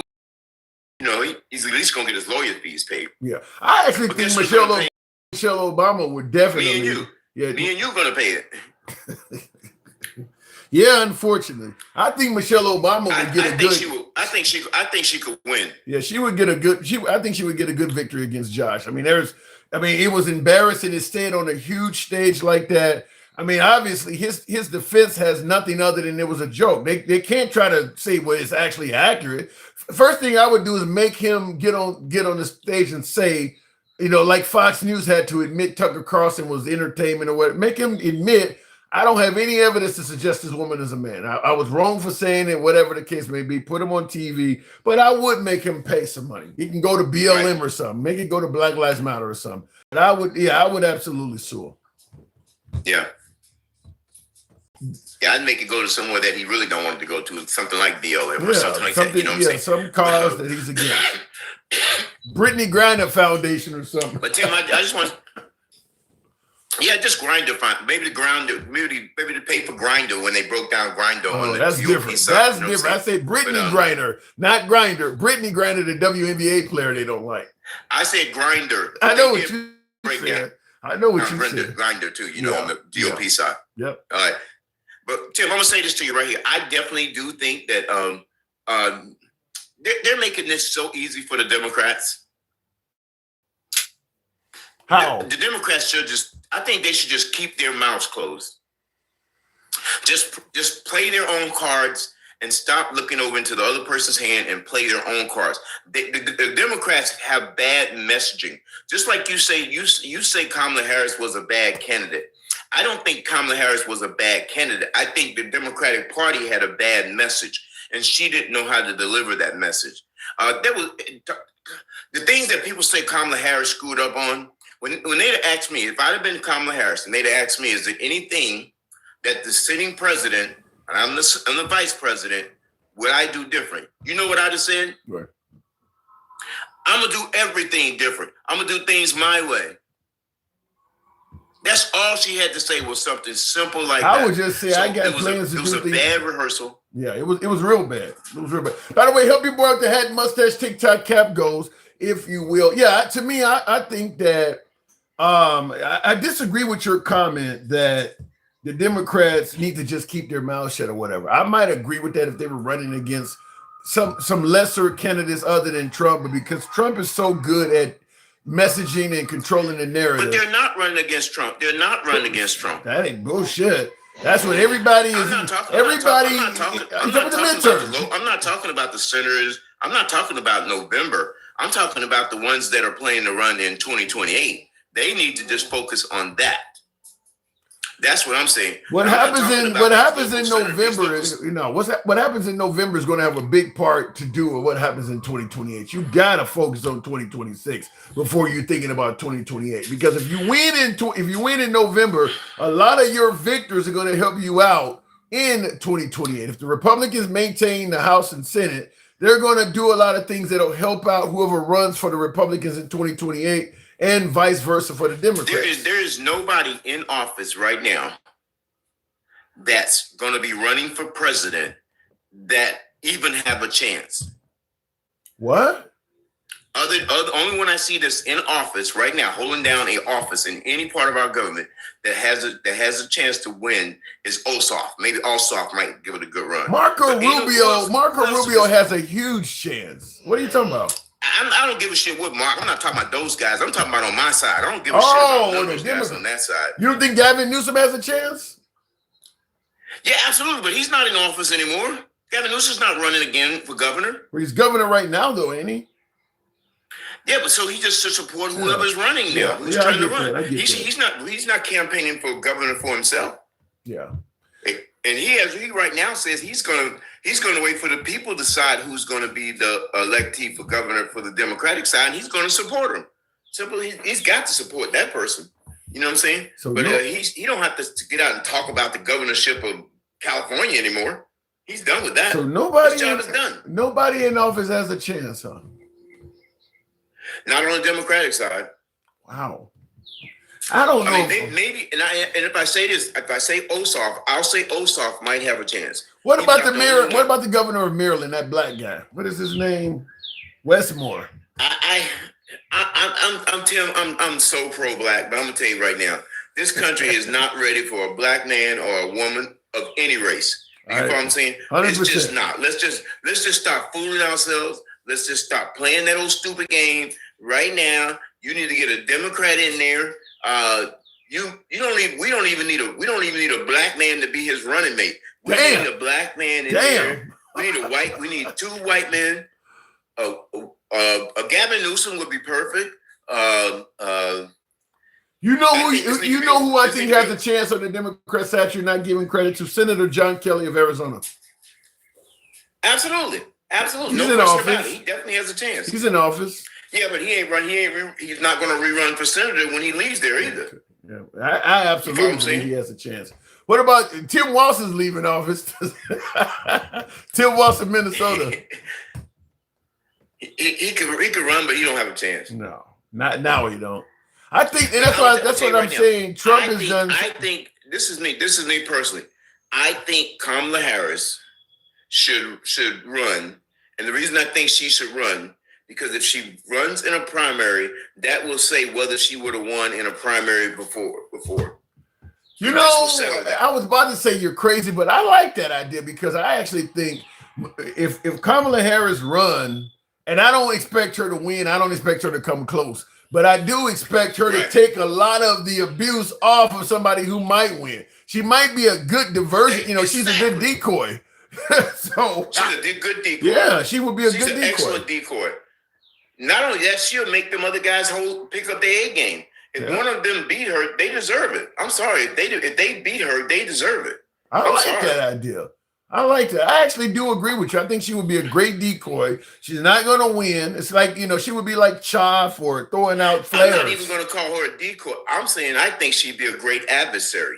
I mean, I think she would be a great adversary because if you could beat her, you can definitely beat anybody on the right.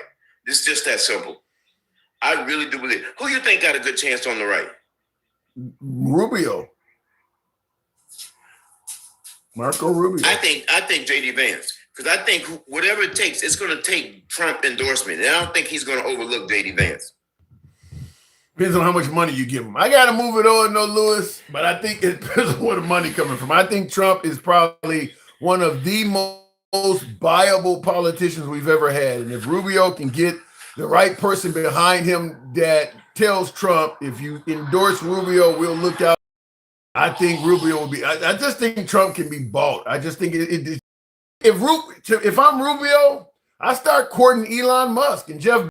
I don't even court Trump for the vote because if I get one of them, I'm going to get Trump. Just like I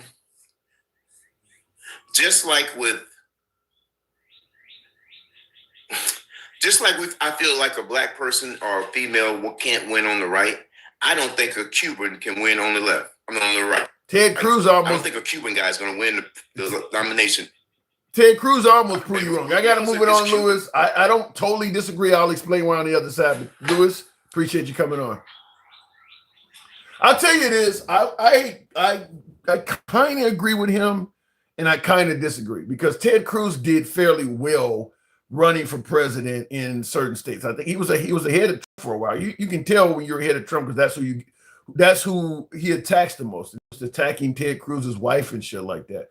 So I actually do think a Cuban could win in those circumstances. However, A lot has changed since the days of Ted Cruz running for office, and that is the horrible treatment of immigrants from the Trump administration, including Cubanos. I do not believe at this day and age the Republican Party has the same high level of support they have for Cubanos or from Cubanos that they once had. Trump has reduced the support from Cubanos. The mayoral election in Miami is a perfect example of that, where Miami elected a Democrat mayor when that town was, Cuban rich area and they were electing Republicans. Trump has absolutely hurt the love he was getting from some Hispanics that went Republican. Venezuelans were also known to vote Republican. That stuff has been hurt from the Trump administration because he's treated them just as bad as the Mexicans and all the other folks. Remember, it was all about we're okay with immigrants, just not illegals or folks who are raping and murdering. All those Cubans were legal immigrants. And he started sending them back to Cuba as well. He treated them just as bad as all the rest of them. So, in fact, we used to have a rule where if you were Cuban and you got to America because of what was going on with Castro, once you made it to U.S. shores, you had a right to request asylum and stay for the most part. Trump administration got rid of that.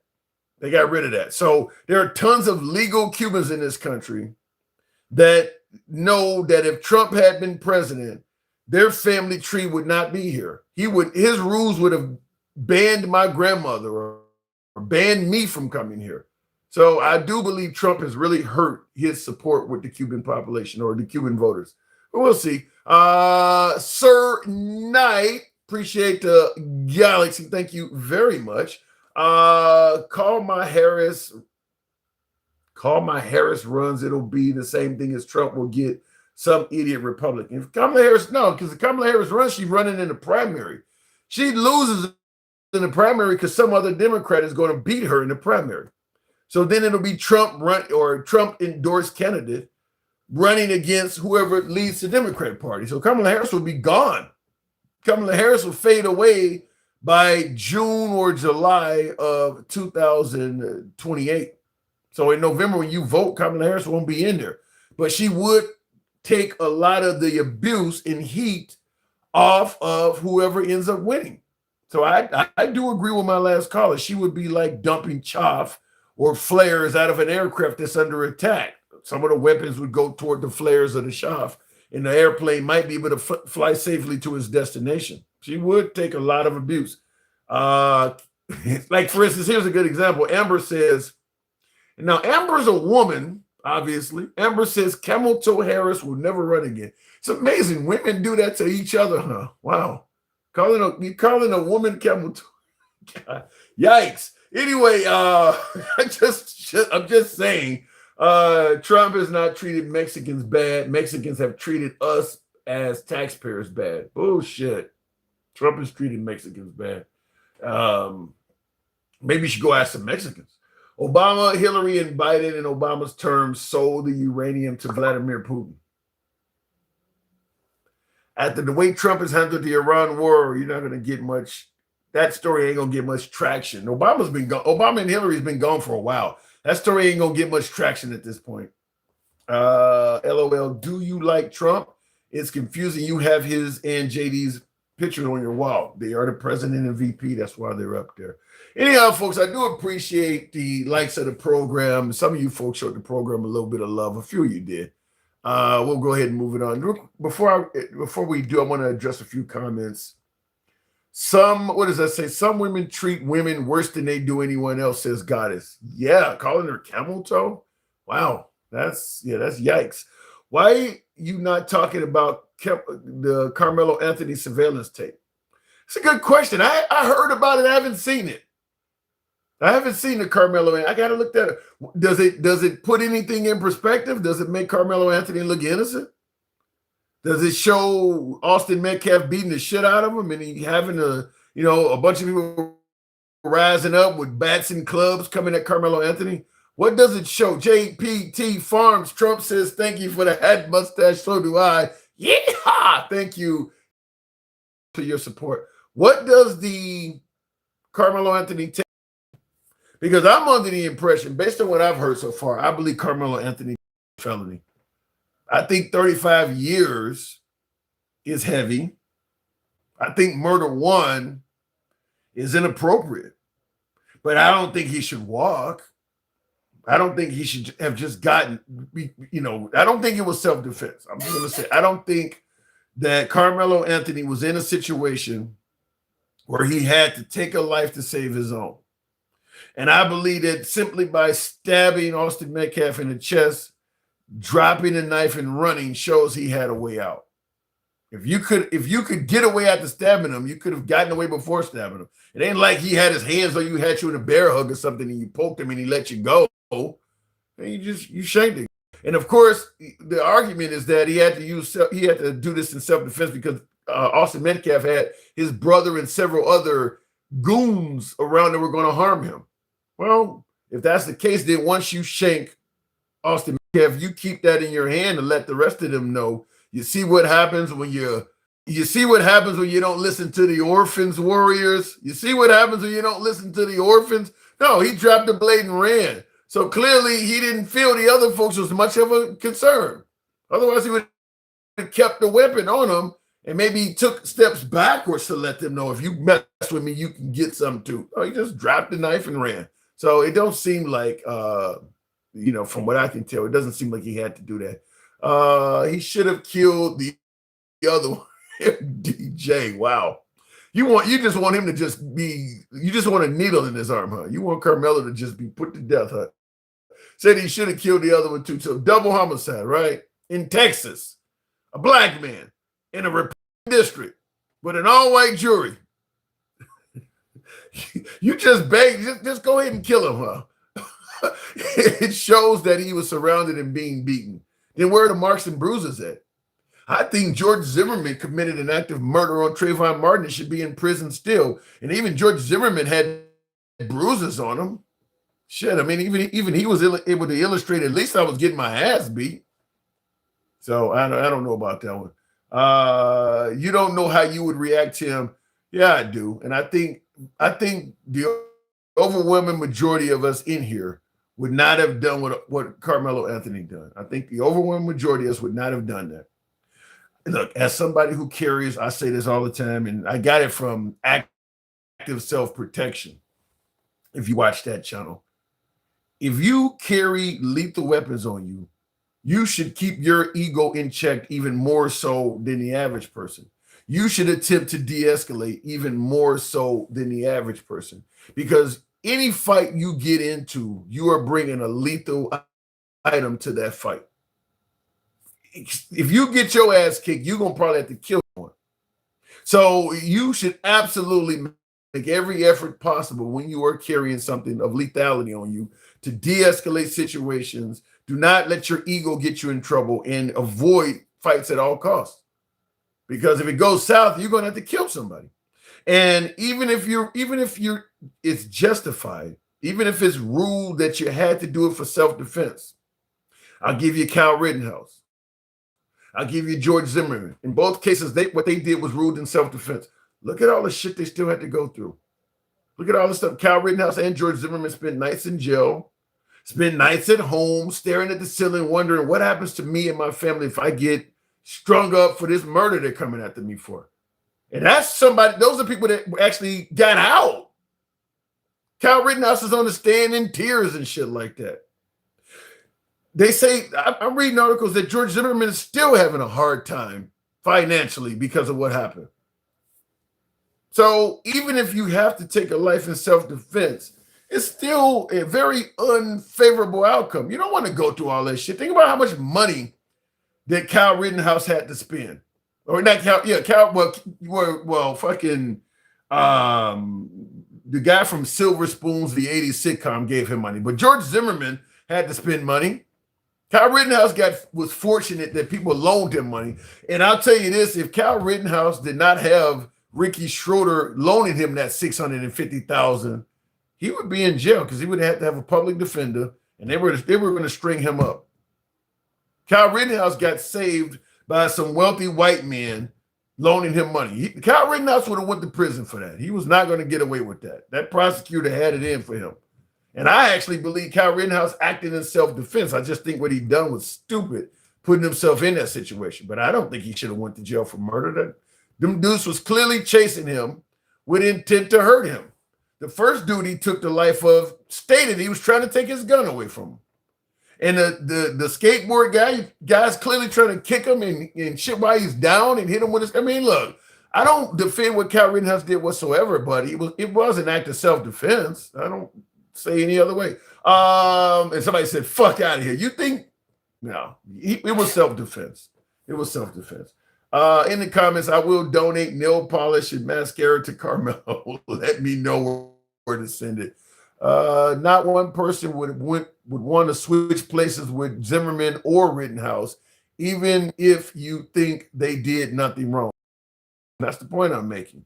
So if you're in Carmelo Anthony's case and you know you got to your goal should be to de-escalate and avoid conflicts. De-escalate and avoid conflicts. If you got big dudes over there telling you to leave from sitting over here, you need to ask yourself, is defending my right, if I actually have a right and I don't have to back down, I have a right to sit here under this tent. They don't have a legal right to make me move. I have a right to stand my ground. Is defending those rights worth going through what Zimmerman and Kyle Rittenhouse went through? Is it worth all of that? Is it even worth getting arrested, having a cop tell you, the charge is manslaughter, charge is murder, and having you go down to the jail and sent to county and to your parents? Is it even worth that? You can just get up and walk away. Is it even worth that? So, like I said, if you're carrying a lethal device, de-escalation and keeping your ego in check should be your primary reason. Too many people are fuck around and find out, I wish a motherfucker would type people carrying weapons around. And then when something go wrong, there you go. There you go. They slowed the video with him with a pistol in his hand. What do you, with Red? Yeah, to me, Rittenhouse situation was clearly self-defense. First dude is running around chasing him, trying to take his gun. The other dude is trying to do drop kicks on him and shit while he's on the ground and hitting him with a skateboard. And the other guy's armed. I absolutely believe what he did was self-defense. But it was also stupid that he put himself in that situation to begin with. Now, his situation is different than George Zimmerman, because in George Zimmerman's case, he initiated the contact. I think George Zimmerman should go to prison because he initiated the contact. So that's different than Kyle Rittenhouse's. Kyle Rittenhouse brought an AR to a riot, which is stupid. Certainly when it's a black people rioting whites and you coming in there as a white, I mean, you just put yourself in a dumb situation, but it's not illegal to do that. And the people who went after him did not have a legal right to do so. So to me, what Kyle Rittenhouse did was stupid, but I don't think that he should have went to jail for that. If we can't elect politicians that actually have the public's best interest at heart and are not authoritarian assholes, things like this will continue. Well, we'll talk about it in 2028 because we're not there yet. I think any candidate should know the Constitution like Smokey, and talking show that he's willing to. Well, the problem is the people don't know the Constitution like Smokey. So there's no way to judge whether the politician does. As a politician, your job is to sell yourself. Promise the people a whole bunch of shit that's going to make their lives better. Trump does that better than nobody else. And that's why he won. Kamala Harris was more like a traditional, polished politician, going up against a guy who was basically promising to deliver the fucking world to an audience of people that believed it. You don't really have a chance in a case like that. These people really believed that under Trump, everybody was going to be damn near millionaires by the time he was done. The country was going to be great. We're going to get rid of the immigrants. There was not going to be any illegals in the country raping and murdering anybody anymore. The gay community was going to disappear from existence. I mean, just crazy shit. People believed it. Kamala Harris was promising things that were more realistic of what could actually be delivered.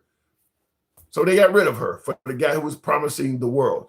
And now that he's in there, you're starting to see that the stuff he promised is unrealistic, and it probably never will be delivered.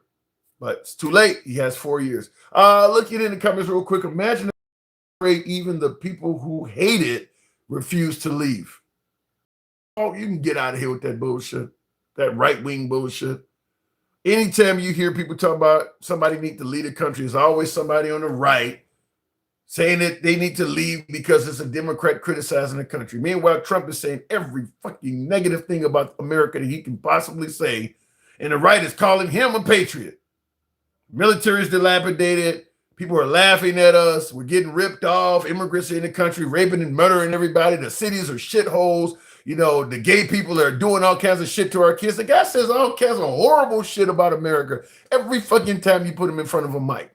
Where the fuck are you to come out and say, well, why won't you leave, Mr. President, if you don't like it? Where you at, Paul? Where you at? I'll go to the rally with you if you say the shit. Where you at? Knowing damn well that if a Democrat says that, you're going to tell him, well, I'll help you back. But it's okay for Trump to say it all damn day. As a president of the country, says nothing but negative shit about the country every fucking time he's on the microphone. Have you ever told him he needs to leave? Have you ever said that? Let me know in the comments. Anyhow, folks, I'll leave it at that. It's always a pleasure to talk to you folks, including you, Paul. You're always welcome back. Next time, maybe you can call in and correct me if you will. It's about free speech. We still remain MAGA friendly, even though we say some dumb shit like that. It's your boy Tim, the handsome liberal. I'll catch you guys tomorrow. Take care and have a wonderful evening. I got to go.